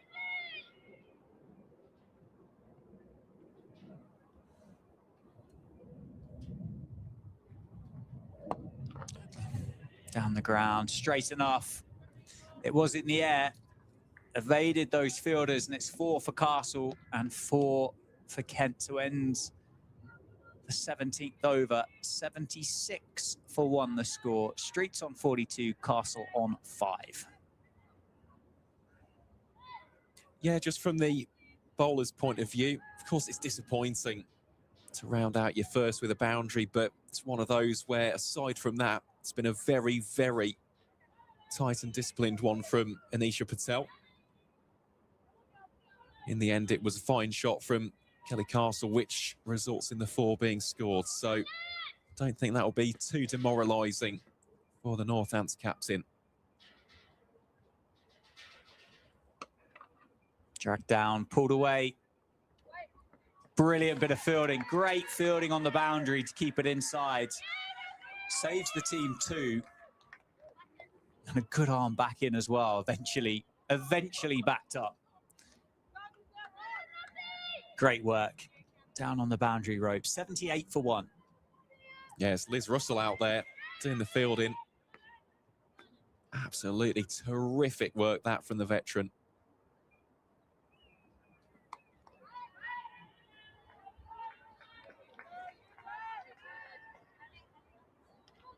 Just really good to see Liz back as well. Spoke about it, but the fact that she retired from professional cricket back in 2023, still been playing plenty of club cricket. Cut away, beautifully cut away. It's going to be 4. Powerfully struck by Coco Streets, moves to 48. The veteran, that's a bit harsh, isn't it? 31. The veteran. Just because you've only turned 25 today, Aaron. Going around calling people in their early 30s veterans. Well, Liz has been around for quite some time now, especially in the previous iteration of the county circuit. This one should be at least 1. Certainly going to be 1, should be 2. Could have been a chance if they'd have gone to the non-strikers end. And 50 as well for Coco Streets. 50 off 60 deliveries. Raises the bat to her Kent teammates down on the chairs in front of the heavy suite here at the county grounds. Very, very good innings for the Kent opener. You got any other birthday plans for the remainder of the day? You out for a nice meal tonight, Aaron? Oh, well, it's a Sunday. It's a bit of Of course it is, yeah. Yeah, it's a bit of a strange day, really.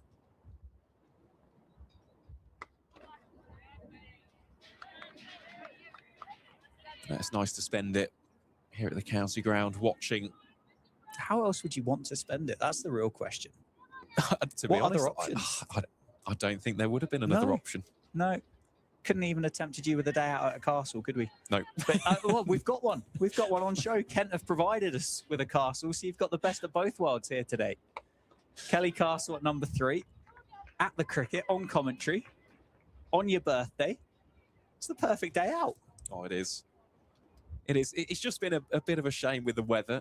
Could have been a little bit less chilly and slightly sunnier at times. We have seen a little bit of rain, and actually just looking out to our right-hand side, plenty of dark clouds are gathering. So hopefully, again, the cross breeze will take that away from our position here at Wantage Road. But no, it is. It's lovely. Come to think of it, I've actually spent 3 of my last 4 birthdays at county cricket. So it is. It's the perfect way to spend it.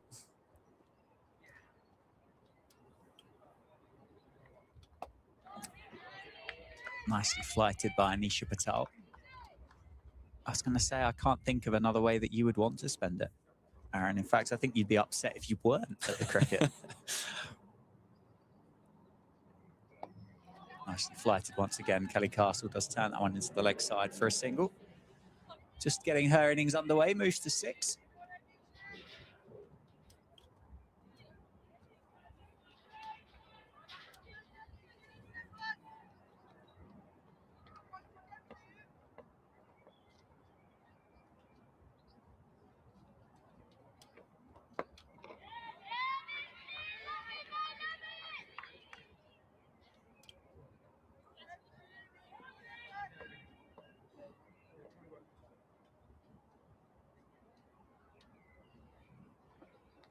Swept, powerfully swept in front square. That's going to be a boundary.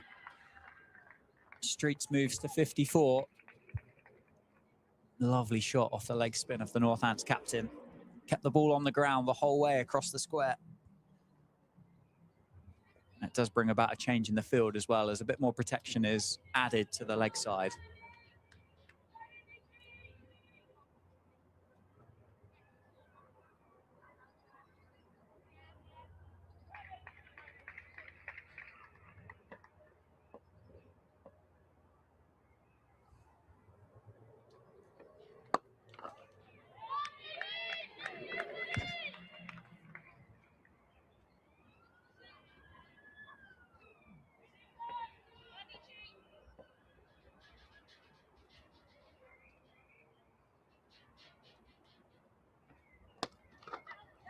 Powerfully struck again. Streets beats the diving fielder at mid-off. I don't think she would have cut it off anyway, but another boundary. Another stylish looking stroke from the Kent opener. Takes the score up to 93 for 1. And the runs required 215 now for the visitors. Yeah, that is another crisp and well-timed shot, isn't it, from Coco Streets? Real nice swing of the bat itself and beating the dive of the fielder. No, this has been precisely the kind of innings that Kent needed just to really kickstart the run chase.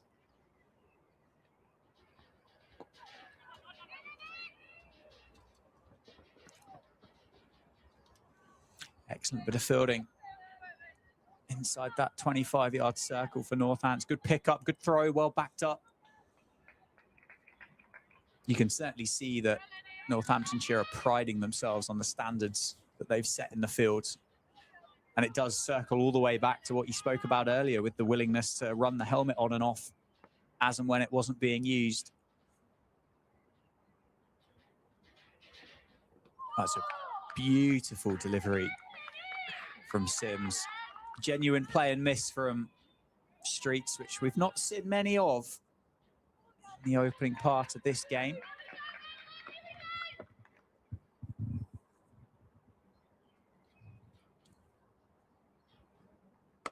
Flighted, pulled away, will fall short. Well, picked up just a single. Certainly a bit of moisture about south of us, isn't there? You can clearly see it from the window. Doesn't look like it's going to affect us. The ground staff haven't taken positions by the covers. I think we're going to get away with this one. That's a good bit of fielding on that 25-yard circle marker.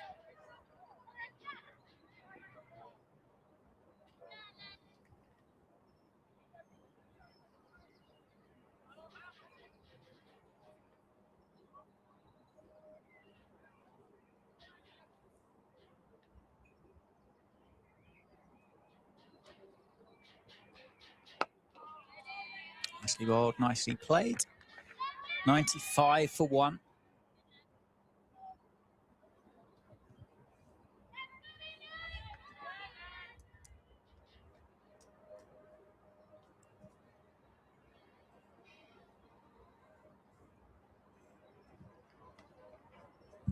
And on slightly too straight.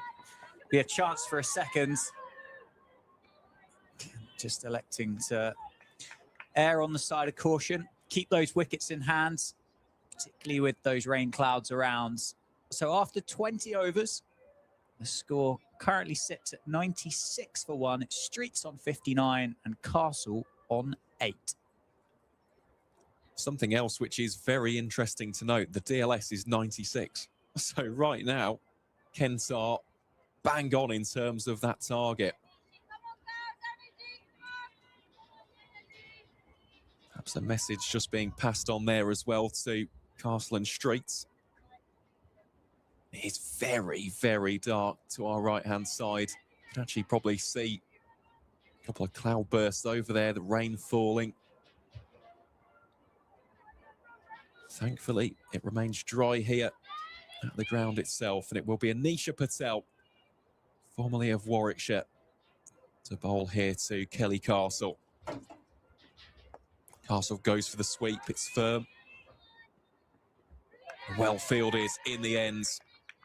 Very good work out there. I think the substitute fielder, that looks like Alicia Presland.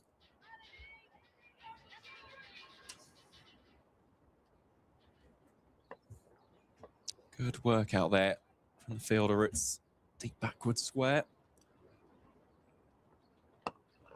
Patel this time. Streets playing that one towards mid-on.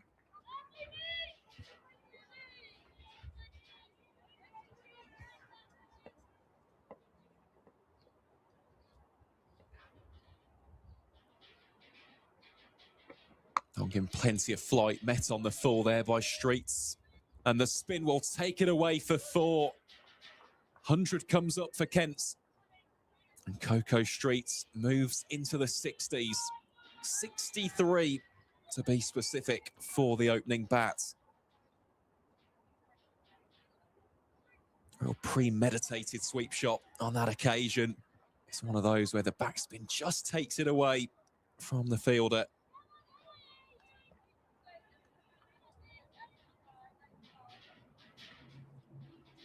Just quietly, the partnership continues to build. Now stands at 33 between these two top order batters.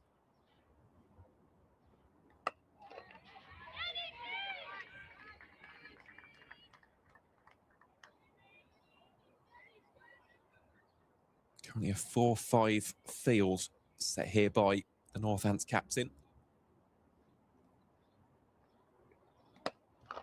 That one full and driven back to the bowler for no run. Got a fielder down at long off. Deep cover, deep backward square and deep mid wicket. That fielder at deep mid wickets will just have to watch that one go for 4. Another commanding shot from Coco Streets. Another boundary to add to the visitors' ever-growing total. Kent now 105 for 1 after 21 overs, and they are ahead of the Duckworth-Lewis Stern. We see Liz Russell just going through the motions out there on the boundary rope. It'll be Lenny Sims to continue. That really was rifled.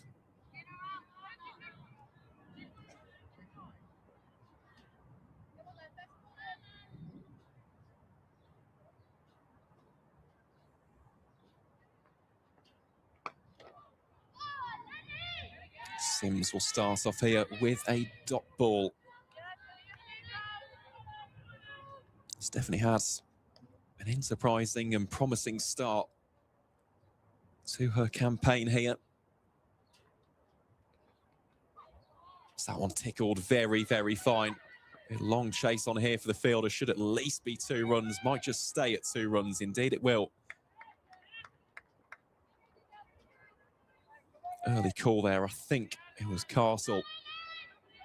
He made it on that occasion. Can Sims be the one to provide the second for the Steelbacks?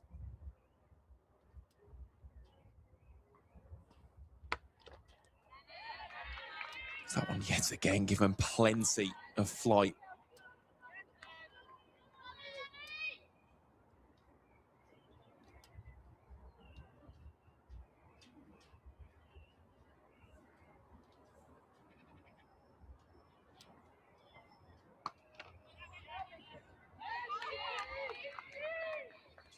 Smart fielding there from Anisha Patel.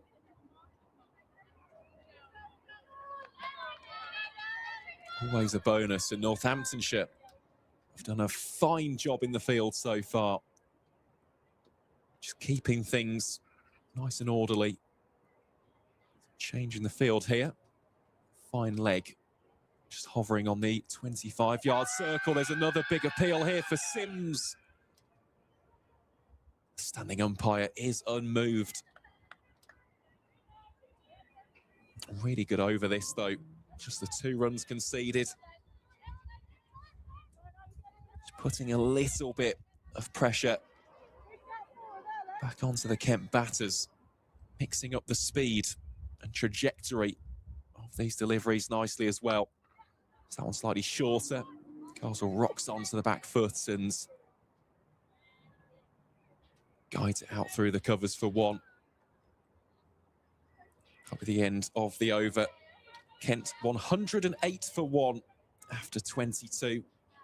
They require exactly 200 runs for the victory.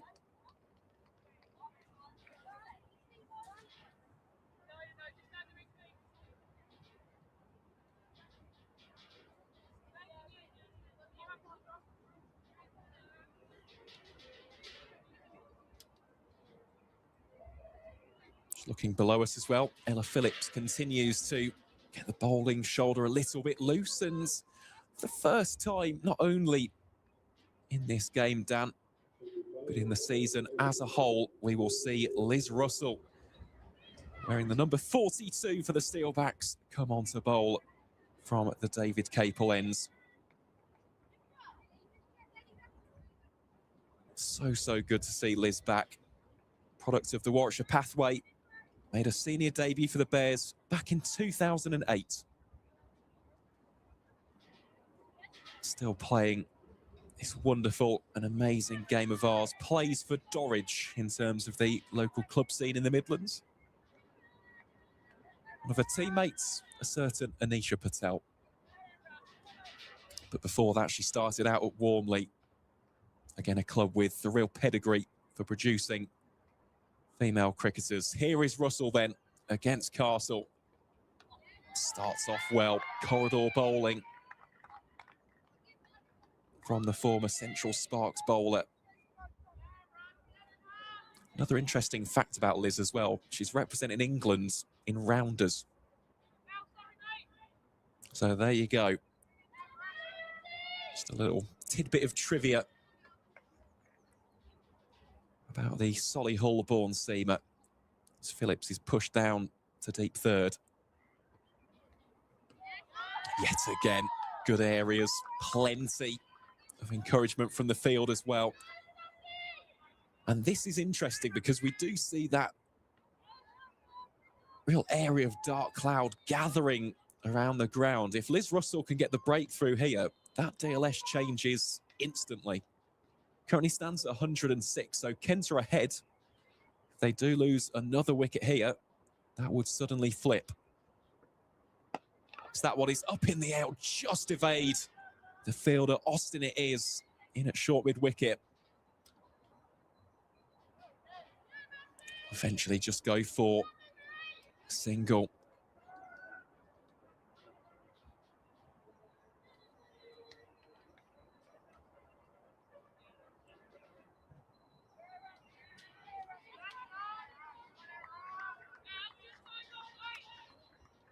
Promising start here for Russell.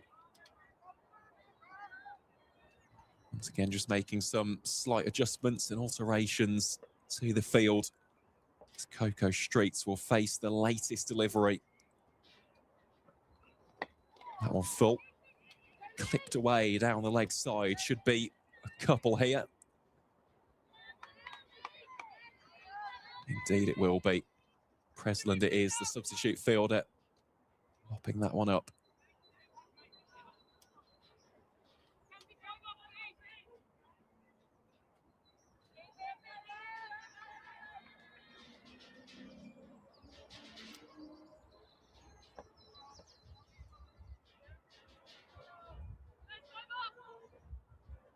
Now the fine leg is in place Austin occupying that certain fielding position. Pace taken off, drill through the covers. There'll be a chase on here, and I think the ball is going to win. Indeed it will. Yet another excellent strike from the bat of Coco Streets. Moves her into the 70s. Speak about leading from the front, Dan. Streets has certainly done that, hasn't she? She's been excellent, hasn't she? Really has been very good. It was a good opening partnership with Cloak, and has really picked up the mantle since the dismissal of her opening partner. She's looked very good for 73. It's 115 for one after 23 overs. Not only that, cashing in on the second life. Let's not forget that she was dropped on 34. Since then, she's more than doubled it, hasn't she? Now sits on 73 from 76, and dare I say it is a similar role to what we saw from Meg Austin. Just being the aggressor, being punchy, counter-attacking, not allowing for these Northant spinners to necessarily settle in the manner in which they would have hoped. And there will be a change of bowling here. Ella Phillips it will be from the Lynn Wilson centre end, and yet more adjustments being made to the field. Deep backward square along with deep mid-wicket are in play. Castle plays that one defensively.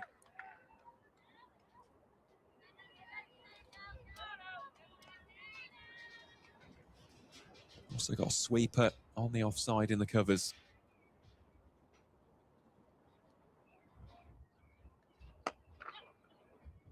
That one pulled in front of square. Fielded by Lenny Sims for one.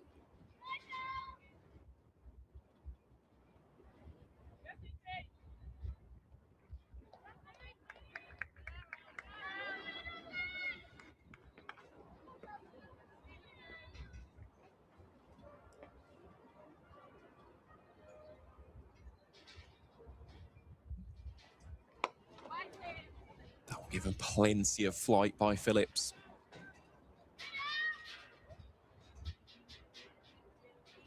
Nice on drive there to Gemma Marriott. It is interesting actually seeing the variation in fields here. What a beauty from Phillips, beating Castle, all ends up. But between the two, you can see Marriott here. She's very much in and around the 25-yard circle, just hovering at mid-on. When Streets is on strike, she goes back to more of a long on. So that one is up in the air for a second. Patel thought could have been coming her way. And that will be the 50 partnership between these two.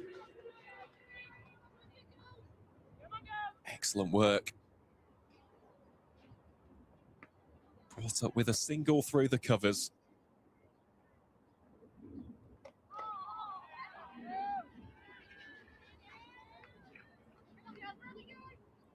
That'll be the end of the over. 3 runs from it. Again, 118 for one. They require a further 190 for the victory. Just see the Northants leadership group having some words there. Patel speaking to Russell. Russell also giving some words of wisdom there to Amelia Kemp. Will be Russell for her second over.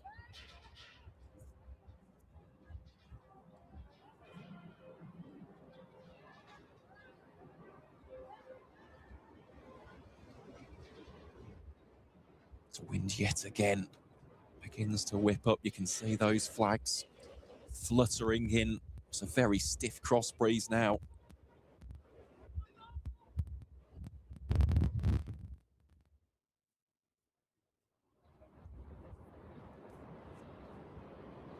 Here is Russell then, to Castle. Castle advances, and that's a really smart bit of fielding from the seamer.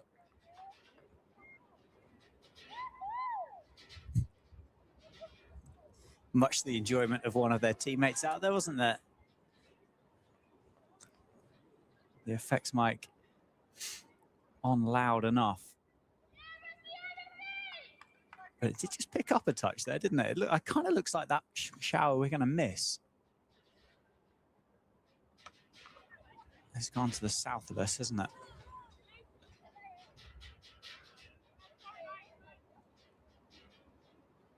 Well, let's hope that that remains the case. Just having taken a look on the radar, does appear to be a little band of rain around about 4:15. That's definitely positive. That one does appear to be missing the ground. That is fantastic. And now Chloe Hill is standing up to the stumps. This will make it interesting. That one dropped slightly shorter, carved away to backward point. No run taken there against Beth Ascott.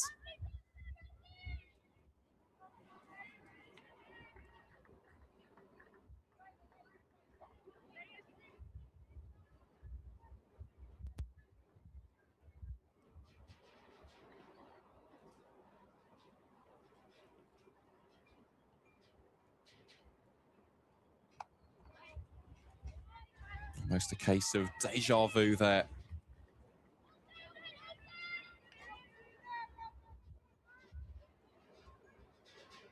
I've liked what I've seen here from Northamptonshire. The energy, the attitude, the backing up in the field, everything has been absolutely bang on. Can't really fault the attitude.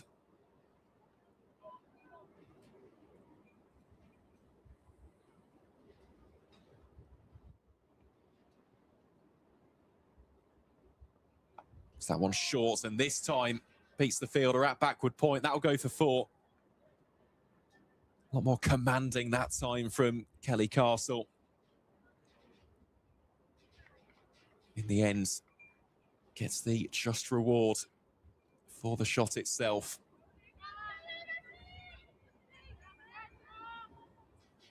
Yeah, it was absolutely crunched away, wasn't it, by Castle? Whether this changes a tactic here for Russell or not, she certainly hung it outside off stump for a while. Quite happy to stay with that tactic. Bowling to a field. Dot ball to end the over.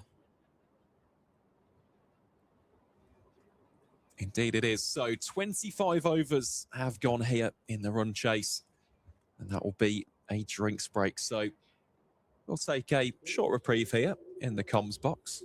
Don't go anywhere though, because the live stream pictures will of course still be rolling, but we'll return in a couple of minutes after the players have had a quick bit of refreshment.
just about ready to get back underway here at the county ground. So we're 3/4 of the way through this fixture between Northamptonshire and Kent in the Metrobank One Day Cup. Kent require 186 runs to win here in Northampton. The stream is powered by Daffabet. And it's a finely poised game at the moment. Kent in front of what is that DLS score. I think we're doing okay when it comes to the showers that are passing around the Midlands at the moment. So hopefully that continues to be the case for the remainder of the game.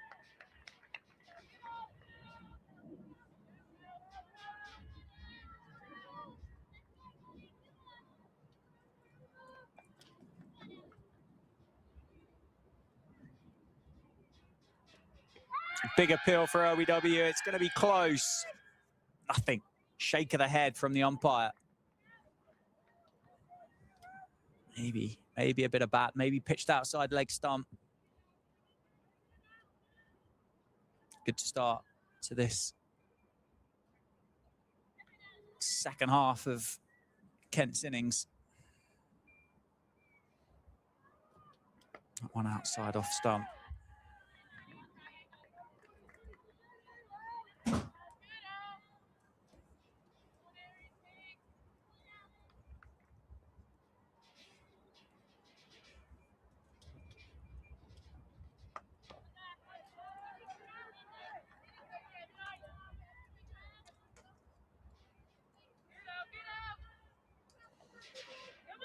$123 for one.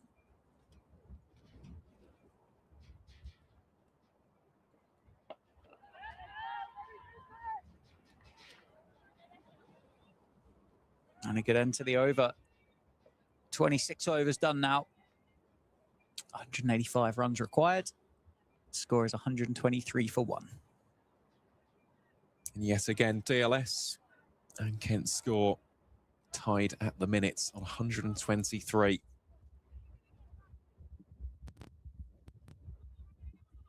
Just hear the wind picking up once more.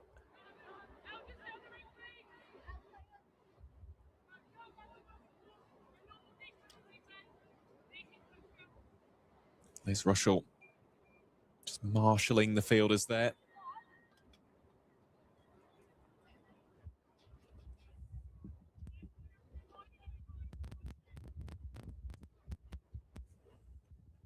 Gone for a 5-4 in favour of the offside. Another slight adjustment there as Phillips pulled slightly wider in at third. Here is Russell then. Bowling to Street, starts off with a dot ball.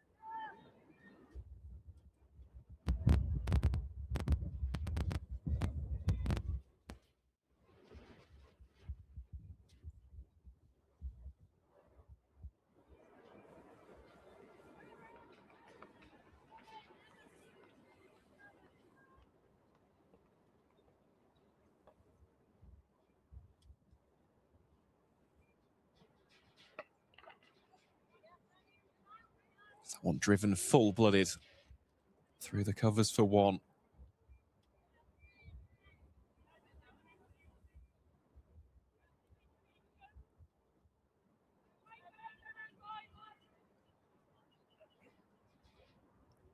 Can see here Russell being very exact in terms of the fielding positions. Eventually will settle with the fielder down at deep fine leg. In fact, it's turned more into a long leg. Also has the sweeper out on the cover.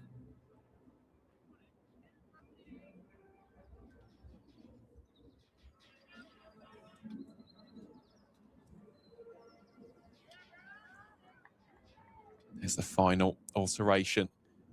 Phillips now pushed down to deep third. It's a strong take by Chloe Hill.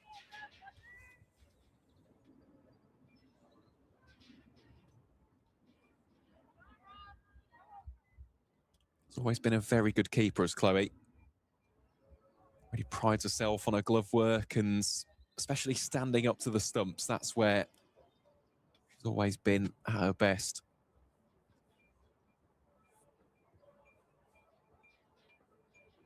Of course, that one very wide. Beats the dive of Hill. Well, motor beyond Phillips for 5 wides. Yeah, that was wild and reckless, wasn't it, by Russell? You can see the plan that she's trying to bowl to with the setup of the field and the 2 sweepers down on the offside boundary, but that one there, well wide of the radar. And Hill, who you were just talking up of being a fantastic wicket keeper, just not able to get on that, just too wide.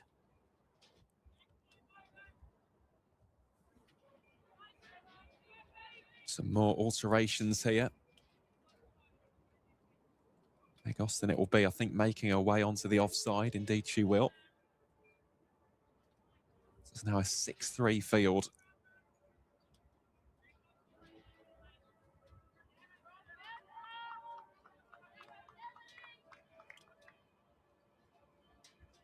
Patel moves to the point position.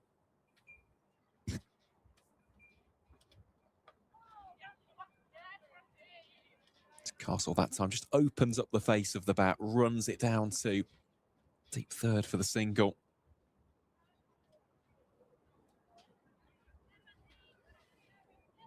This now turning into a plentiful partnership for the visiting side.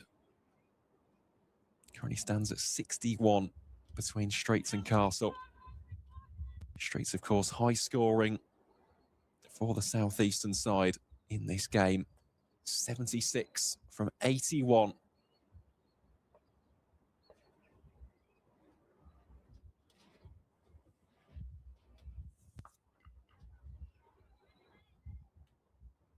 That one may turn into 2 here. Straits very keen to convert the second and does a very good job off the slight misfield. Identified it immediately. Just went full throttle. So that will be 2 to wrap up the 27th. Kent 131 for 1. Straits on 78, Castle on 24. Requirement 177 from the remaining 23 overs.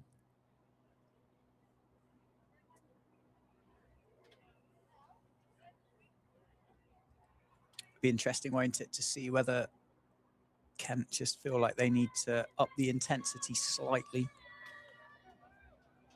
They are ahead on that DLS score, but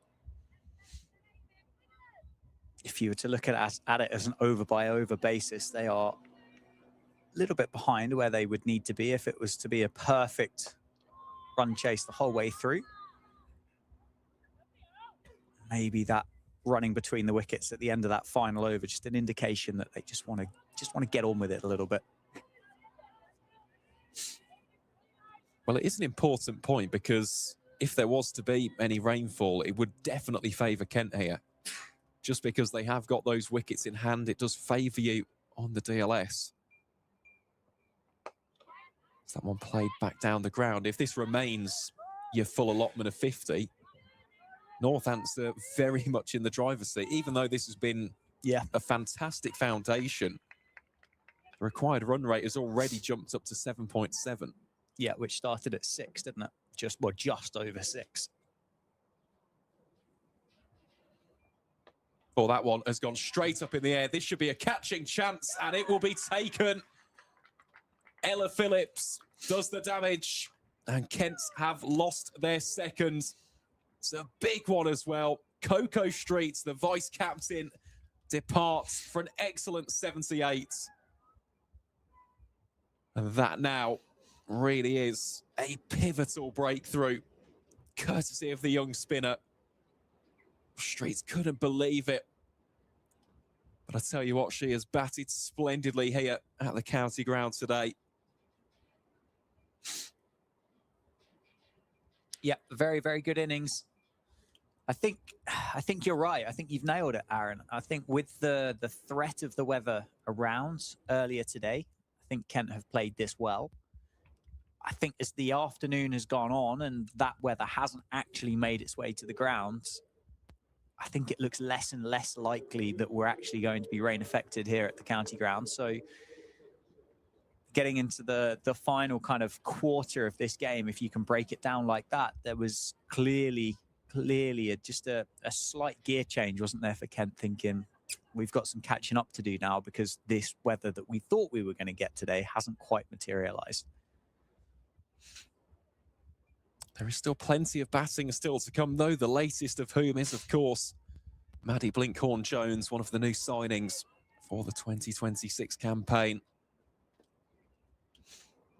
Here is Phillips again.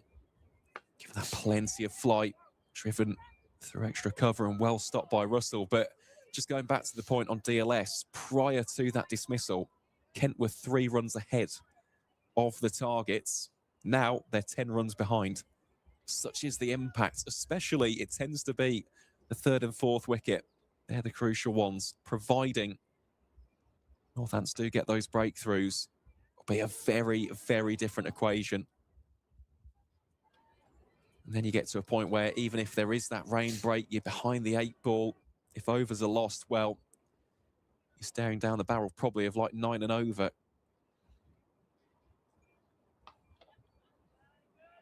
And it'll be 9 and over for a long period of time as well, won't it? I think that's the thing to take into consideration. 9 and over for, say, 2 or 3 at the end of an innings, you kind of go, not impossible, but if you need to go at 9 and over for any period of time, say 10 or 12 overs, you really are going into risky cricket, essentially. And I think Northamptonshire have known that, haven't they? They've squeezed well, they've kept the pressure on, their ground fielding's been good, bar a couple of moments. They haven't allowed any of the Kent batters to particularly get away. Yes, there was a couple of good scores from the 2 openers. They got the team off to a good start. But there wasn't that big acceleration at points.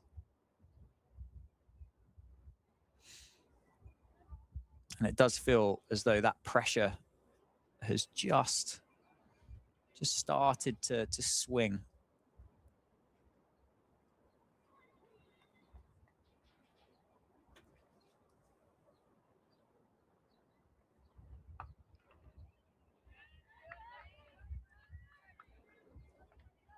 You'll see now as well, probably another period of consolidation here for Kent. Got a brand new batter at the crease, admittedly a very talented one. Blinkhorn-Jones, formerly of the South East Stars and, of course, last season at Surrey. But this is a very, very difficult chase.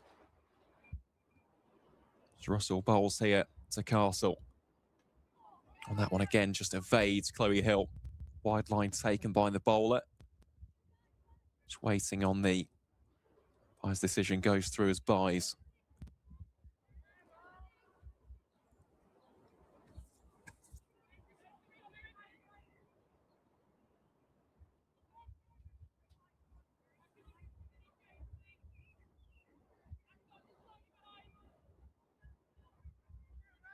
It's another adjustment to the field. Lenny Sims, who was the sweeper in the covers on the offside, now comes into cover position itself. Was that one slightly chipped up and, well, goes to Sims on the bounce.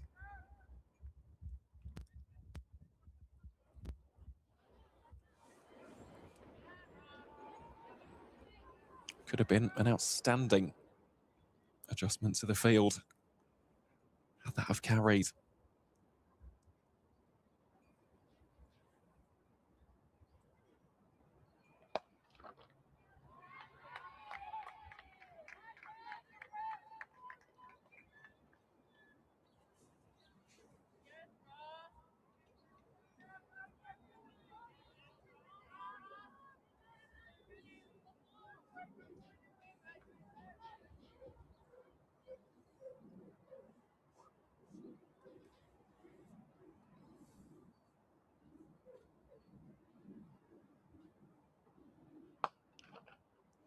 How do you see Kent approaching the back end of this innings then? Aaron, 135 for 2. Kelly Castle's 26 or 47, so strike rate of around 50. Blincourt Jones just starting the innings, batting to come with Gordon, King and Belt. But the run rate now up over 8s. How long do you think Kent can kind of let this drift before they need to put their foot down? Well, that will be a dot balls to finish. So 29 have gone. Kent 135 for 2. That is a great question. I think for me, realistically, probably another 2 to 3 overs. I think beyond that, if you're taking it to, let's say, the 34th, 35th over mark, you're taking it very, very deep, and it's going to be difficult. That's the other thing. The fact is Northants have got a very varied bowling attack. It's not as though you've only got one type of bowling to consider here. You've got different types of spin. You've got very different seam bowlers as well. So I think for me, for these two, probably another couple of overs, especially for Blinkhorn Jones, just to get into her groove a little bit. I think beyond that, you can't go that much further. This time advances down the track. This will take one bounce out towards Sims. Single taken.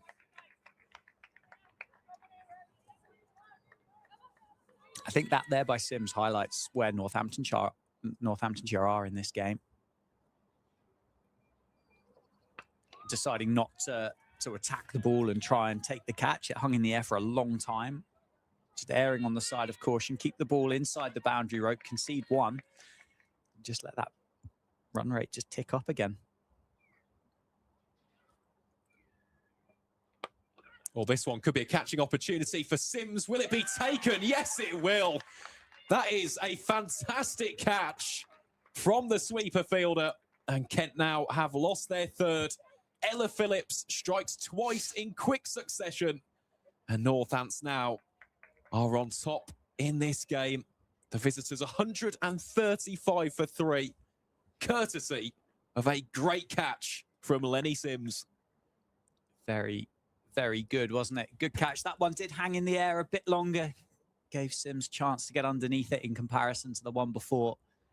Had to go for the catch. Made good grounds. Picked up another big wicket. So 3 down now, Kent.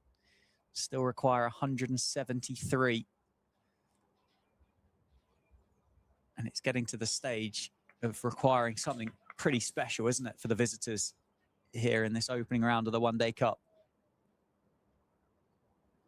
Well, it would do. And in terms of the wicket itself, she's got both of the established batters out. Previously, it was Streets. Now Kelly Castle, the latest one to depart for the horses.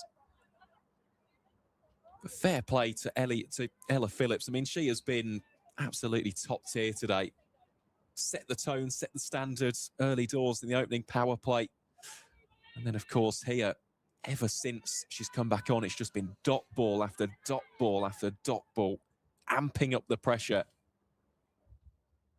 2 for 23, or 2 for 24, I should say.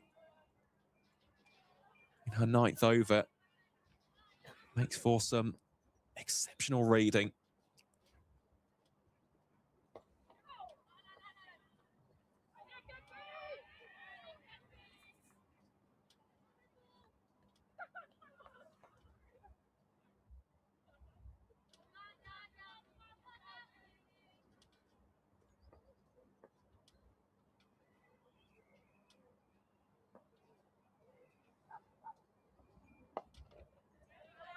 That one is just nudged back to the bowler.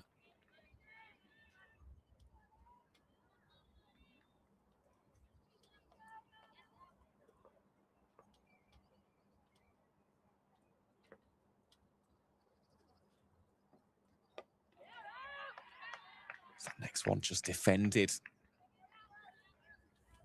That'll be the ends of a terrific over.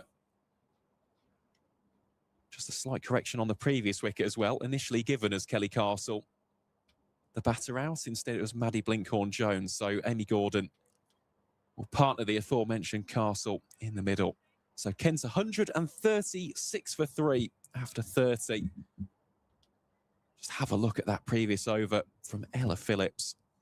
1 run conceded, the wicket as well. 2 for 24 from her 9. Sensational stuff from the 22-year-old. And Dan, let's take a look at that catch in all of its glory. Well judged. Yeah, very good catch. Hung in the air for a period of time, didn't it? Into the breeze as well. Would have taken some judging to make sure you get in the right place to complete that catch. It's fantastic work in the deep. 136 for 3 then. It's going to be Russell to continue from the David Capel. 0 for 19 from the 4 overs. That one into the pads. Nothing from the umpire. And you can see with the field placement here, a slight change in plan. Looking to bowl a lot straighter with the 2 fielders down on the boundary rope at long on and long off. Deep cover as well. And there is a fielder at deep backward square just in case Russell strays slightly too straight. But in comparison to what we had before, where it was very much a case of hide it outside off stump, we go full and straight here. That's pulled away. That's not what the doctor ordered. Will just be 1 though, will it? No, they'll take the fielder on for a second. Well run to complete the second there. Interestingly, players back underway in Derby, so that rain delay has since dissipated. Middlesex require 119 from 26 overs. Currently 8 without loss after 2.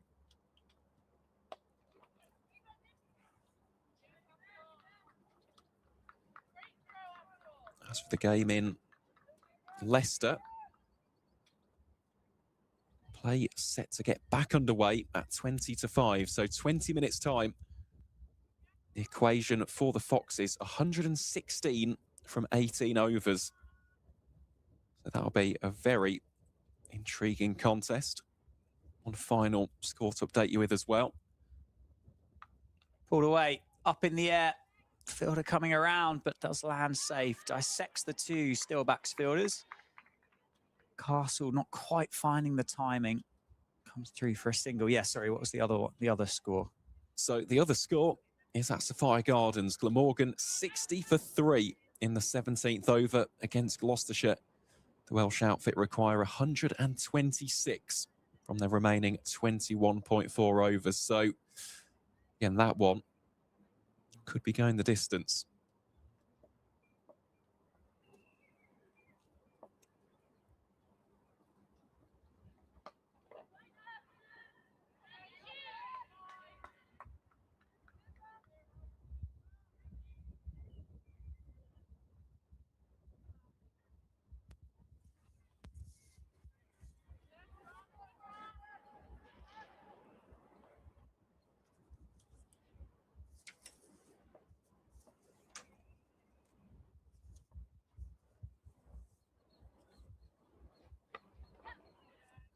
Yorker length, but outside off stump, so just dropped into the offside for a single to end the over.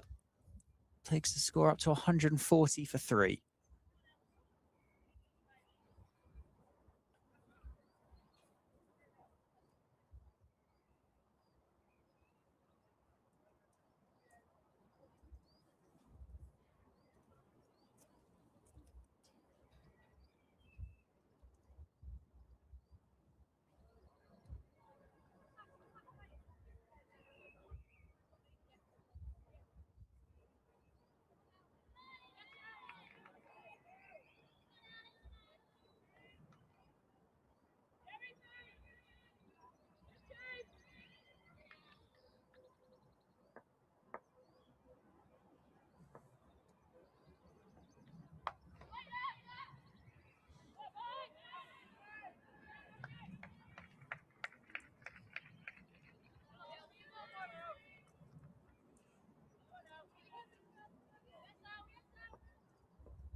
It'll just be another single taken into the leg side. So Gordon moves to 2. Castle on 30. 30 or 52 for the Kent number 3.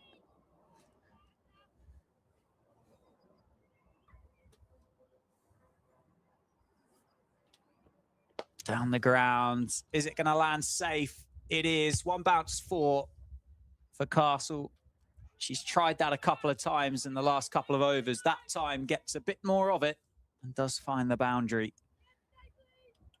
You mentioned her prowess as a bit of a power hitter. It's getting to the stage of this game that she's going to have to start showing a little bit more of that. Yeah, most definitely. You can see there how quickly the game can change.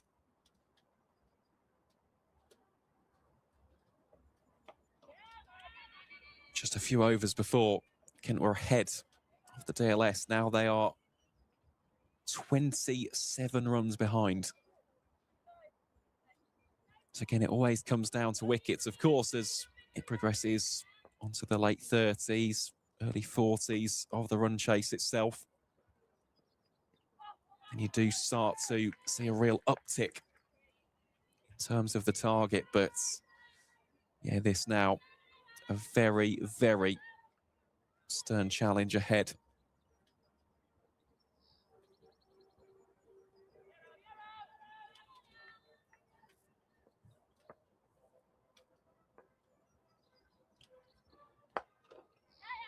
Nice shot down the ground. Will just be one. Powerfully struck, but well cut off, well in front of the boundary rope. 147 for 3.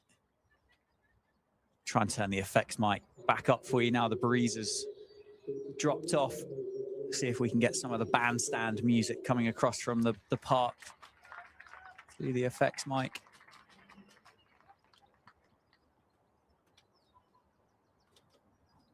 Yeah, just a word there as well on that spell from Ella Phillips. 2 for 31 from her 10 overs. Precisely what you want from your strike spinner.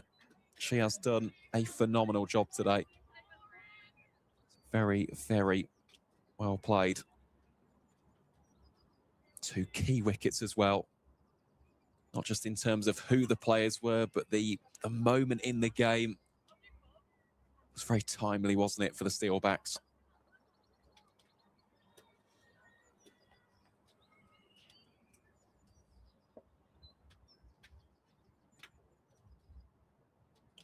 That one pulled away, muscled through mid-wicket. That'll be 4 for Gordon. And stand and watch that one trickle off over the boundary rope. Bit of bottom hand involved for the Kent middle order batter. Brings up the 150 for the visitors. As you said, Dan, it was almost just stand and deliver, wasn't it, really, from Amy Gordon. You timed that one and placed it very sweetly.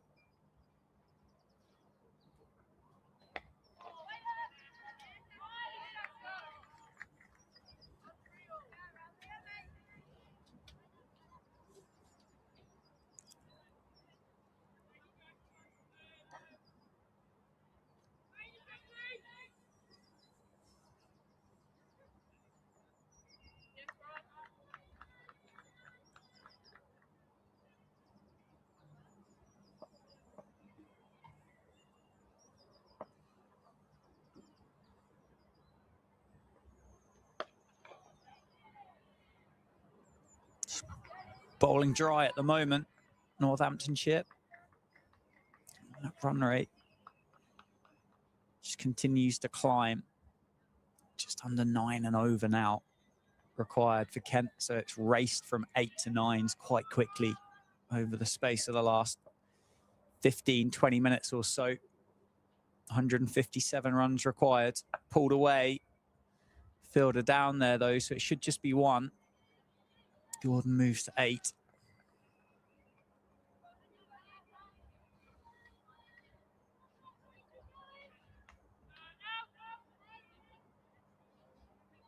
Yeah, we spoke about this, well, a couple of overs ago, Dan, but the required run rate now, 8.97. In fact, it's just trickled over to 9. So this will take an almighty effort from Kent from here on out.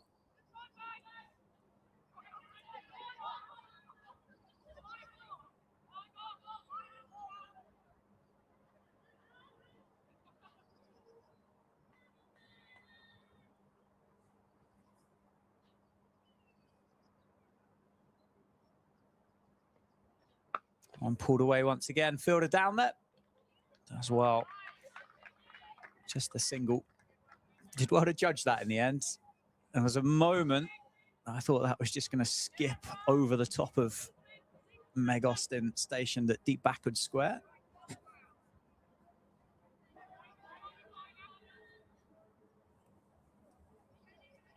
As well to judge it.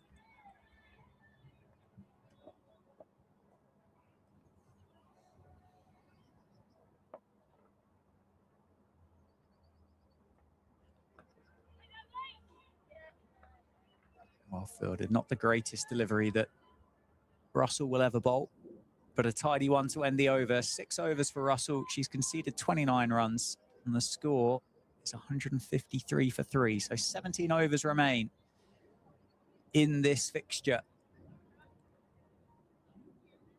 And you've always kept an eye on that DLS score, Aaron, through the course of this second innings, and it's now up at 179.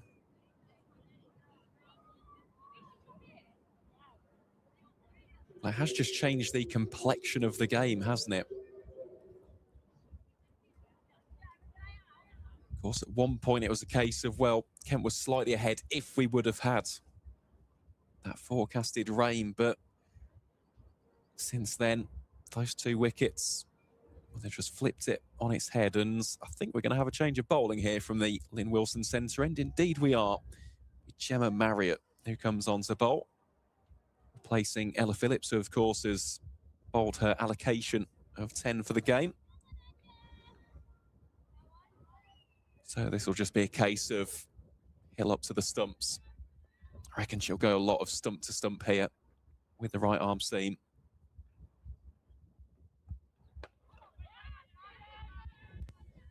Yeah. Back of a length as well. Looking at this field placement, field is in front of square inside that 25-yard circle, so you're not going to get much that's going to be drive length. It's going to be into the surface. You've got 2 fielders stationed out at deep square and deep mid-wicket, one at fine leg, so it'll be back of a length into the hip. That's pulled away, but there's the risk associated to it. That does split those 2 fielders, and it's 4 runs for Kelly Castle. Well, it is. It's the weighing up of risk versus reward, and that, of course, showcasing the risk. On that occasion, Castle gets into that position early, rocks onto the back foot and bisects the gap between those 2 fielders. It's a decent space, isn't it? Yeah, there's a big space between them. It's just got a little bit smaller, actually. The fielder at fine leg has come around that one again into the leg side. I think the thing, from a batting perspective, you can get into position early here because the plan is pretty well telegraphed. It's almost going to be a shock or a mistake if it goes full here from Gemma Marriott. And even then, if you're in position to play the pull shot, probably have the time to be able to adjust if it is full. Again, short, pulled away, good take by Chloe Hill.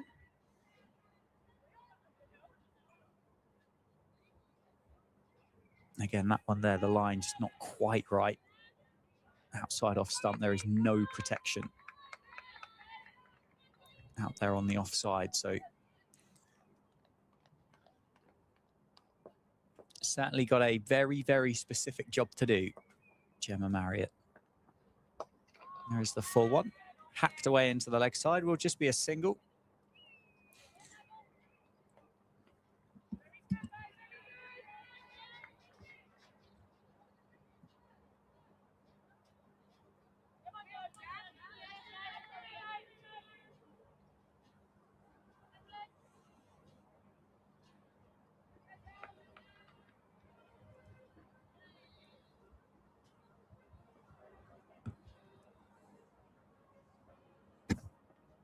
Pulled away again. Down to that fielder at fine leg. End of the over, single to finish. Up to 160 now. Kent. So it's 148 runs required from 16 overs. Looking at the other games in League Two, Middlesex 20 without loss in the 6th over against Derbyshire. They require 99 to win off the remaining 20.3 overs. As for the game taking place in South Wales, well, they've just had drinks at Sophia Gardens. Glamorgan 76 for 3 after 19. They still require 105 runs in that game. Of course, hopefully, play is set to get underway in around about 5 minutes' time at Grace Road in the game between Sussex and Leicestershire.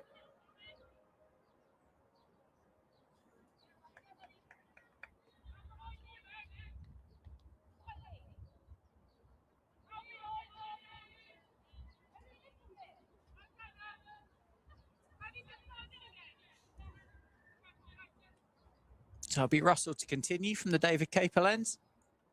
Just getting that field exactly right.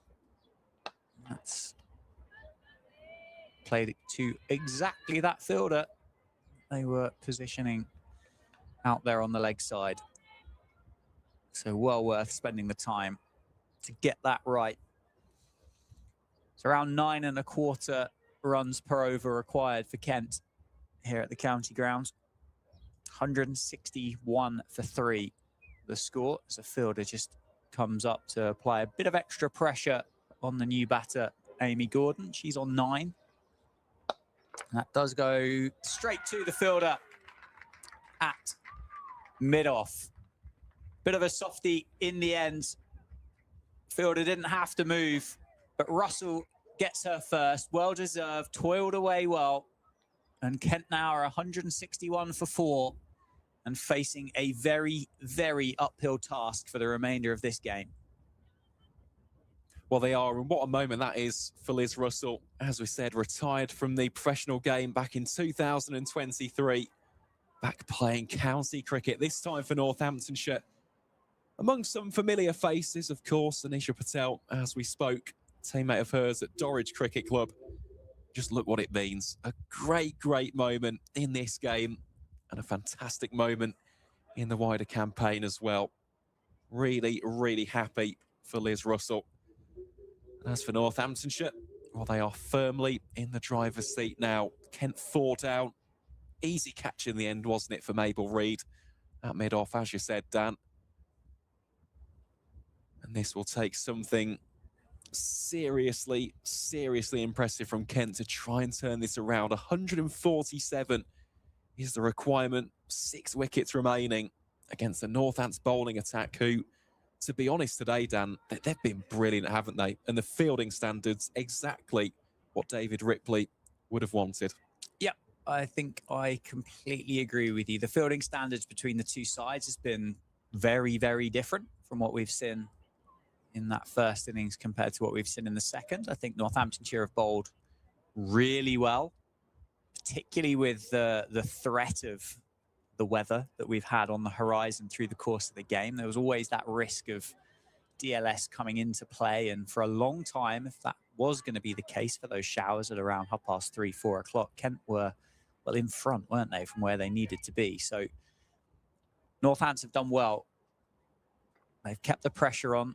They've had this pressure build, and I mean, this could be an indication of it because Barnfather looks like she's had a promotion up the order as that is sprayed down the leg side. And that will be a free 5 runs, won't it, for Kent. Barnfather was originally carded at number 9. Has walked out at number 6. So Rachel King, Megan Belt just sliding down the order. 166 for 4. Russell will have to reload and bowl that one again.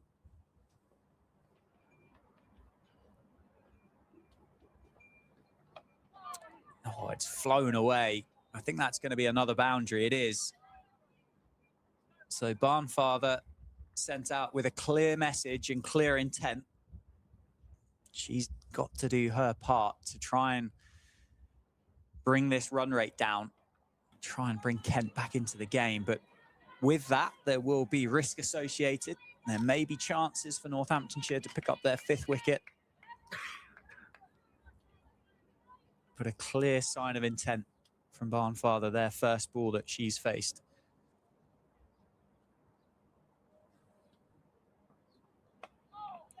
One guided. They could look for two. They will turn the second down, take the single. Still a couple of deliveries left in this Russell over. Castle back on strike.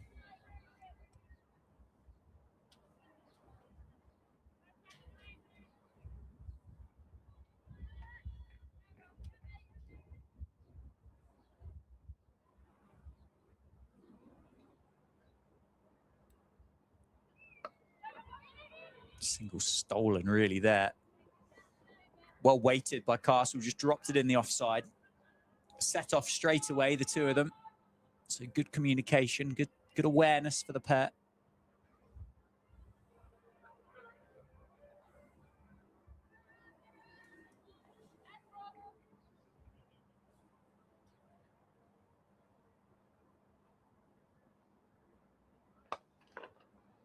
That's going to be 4, isn't it? Through the covers.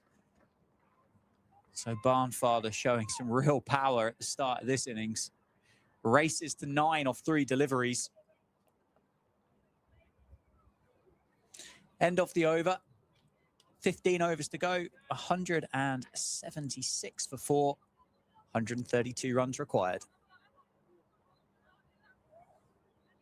Yeah, I'm going to be absolutely fascinated to see what fields are set here for Barnfather, because in terms of her strongest scoring regions, it is through the covers. So whether that's through cover itself or extra cover, as we've just seen there. And of course, mid-wicket. Mid-wicket is the real one. It's got a real knack and ability to just pull it from almost outside the off stump and cross-bass it over towards that region of the outfield. So, yeah, I'm just going to wait and see how Anisha Patel and the bowlers just set up against her. So that one again is driven full-blooded, and that will go for 4. Despite the best efforts of a diving Meg Austin out there in the deep. That will be 4 more for Kelly Castle. He moves on to 48 from 62 deliveries. I think it's going to be a little bit of a test of Anisha Patel's captaincy, isn't it? For the first time, really, Kent here in this game have noticeably looked to up the ante.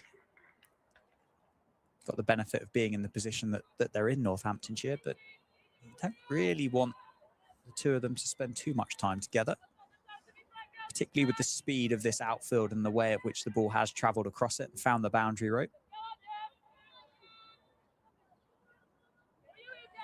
Barnfather back on strike. And if you say that the strength is through the covers, this is going to be an interesting matchup, because this will be short, this will be into the body. Those 3 fielders out there on the leg side. Pure stumping, good piece of work by Hill. You've got to say, haven't you, with the field placement, a double bluff from Marriott. It was, but it all comes down to the bowler's mentality. Sometimes you do just place it in that zone where you know they're going to play a shot. And sometimes it can induce the mistake, it can induce the edge.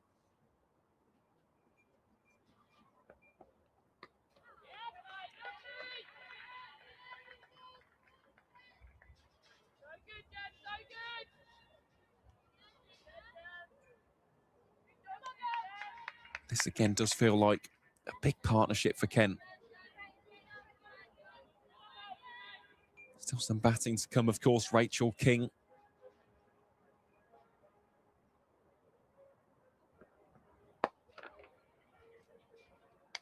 Gone.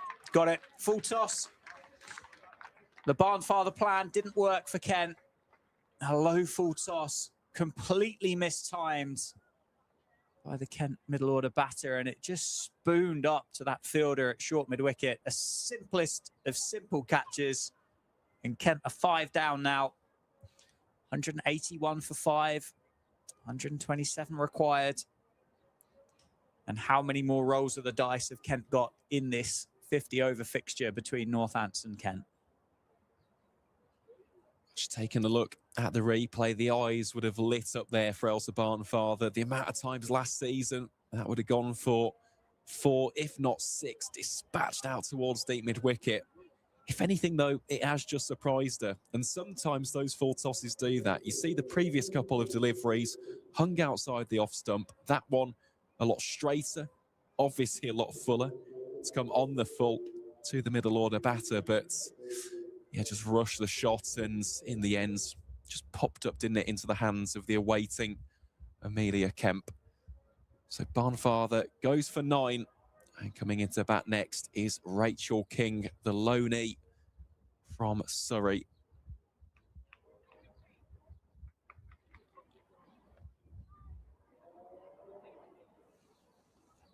Yeah, it's surprising, isn't it, how often and also how tricky those low full tosses can be to deal with. One of those deliveries that you think, well, I can hit this wherever I want. But the place that you didn't want to hit it was straight up in the air to short mid-wicket. 5 down, 181 for 5, 127 required for Kent. And it is Rachel King, the wicket keeper, as you say, on loan from Surrey. In at number 7, end of the over, 36 done, so 14 to go here at the county ground in Northampton.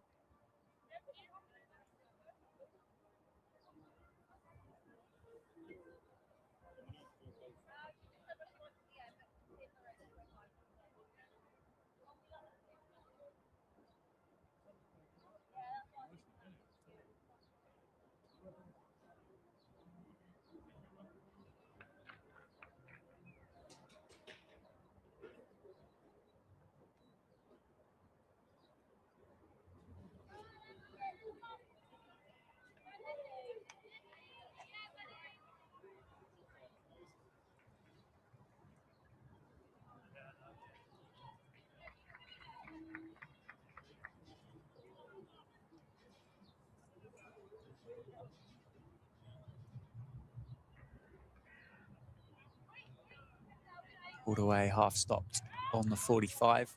Single taken. That is 50 for Kelly Castle as well. Kent number 3 brings up the milestone. 50 off 64 deliveries. We'll want to be there at the end. A lot of work to be done. Captain back into the attack. Nisha Patel, 23 runs conceded off those opening 3 overs.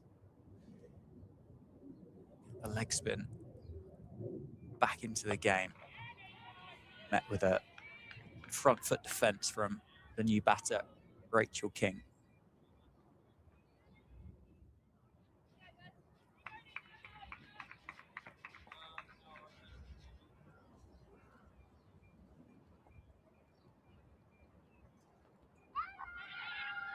Appeal for LBW, but I think King's hit that one.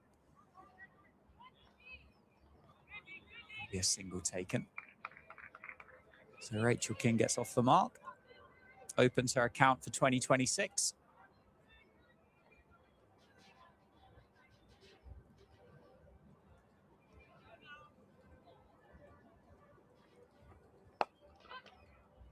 Down the ground. Does it land safe? It does. It goes straight through the hands of the fielder. Running around from long on. So Kelly Castle gets a life on 50.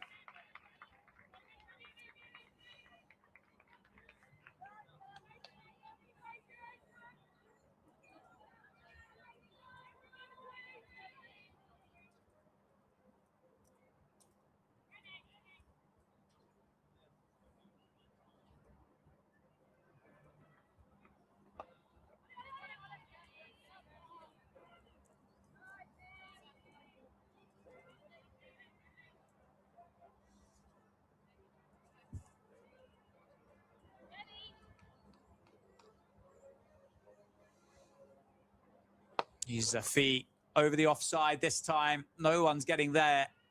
So one bounce for down the ground for Castle. So she's passed that half-century milestone and really put the foot down. Moves to 56 to end the over. 13 overs to go. Score is 189 for 5. So there's 119 off 13 overs for Kent, requiring 9.2 runs per over. It is very much T20 stage, isn't it? At this point in the run chase, you can see there Castle being a lot more expansive in terms of the approach. Rachel King will be exactly the same. I mean, she was absolutely phenomenal for Sussex in the T20 Blast last season. Only played 4 matches for the Sharks and finished as their leading run scorer in the competition. So, yeah, these two, as you said, Dan, could provide a little bit of a challenge here for the Northants bowlers. Good batting, good single taken. Would have been close with a direct hit, but at this stage of the game, you've got to just take it, haven't you? You've got to take what's on offer. Get Castle back on strike.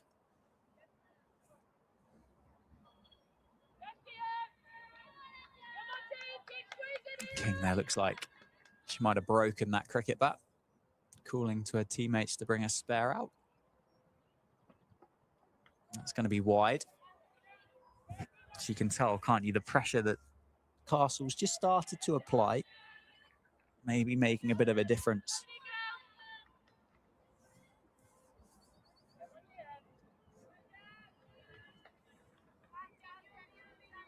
Marriott's still got those 3 fielders out on the boundary rope on the leg side. So deep mid-wicket, deep square leg, and a fine leg. That single taken. To the century maker earlier on today, who's been patrolling that offside boundary.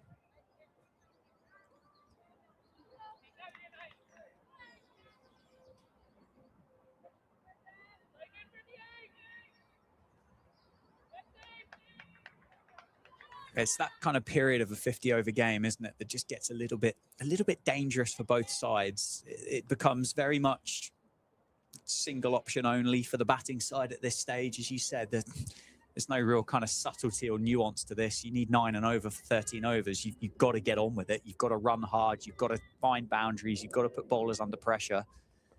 And the question is for the bowling side is can you hang in there? Can you keep that pressure up, keep the standards up that you've set in the field? That's a brilliant Yorker by Marriott. What can you do? Can you set field so you can bowl more at the new batter for a period of time? Can you sneak through an extra 6 or 12 deliveries at Rachel King while she's getting her innings going? Frustrate Castle at the non-striker's end? As we get through to the end of this over, I think in an ideal world, maybe with 1 or 2 to go, you kind of look to set a field where you could give Rachel King the single. I know you said how good she was for the Sharks last year, but starting an innings is a different experience, different challenge.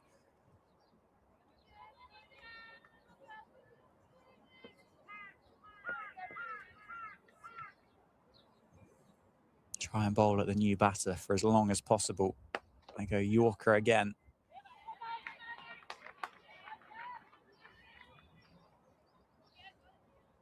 So potentially with 2 to go, you can try and just drop it onto the pads of King as they take that fielder out on the leg side. Offer the single and then just have 1 at Castle with the hope that you can have the start of the next over. That's kept low. Good take by Hill.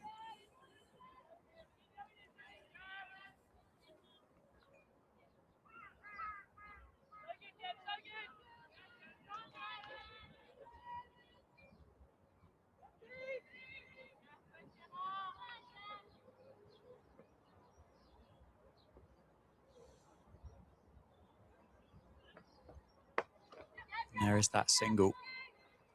Marriott does the fielding. So whether that was the plan or not, I don't know, but it has worked. King takes a single off the final ball of the over. We'll keep the strike. 188 for 5. Well, I can confirm that play is back underway at Grace Road after what was a prolonged and lengthy rain delay in Leicester. Leicestershire 9 without loss after 2. The equation, 107 needed from 16 overs. So they need a further 98 runs off the remaining 14 at exactly 7 runs per over. As for the game in South Wales, well, Glamorgan going along very nicely against Gloucestershire. They're 121 for 4. They require 65 from the remaining 12 overs for the victory. So that one swept down to long leg for what will only be 1. As for the final game taking place in League 2 of the Metrobank One Day Cup today, well, Middlesex appear to be coursing in that game. 67 without loss in the 12th over. They need just 52 runs from the remaining 14 to secure their first victory of the campaign, as that one has been absolutely clobbered. It's gone all the way for 6, the first one of the game. Well, you could tell that as soon as it left the bat, that one was crunched. Yep, short side of the ground, but plenty of it over the boundary hoardings. Well adjusted. Drops it into the offside. We'll look for 2. Should come back. No. Turned blind. I wasn't able to come back for the second. So one of the games in the county championship that's just taken an interesting twist. Up at Old Trafford, they were visitors here last week in a very similar situation. They find themselves in today, 23 for 5 against Derbyshire. Zach Chappell and Mohammed Abbas having an exciting day out up in Manchester, as that's swept into the leg side. Oh, it's gone straight through the fielder for 4. And there is maybe just an indication of that pressure that Castle is able to apply. That one should have been stopped. It went straight through Meg Austin. Yeah, a bit of excitement in the county championship for you, Aaron. Well, certainly. Kent are still 1 down against Northamptonshire in Canterbury, 83 for 1, so a good partnership between Compton and North East. Leicestershire are still batting at the Oval. They're 615 for 5. Ben Cox has got 100. Rishi Patel got a big 100. And Eskenazi is near 100. Inspection at 5 to 5 up at Trent Bridge in that game of Nottinghamshire and Glamorgan. Would have been a very interesting game of cricket had they have had the whole day to play today, I think. But going into the final day, probably the draw / the Nottinghamshire win are the 2 more likely. Worcestershire have got Middlesex 6 down at Lords. So 124 runs required for Middlesex, 4 wickets to win for Gloucestershire. Ground delay at Durham. Gloucestershire at 186 for 8. So Durham require 2 wickets to win at Bristol. Sorry, Bristol, not Durham, isn't it? Hampshire have declared on 351 for 5. So they're 426 runs ahead of Yorkshire at Headingley. Sussex are 155 for 3 against Warwickshire. They need 173 runs from the final 120 overs, as a full toss is mistimed and well fielded at mid-wicket. And that is pretty much your roundup of the county championship fixtures. Well, thank you very much for that, Mr. Jadzovics.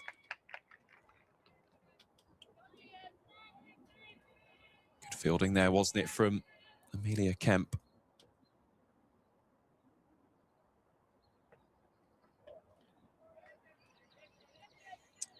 The one there just wide. You can tell, can't you? There has been a slight change. The pressure that Castle has been able to apply in this game. She's raced up to 64, having passed 50 just a moment ago.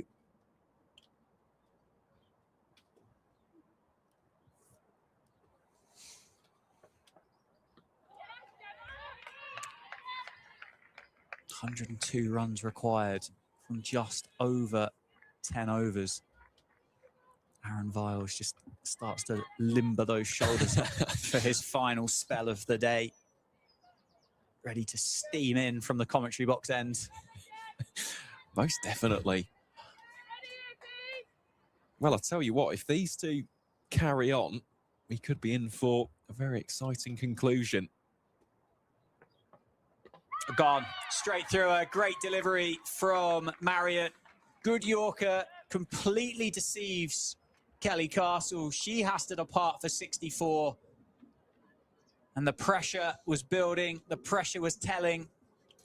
And Marriott gets the last laugh, gets the wicket, 6 down for 206. Oh, that really is a terrific delivery, isn't it? She's been nailing those Yorkers so consistently. And in the end, that eventually leads to the downfall there of Kelly Castle. It's a well-made 64, included the 6 fours, the 1-6. Very important innings, but in the end, appears as though it might just be a bridge too far here for the visitors.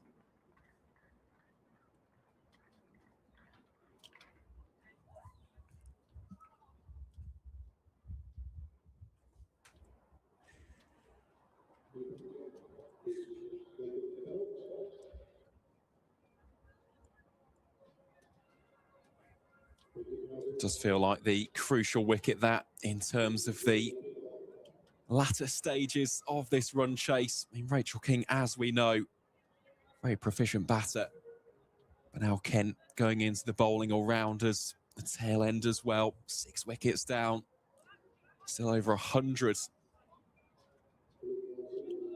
They are to go on and get the victory. Full credit there to Gemma Marriott. She's been so persistent with that particular line, that particular length. It's one of those which, in a T20, I mean, that is pure gold, isn't it? To execute that, to nail a Yorker, especially against the big wicket, that really is top work indeed. Certainly was. Another shuffle in the batting order as well for Kent as Bilal comes out at number 8. Was carded at 11. Will take the single in the end. So the pressure that Castle was under is going to be passed over to Rachel King. She's 8 off 12. Kent are going to require around 10 and over for the final 10 overs in this fixture.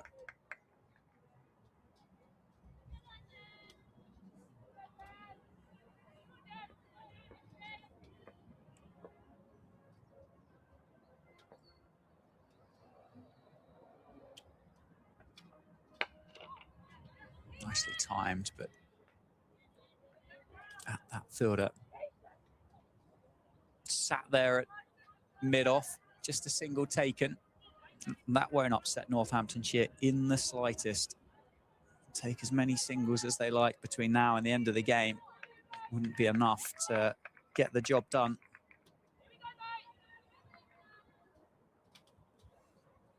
.208 for 6. 100 required exactly.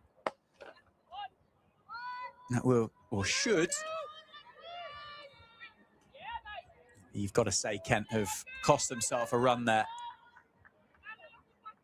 Slow between the wickets on the first one. A misfield and still just electing to keep the single. So the end of the over, 40 overs now have been bowled in this innings. It's 209 for 6. And Kent will require 99 runs to win from the final 10. Northamptonshire, 4 wickets.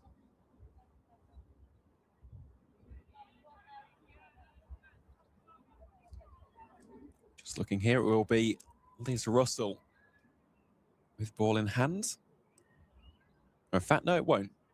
Change of mind there for Northamptonshire. Looks as though it'll be Lenny Sims. So change of ends here for the off-spinner. Saw her operating from the Lynn Wilson centre end a little bit earlier on. Did very well. 1 for 24 from her previous 6 overs bowled. Trapping Izzy Cloak, LBW. Let's get Northants up and running in the wickets column. Here she is then against Zina Bilal.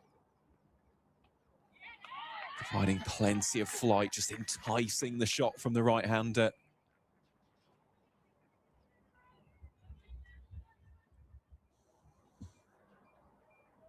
Gets back to a mark nice and quickly. More flight and dip on that one.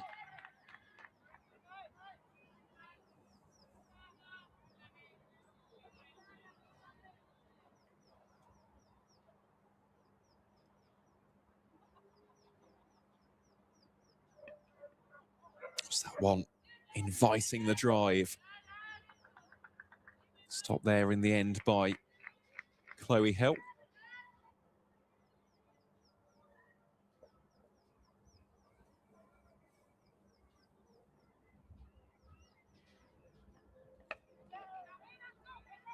Quick single attempted here. And in the end, single is successful. King thinks about coming back for a second. However, wisely decides to turn it down in the end.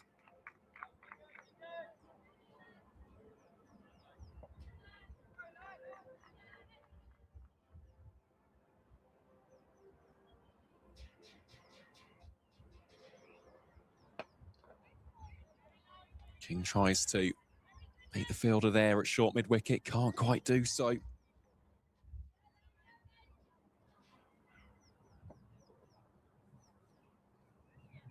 With every dot ball, that run rate will trickle up and up and up. As Marriott is taken out of mid-wicket, now goes to fine leg. King straight away just places it into the empty gap. One more run taken. However, it is getting to the stage now. 9 overs remaining in the contest. Singles will simply not be enough. Kent require 97 from the remaining 9 overs. They are 211 for 6. Rachel King on 10. Zina Bilal is on 3.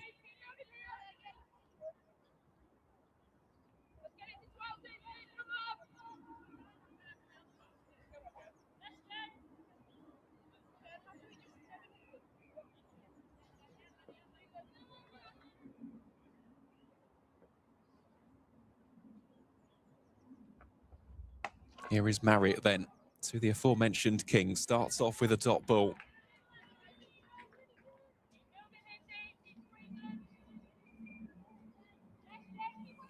In terms of the Steelbacks' next fixture, that of course takes place here in exactly 2 weeks' time with the return of the Vitality T20 County Cup. Is that one full? Searching Yorker from Marriott once more. Yeah, that game against Herefordshire taking place right here at the County Ground, Northampton, on Sunday, the 26th of April. You can make your way down here, please, please do. It was a fascinating competition last year. Is that one full outside the off stump? Carved away, square of the wicket. That could be 4. No, it won't. Stopped in the end. Cut off by Meg Austin. And even at this late stage of the game, that just goes to show the attitude, the ethos, the character of this Northants side, not allowing any easy runs to be garnered.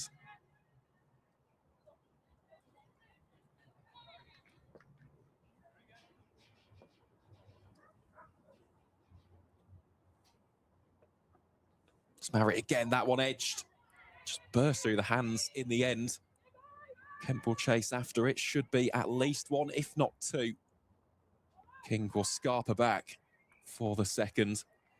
As for the next 50-over game, featuring the Steelbacks, that's on Sunday, the 3rd of May, away against Gloucestershire. So it's a little bit of a gap between fixtures in the competition. Of course, next week is the bye week for Northamptonshire. Spoke about that earlier. There now being 9 teams in Tier 2. One team practically gets a week off. This week it was Worcestershire. Next week it will be the turn of the East Midlands outfit.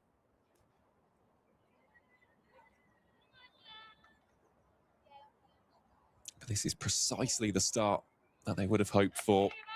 Here on home soil, they had a good competition, a good campaign in the 50-over format in 2025, reaching the semi-finals before losing out to Glamorgan. And the hope within the camp to achieve something similar again in 2026. That's a good take again by Chloe Hill. That will be the end of the 42nd over. 8 remain in the chase. The equation for Kent, 93 runs. That's how many they will require. 4 wickets still in hand.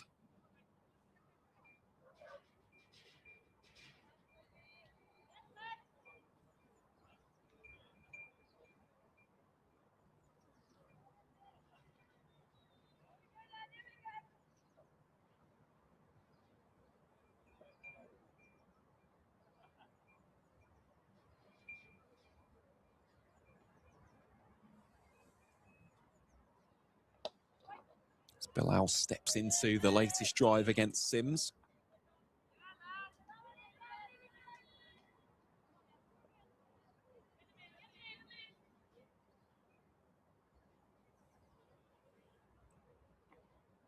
Yes, again, Bilal goes aerial, just splits the gap there.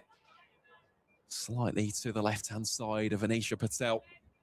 Just an update as well from Grace Road. 3 quick wickets have fallen in succession for Leicestershire.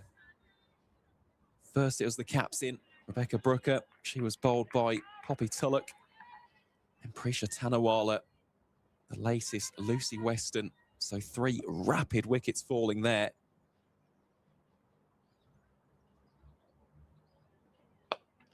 King just swats that down the ground. Very, very powerful and destructive batter is King, and showcasing that more explosive side on that occasion. Kent 220 for 6. Need a few more of those to get back into the contest.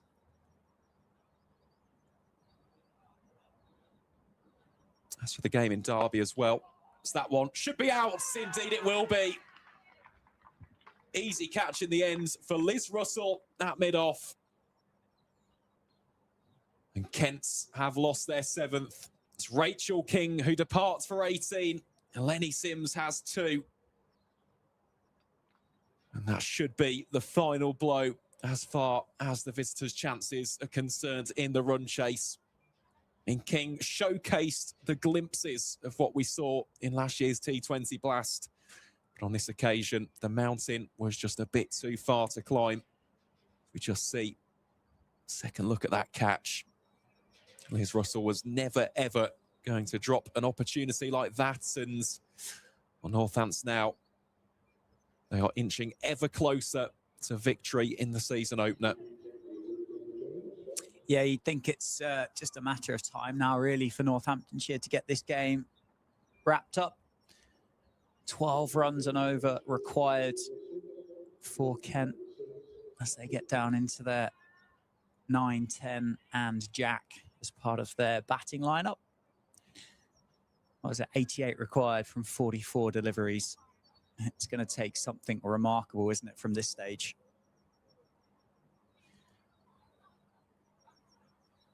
Particularly with the tail in the middle.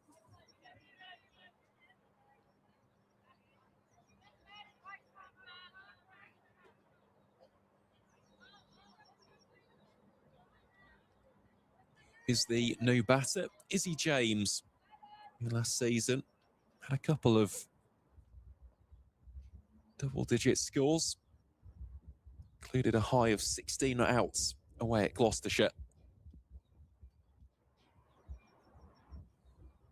The equation now, just look at the required run rate, stands at exactly 12. Sims prepares to bowl here again. James immediately gets off the mark through point. Just be a single out there to Mabel Reid. Yeah, just going back to that game at Derby. Middlesex romping home to victory. They need 20 runs from 10 overs with 10 wickets still in hand.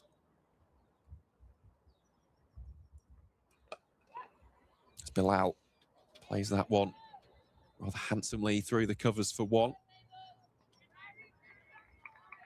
And that'll be the end of the over. A fruitful one for Northamptonshire.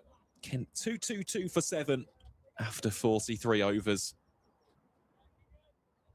You can just see now in the body language, plenty of smiles and happy faces for the Steelbacks. Always nice, isn't it, to kickstart the season with a victory. Still have to bowl well here, though. And it did get tight at times last season, so net run rate definitely could be a consideration. Don't want this one to go any closer. And it really needs to be, as we see another adjustment in the field. Ella Phillips comes up from long on. She goes to slightly wide-ish mid-on, and Amelia Kemp is pushed back to deep third.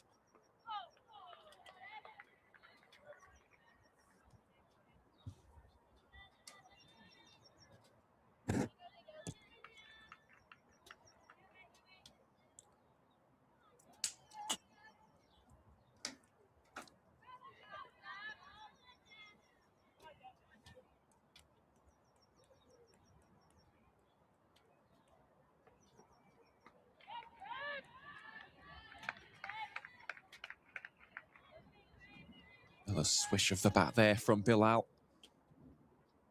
I mean, Dan, if you're to almost look back on today's game with the power of retrospect and hindsight, what would you say has impressed you the most from the home team as Marriott bowls here to Bilal once more? That one will just be a single out towards short mid-wicket. There's a couple of standouts, isn't there? I think the way at which Chloe Hill batted during the course of the power play, I thought was excellent. Yes, there was some less than brilliant bowling, but you still have to put it away, and to take the Steelbacks up to 61 without loss at the end of the 10 overs, and most of that being done by Chloe Hill was brilliant. It did slow down at the end of the power play, but you'd expect that with the field placements being changed. It's pulled away into the leg side and dropped, and 4. Through the hands of Sims, just bounced over the boundary rope. So Chloe Hill in the power play, excellent, really enjoyed it.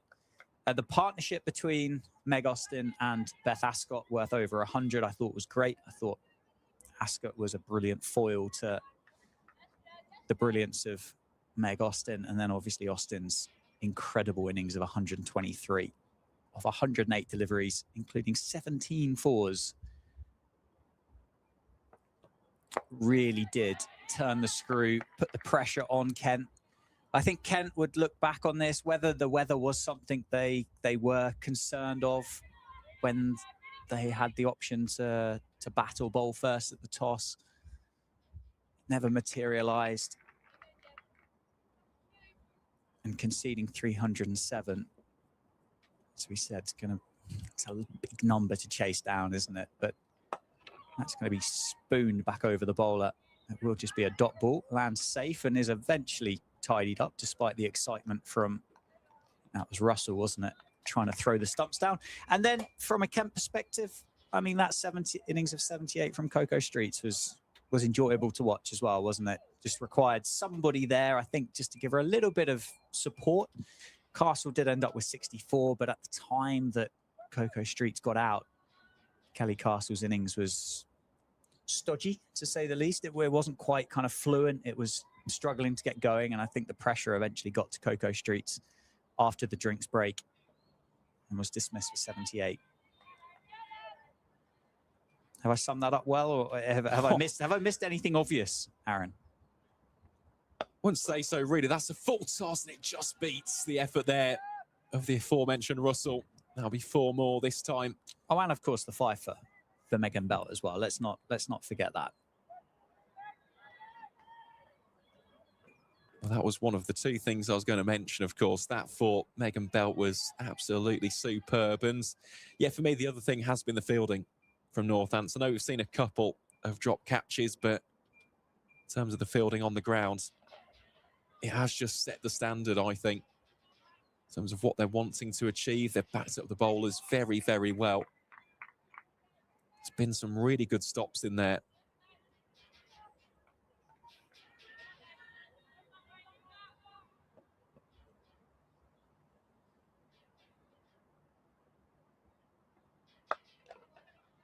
James just lofts that out towards deep square. One more added to the total.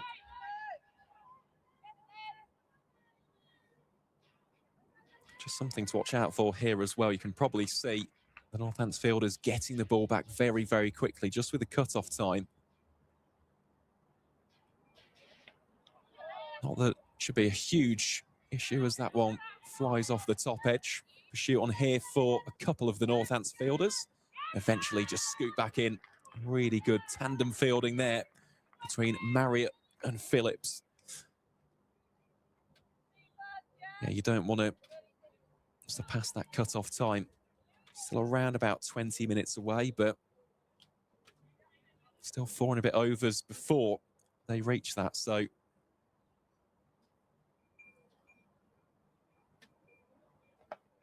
that one has gone straight up in the air. Might land safe. Indeed it does. Nice pick up there from Marriott. Just be a single.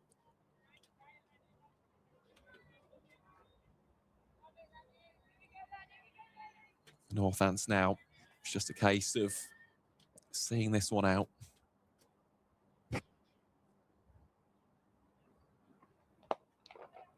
It's that one played powerfully through mid-wicket. I think that may have found the gap. Has it? It does just beat the dive of the fielder. That's an excellent over for Kent. A couple of boundaries in it, along with the 4 runs scored from singles and the 2. At the end of it, the Horses 240 for 7 after 45.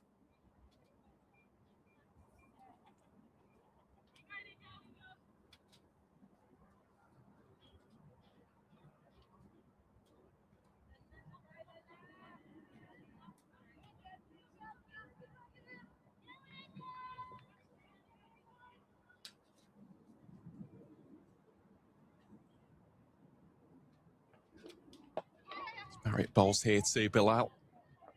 Sharp single will be taken.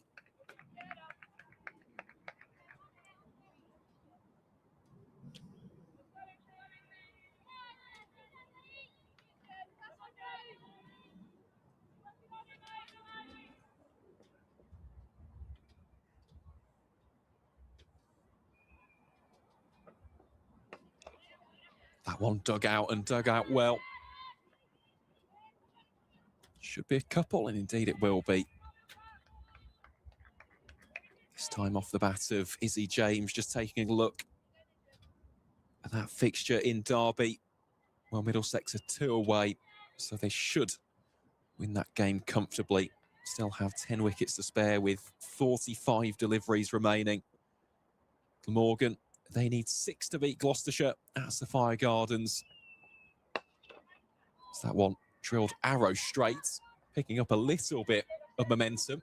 As it goes down the ground, this actually could go for 4. It will go for 4. Nice shot again there from Izzy James.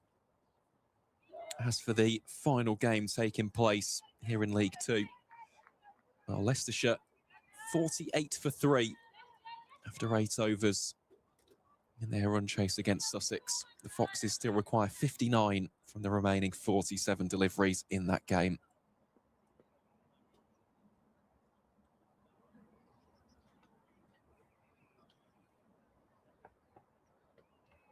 That one bowled in the corridor of uncertainty. A couple of wickets to tell you about the county championship as well. Yorkshire 4 for 2 after 5 overs at Headingley. Difficult start there for the White Rose, and Wicket has also fallen at Trent Bridge. In that one, very much weather delay today. Fergus O'Neill has just induced the edge of Zainul Hassan's bat.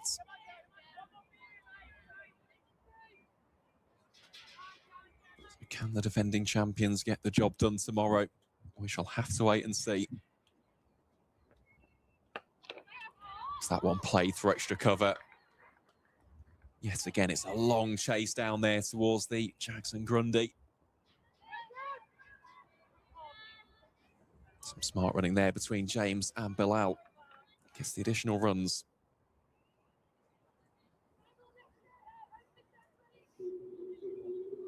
So that will be the 250 up for Kent.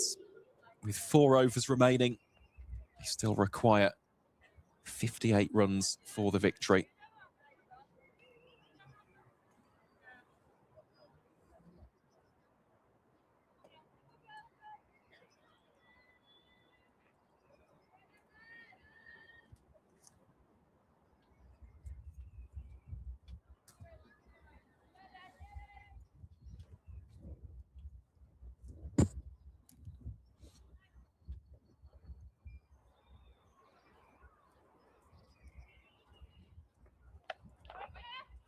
That one just been flashed away down towards deep backward point. And yet again, the outfield today, Dan, has been lightning fast, hasn't it? That has just zipped off the surface for 4. Raced across the outfield, hasn't it? It's been very quick. It was quick last weekend as well for that county championship fixture between Northamptonshire and Lancashire. Surprising, really, with the volume of rain that we have had at the start of the year. As I say that, it does look like we're getting a little bit overcast again here at the county ground. But hopefully this is close enough to the end of this fixture that it won't be affected by the weather. But yeah, Craig Harvey and his team, very, very hard at work over the course of the winter to make the county ground here in Northampton make it look as good as it does. Plus also perform the way that it does as that slog swept into the leg side. Falls well inside the boundary rope, will just be a single. And obviously hard at work with those new practice wickets as well down in front of the electronic scoreboard and their own ground staff's hut. I think that's a nice addition.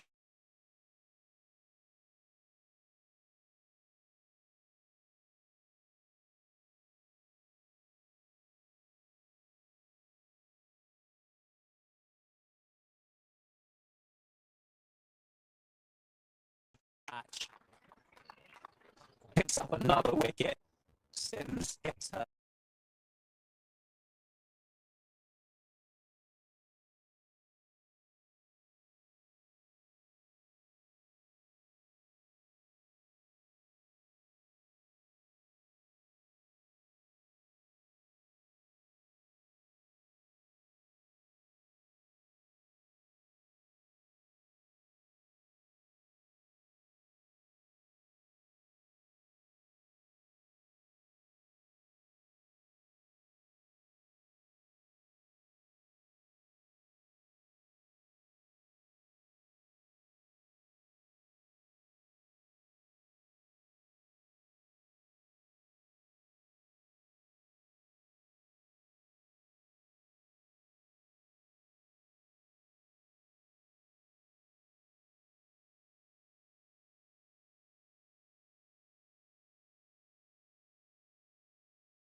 to bowl this 48th over from the Lynn Wilson centre end.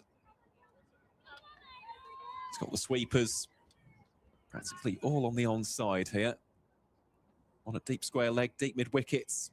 Ella Phillips down at wideish long on. Starts off by taking the pace. Quick single taken. That would have been very, very close indeed. I believe it was Beth Ascott there with the shy at the stumps.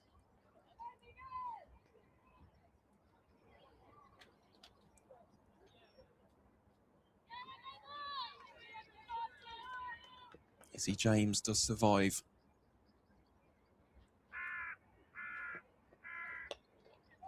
That one spliced off the edge. Good take. The mascot restricts it to 1.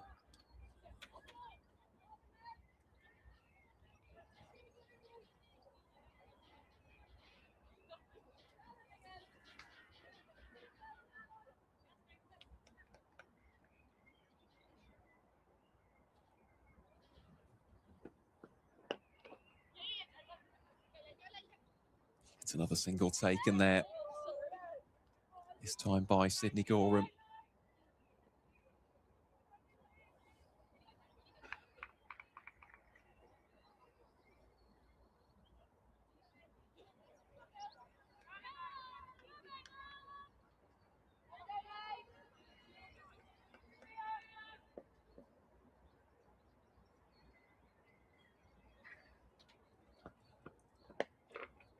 This one is aerial. Oh, what a stop that is from Gemma Marriott. On the full stretch dive. Great, great work late in the game. Rightfully applauded by her teammates as well. As well as the supporters in the old football stand as well. Great to see the support for the competition. What has been an excellent day for Northamptonshire. It's that one aerial again. And this one will be taken by Marriott. And that right there just goes to show the importance of that character and the hustle in the outfield. And that one, an easy catch in the end. Well judged, well inside the boundary rope. And that will end the resistance of Izzy James. She departs for 27. Kent now 261 for 9. It's Mabel Reid gets her account up and running for the 2026 season. Northants now just 1 wicket away from the victory. Getting closer, isn't it? It has gone right down to the final moments. Kent are a long, long way behind at this stage, as it almost kind of looks like we're going straight into nighttime here, doesn't it? With the way that that bank of cloud is making its way over the ground. It's someone's just turned the lights off outside here in Northampton. This could be, couldn't it? This could be the band of rain that we get right at the very, very end of it. Hopefully it's all done and dusted by the time this game is over. Just 1 wicket required now for Northamptonshire to wrap up this game.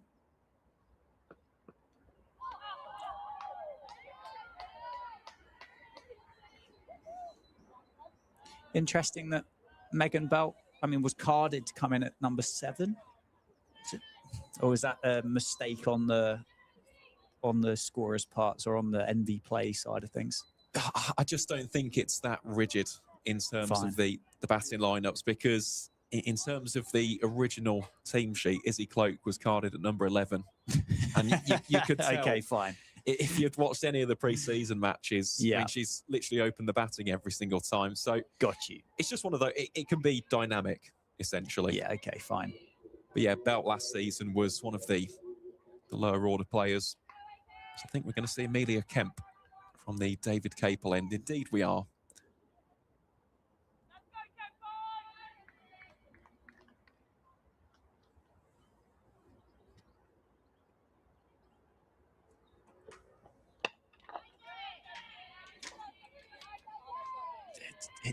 The way this is gone, I don't think we're far away from bad light coming into play here. You know, this has got very dark very quickly. It won't have any impact, will it, on the result? But that band of cloud almost looks kind of apocalyptic. That's drifting over from the west of the country.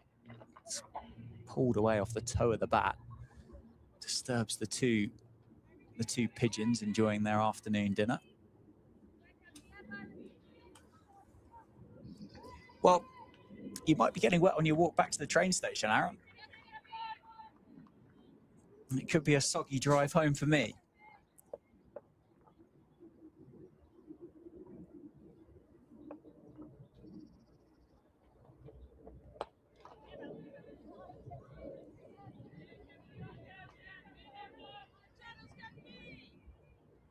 You can just see down the far side. The ground staff are hovering, aren't they? Just at the side of those covers, and actually now the first bits of precipitation, we can see them on the comms box window. So that one short and heaved away out towards deep forward square leg again. Good bit of fielding. There'll be another couple there for Sydney Gorham. But at this stage, it's just a case of, well, is it a regulation victory? Or how many runs is it via the DLS? DLS currently stands at 300. The rain definitely starting to come down a little bit heavier.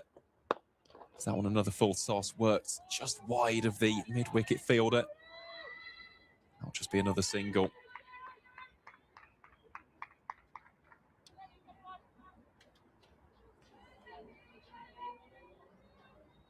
Yeah, it looks like it's coming down pretty steady out there in the middle now, isn't it?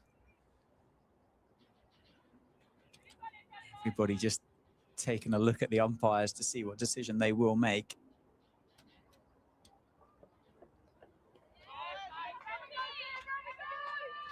Calls of round we go, but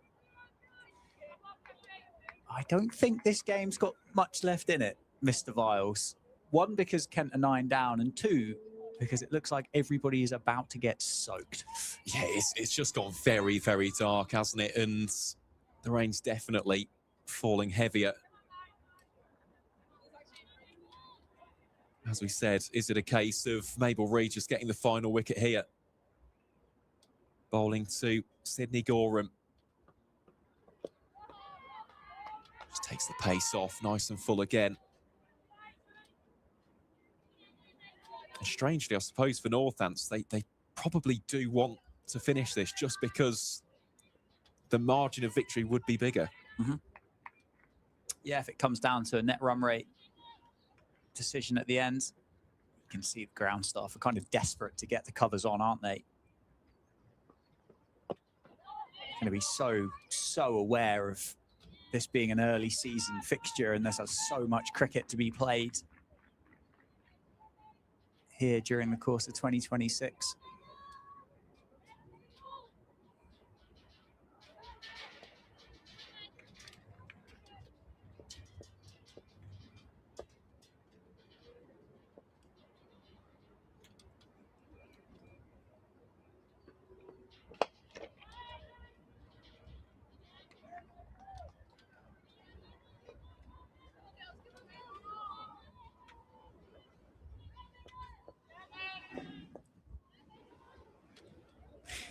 Well, fair play to our camera operator out on the gantry.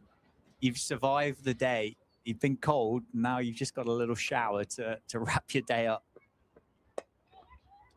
The last thing they needed.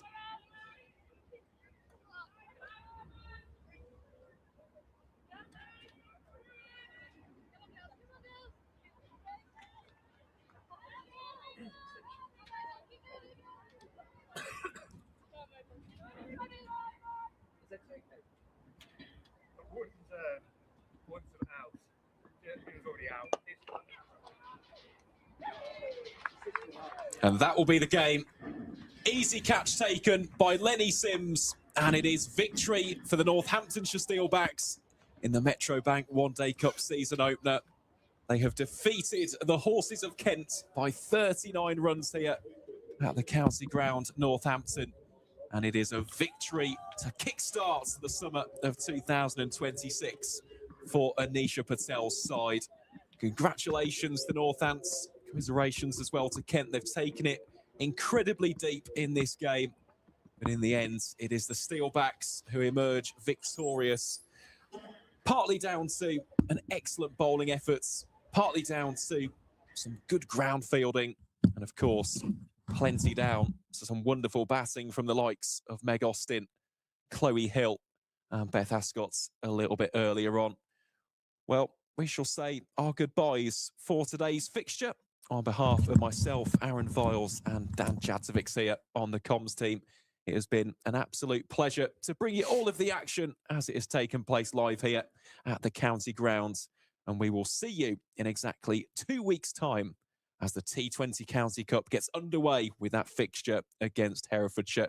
Until then, we wish you all a very safe and enjoyable Sunday, and we hope to see you for that game on the 26th.